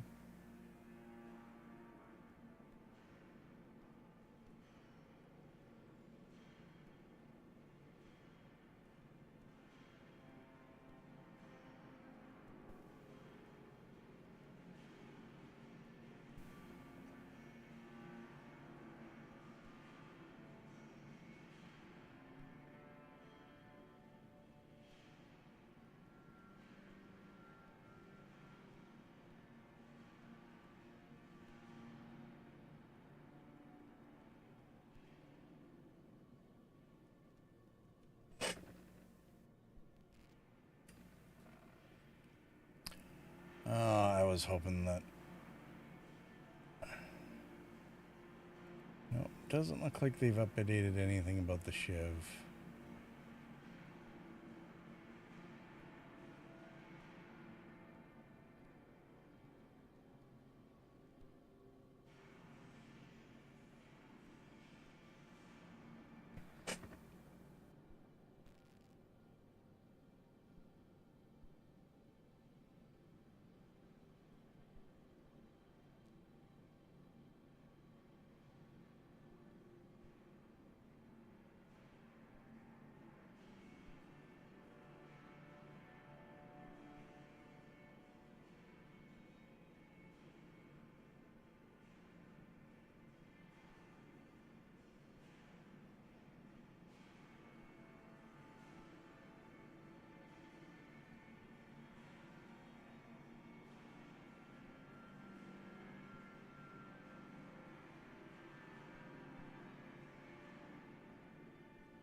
I'm guessing everybody's gotten their drops already. Bumblebee, have you been checking out the Twitch streams in order to get the armor drops? Fizz said, yup. Sienna said, nope. No. Well, I mean, you probably will have by now.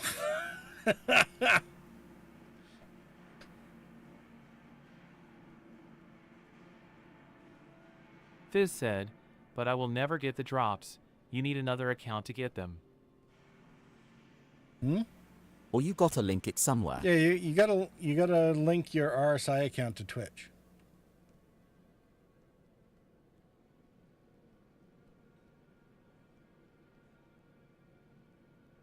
And that's just in the settings bit. Twitch can eat my fat ass. Dude, you're already on Twitch. Come on. Sienna said, I got the reward here, though. Need to find how to link lol. Fizz said, not with my RSI account.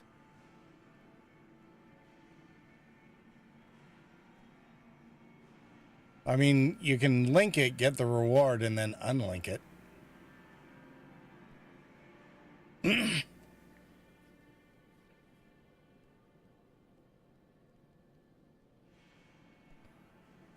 Because it's just in your, go to your setting or dashboard and settings, you get the link accounts, you hit the Twitch thing, as long as you're already logged into Twitch, you can link it. You claim your rewards. Once you confirm it's in your hangar, you can always unlink it again. Like, I understand the security quandaries there, you know, not oblivious to them. It's just, there's ways of doing it in a pretty low risk way that don't have to leave it there. They'll probably be doing, hopefully this is the first of many drop campaigns that they do, so.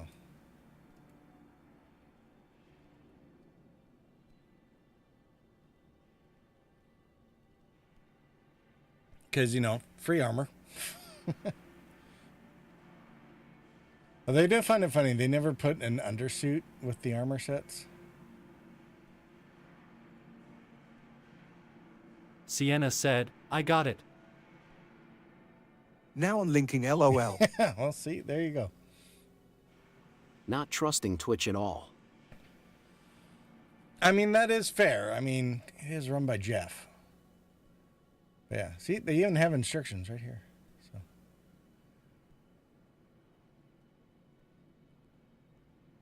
and they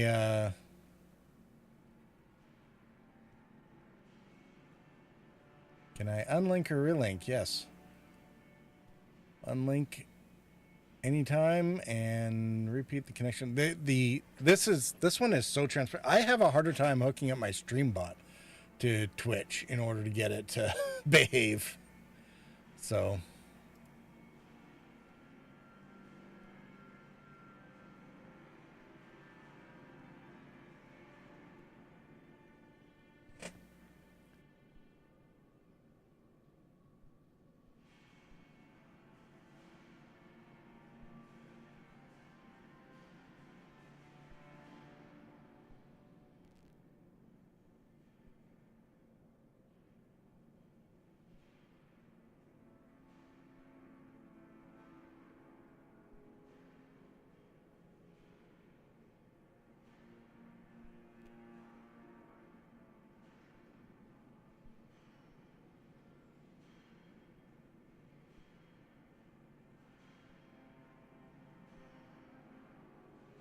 I'm thinking of grabbing that new armor with the cape. oh, for sure, Look tons Sienna. better than that Titich one. It does, and yeah, it's total Darth Vader Viking vibe or something there. It looks pretty good, not gonna lie. Where was that? That was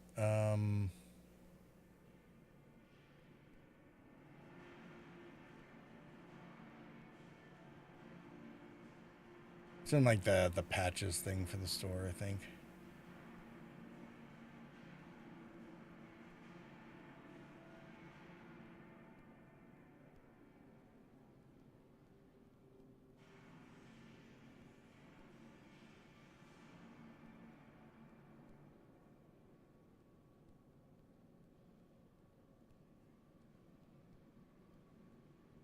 Yeah, there it is. The Epoch Dust Devil Patch Bundle.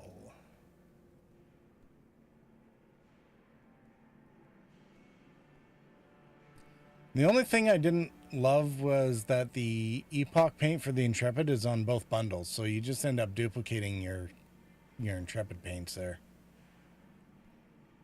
So there's not, like, I'm not sure why they would have... It's questionable the practice putting the putting these together in the first place, armor plus paints. They keep doing it. I wish I could have the armor only. Don't care about the poet. Well, that's the thing, right?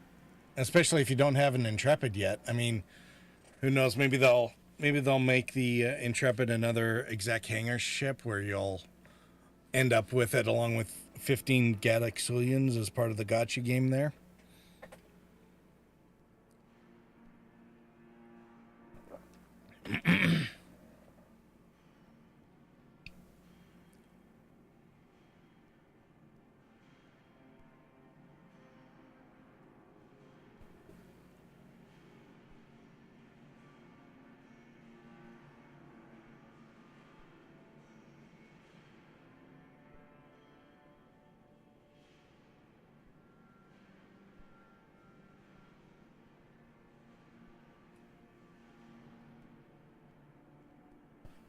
All right.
All right. I am going to mute everybody since you're so talkative. And see if I can run through this sign-off bit that I need for today's video.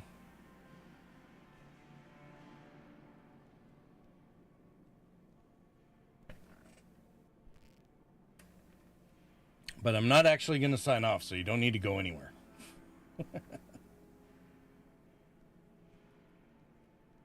I'm just going to try to limit the distractions and see if I can ram through this. And then it's been a long night.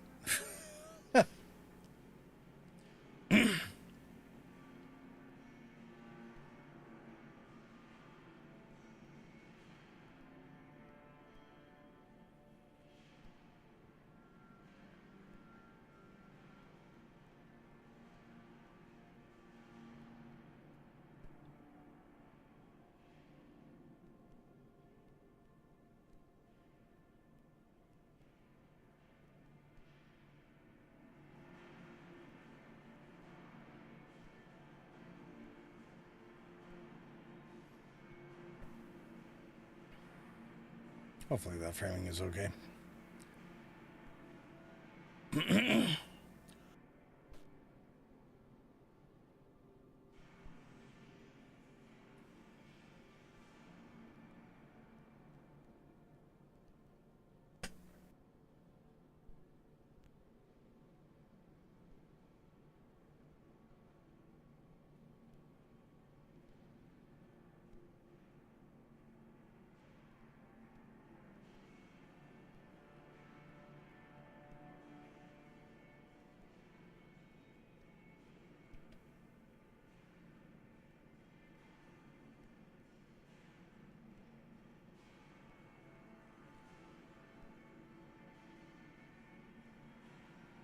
All right, I think that just about covers it for IAE's starter packages, and unless there's something that changes before or during the finale, those will be the recommendations.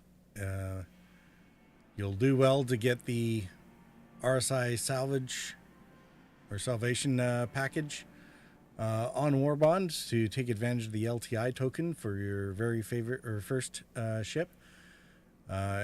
It's definitely lined up to contend with the Aurora and other ships, and even surpasses the Golem in terms of its capabilities, which would be the other price point equivalent package.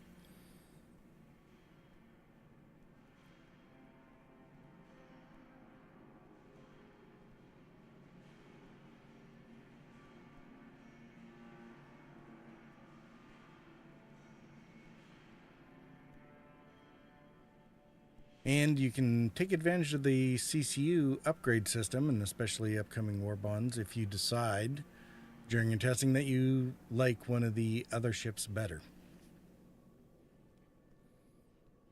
Because that LTI insurance will follow into your upgraded ship. On the other hand, if you don't have enough cash in hand, the Mustang is a perfectly functional ship for a starter pack. It is the minimum buy-in price available at $45.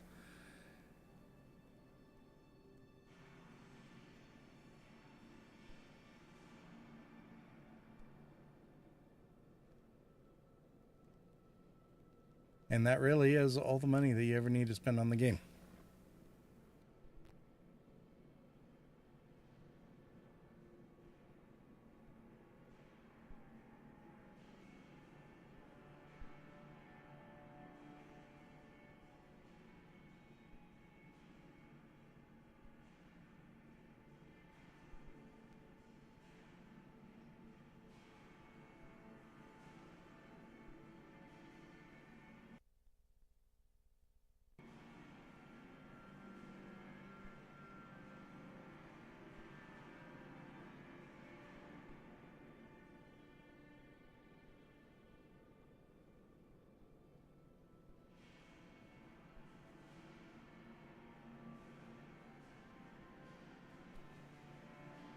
And that'll be it for today's shenanigans at the IAE show floor.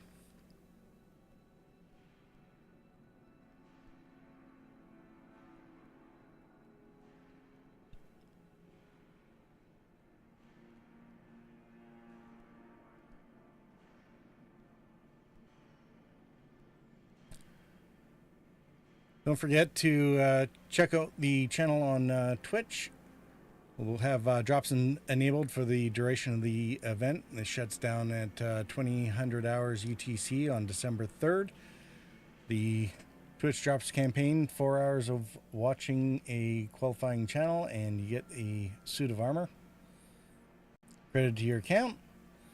For that, you need to link your RSI account to your Twitch account. And so if you're going to do that, you might as well take advantage of the freefly if you aren't already.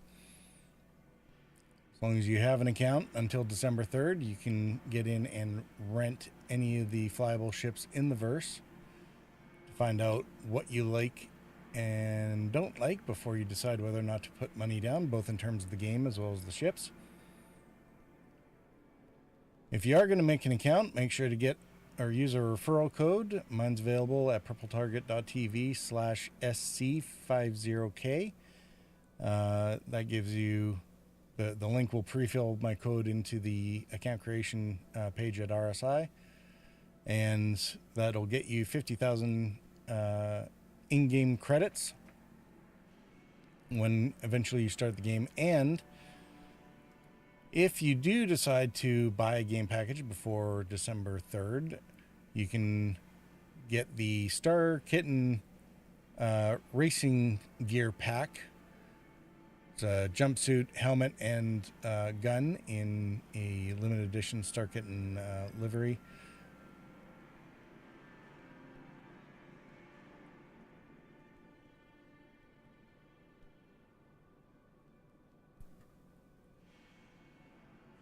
Which you'd otherwise have to buy, but And if you turn around and actually use your referral code for somebody else, or somebody else uses your referral code, I should say, then you get the limited edition Star Kitten Dragonfly. This has been unavailable for many years. It's very, very limited edition, so in high demand by folks who like to collect things.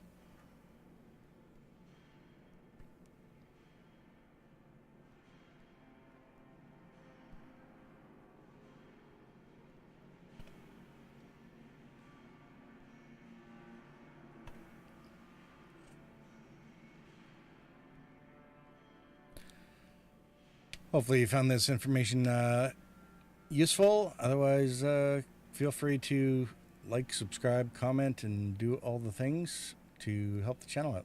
And we'll talk to you again next time. Cheers.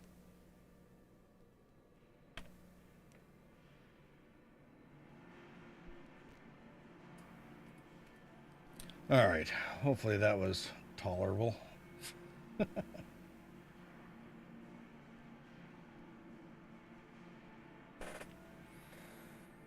All right. Did I miss anything while you were all muted? Don't think so. You're all very, very quiet.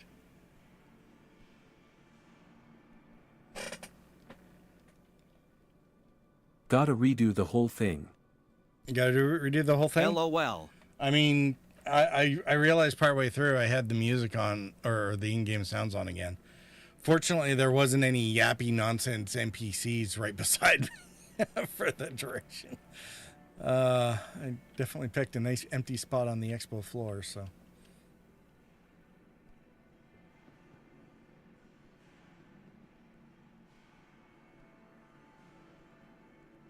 I'm gonna have to make a shopping list before I come back here tomorrow so that I know what I need to buy. Oh, are there MDBs? It would be so cool if there were MDBs. Or not MDBs, the NN. I don't even know what they look like. It's that bad.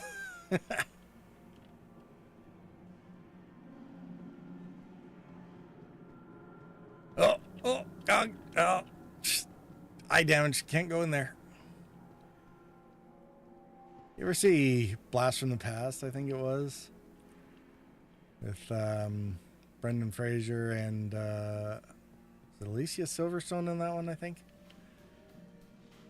This is Purple's favorite Poison manufacturer. gas! Poison gas! Origin.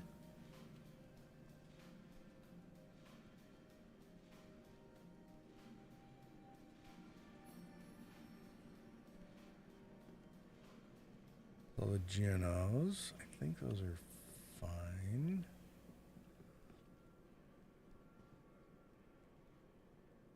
Yeah, I gotta remember what they all are, and then figure out which ones we actually need.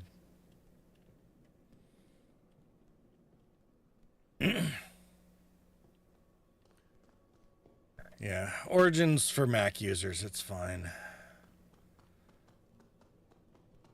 The only reason I will ever, like, I have about, crap, how many 600i CCUs do I have now? I'm actually scared to look.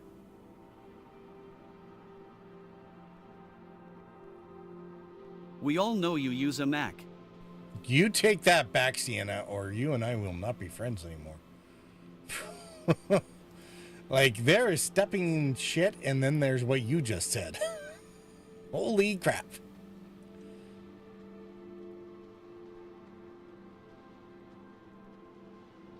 $16. Oh my god. I have 16. Lance said, bah. 16 Prowler to 600i upgrades. Sienna said, you just need an iPhone, iPad, and a watch and you're ready. The only thing I have more of probably is the C1 Spirit for ships that I'll never actually own with real money, other than the 3 minutes it takes to get the next part of the CCU chain into play.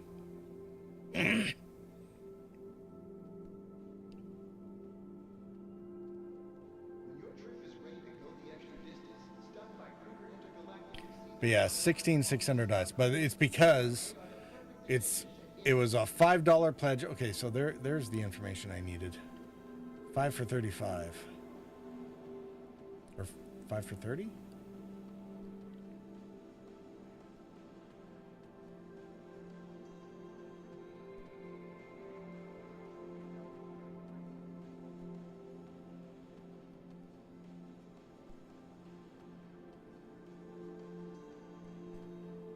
Finding your favorite? Then why not take it for a test flight?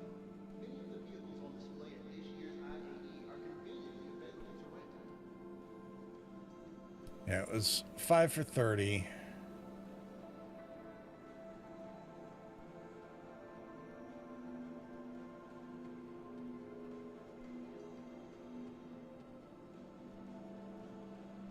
That's a really nice chunk there in terms of money in for money gained. And then with any luck, if we get another Prowler, if we don't get a Prowler CCU for during the finale, hopefully it'll show up early in the new year, because the other Prowler CCUs that we've seen have generally shown up in around February, March, I guess. So I really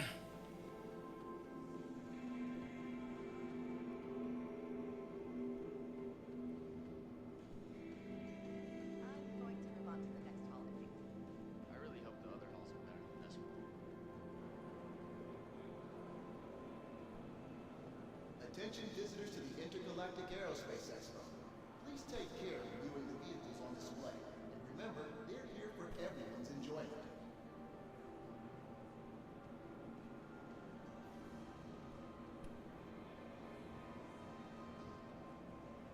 wow, that is like horrible lighting for me, isn't it?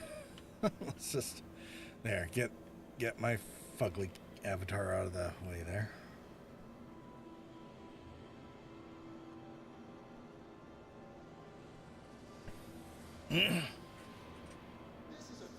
I am really happy that whoever built the Perseus at CIG, I mean, I'm sure it's more than just. I mean, there's obviously a whole team behind it, but the behind the ships episode, Nathan, I think, was the name of the developer, and he was talking about having gone on a tour of the USS Midway when he was visiting one of the CitizenCon watch parties, I think, or maybe a bar citizen. Either way, it would have had to have been early enough that they were still doing the interior work, I'm guessing.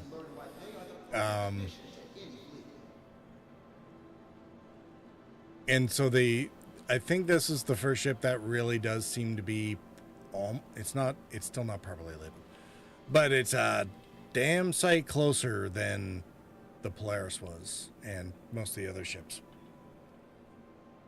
And eventually I'll try to make a video about that, along with my many other plans, like updating my bot that I haven't done in like 7 years.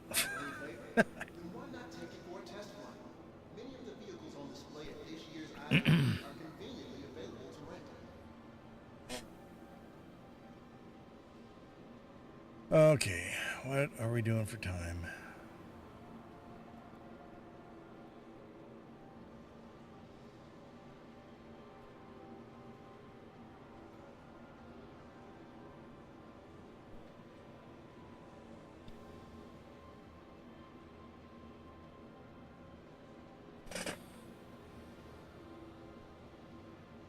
Gathering the latest and greatest from manufacturers across the empire. The Intergalactic Aerospace Expo is where spaceship enthusiasts come to take flight. I want to know who that voice actor is. Sounds so familiar.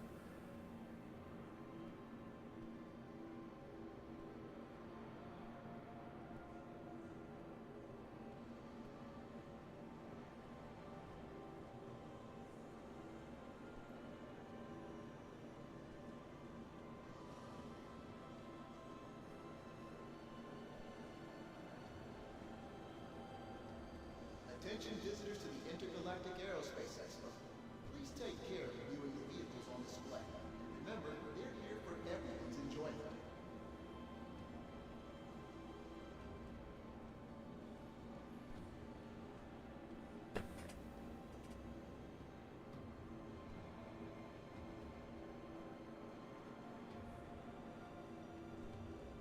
All right, gents. I think actually I'm gonna take off here. We've been at this for, oh god, over 5 hours. Bumblebee was right. I've been on here way too long. If you didn't have your drops at the beginning, you certainly have them by now. Sounds good. Thanks for the stream, Purple. Well, thanks for coming by, Sienna. It was unfortunate we weren't able to get more Perseus runs, but I imagine with your Perseus, we'll be able to do that at any time. I'm waiting a little bit longer to see if there's a couple different links that I want to use for my Perseus, so I'll get there eventually. But as usual, I'm waiting until the last day because I want to see what other war bonds actually show up.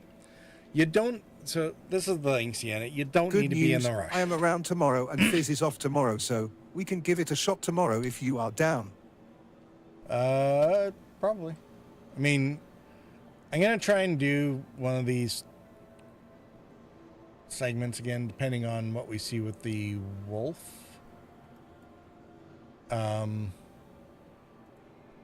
That's the wrong tab.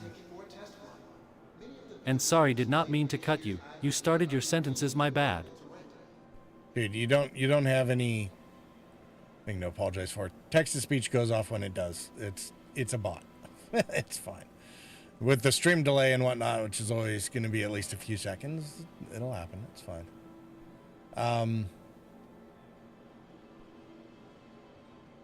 What do we got? Oh yeah, tomorrow. So tomorrow is Kruger, Misk, and Gathering the latest and greatest from manufacturers across the empire.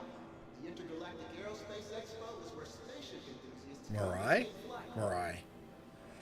Right.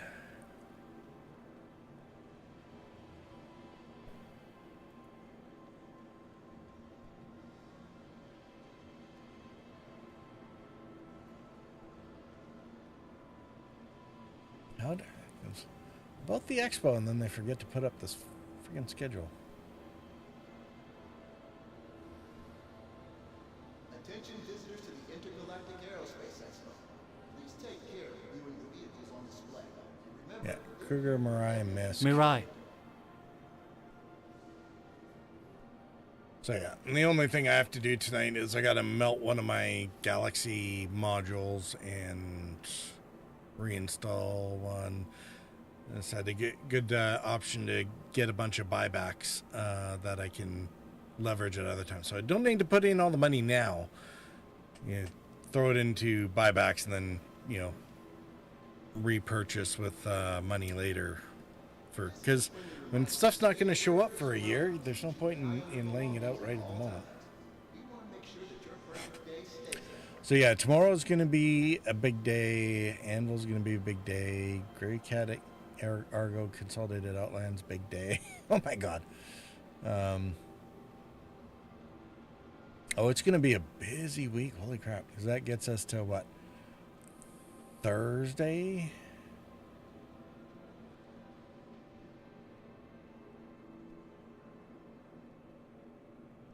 when your trip is ready to go the extra distance, stop by Kruger Intergalactic to see their lineup of quality snubcrafts and learn why they are the perfect addition to Tomorrow is my favorite day. Yeah, I'm not surprised, Sienna. And I mean, we'll see what happens the wolf with and miscellaneous LOL. So here's the thing with tomorrow. If the wolf, if it comes out and actually has a CCU available where it has a Warbond CCU available to upgrade into like anything,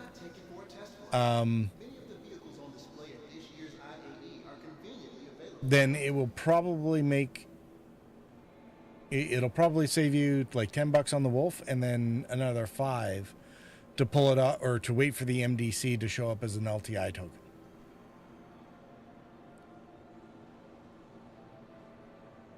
Right? Now, if they don't have a war bond LTI or option for the L22, and it's just a sale price down to The Intergalactic Aerospace Expo is where spaceship enthusiasts come to take flight. then yeah, or you know, it might have the bonus paint or whatever. So I mean, your call there, right? But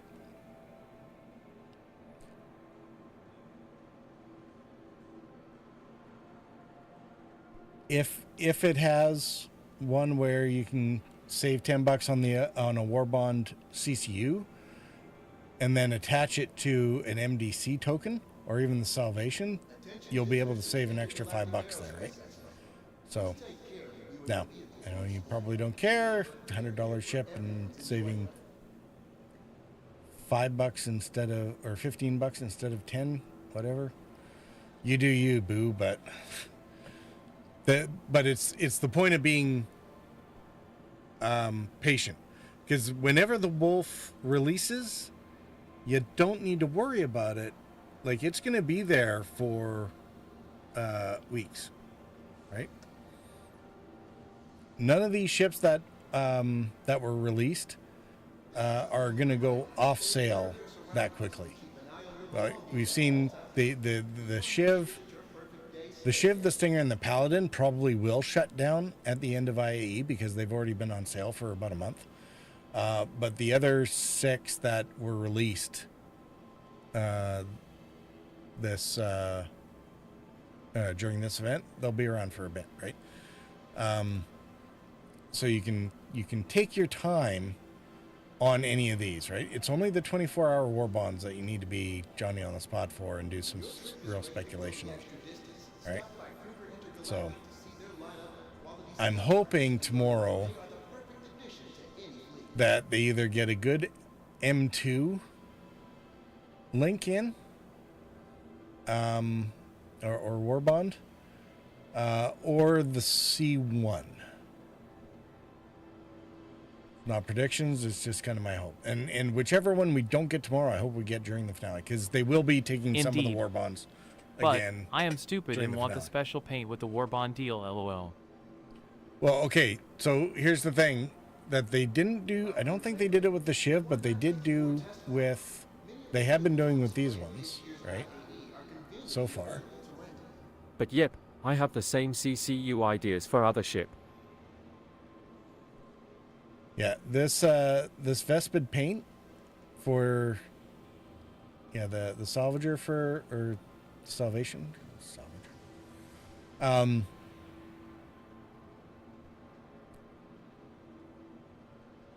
Sorry, where?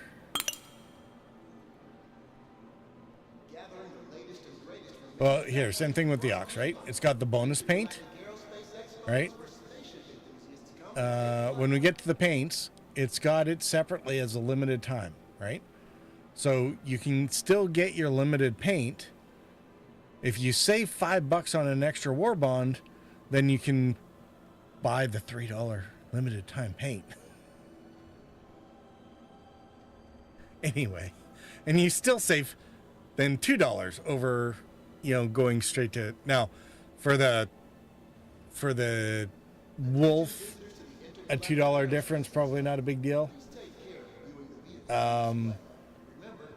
When you're going straight from 0 to Stinger in one go, that would have been a whole different, you know, ball game. So, and they're not. Oh, I guess they didn't do the same thing for the Perseus because it was a concept a long time ago. Okay. I'm getting out of here. Whatever. We'll talk tomorrow. Most likely. Thanks for coming by and hanging out. I'm going to roll credits as usual. Ha ha. And if you are over on Twitch, where is my intro? There we go. If you're over on Twitch as usual, hang out until the Take care, music y'all. stops, and we will raid over to somebody else. Again, big shout out to Arcturog for the sub right from the get-go. All right, all. Peace out.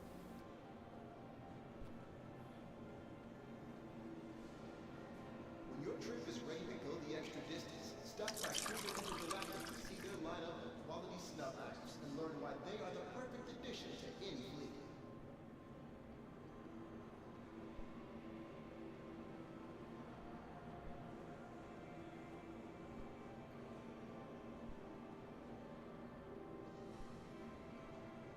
Lance said, "Thank you for the stream, Purple.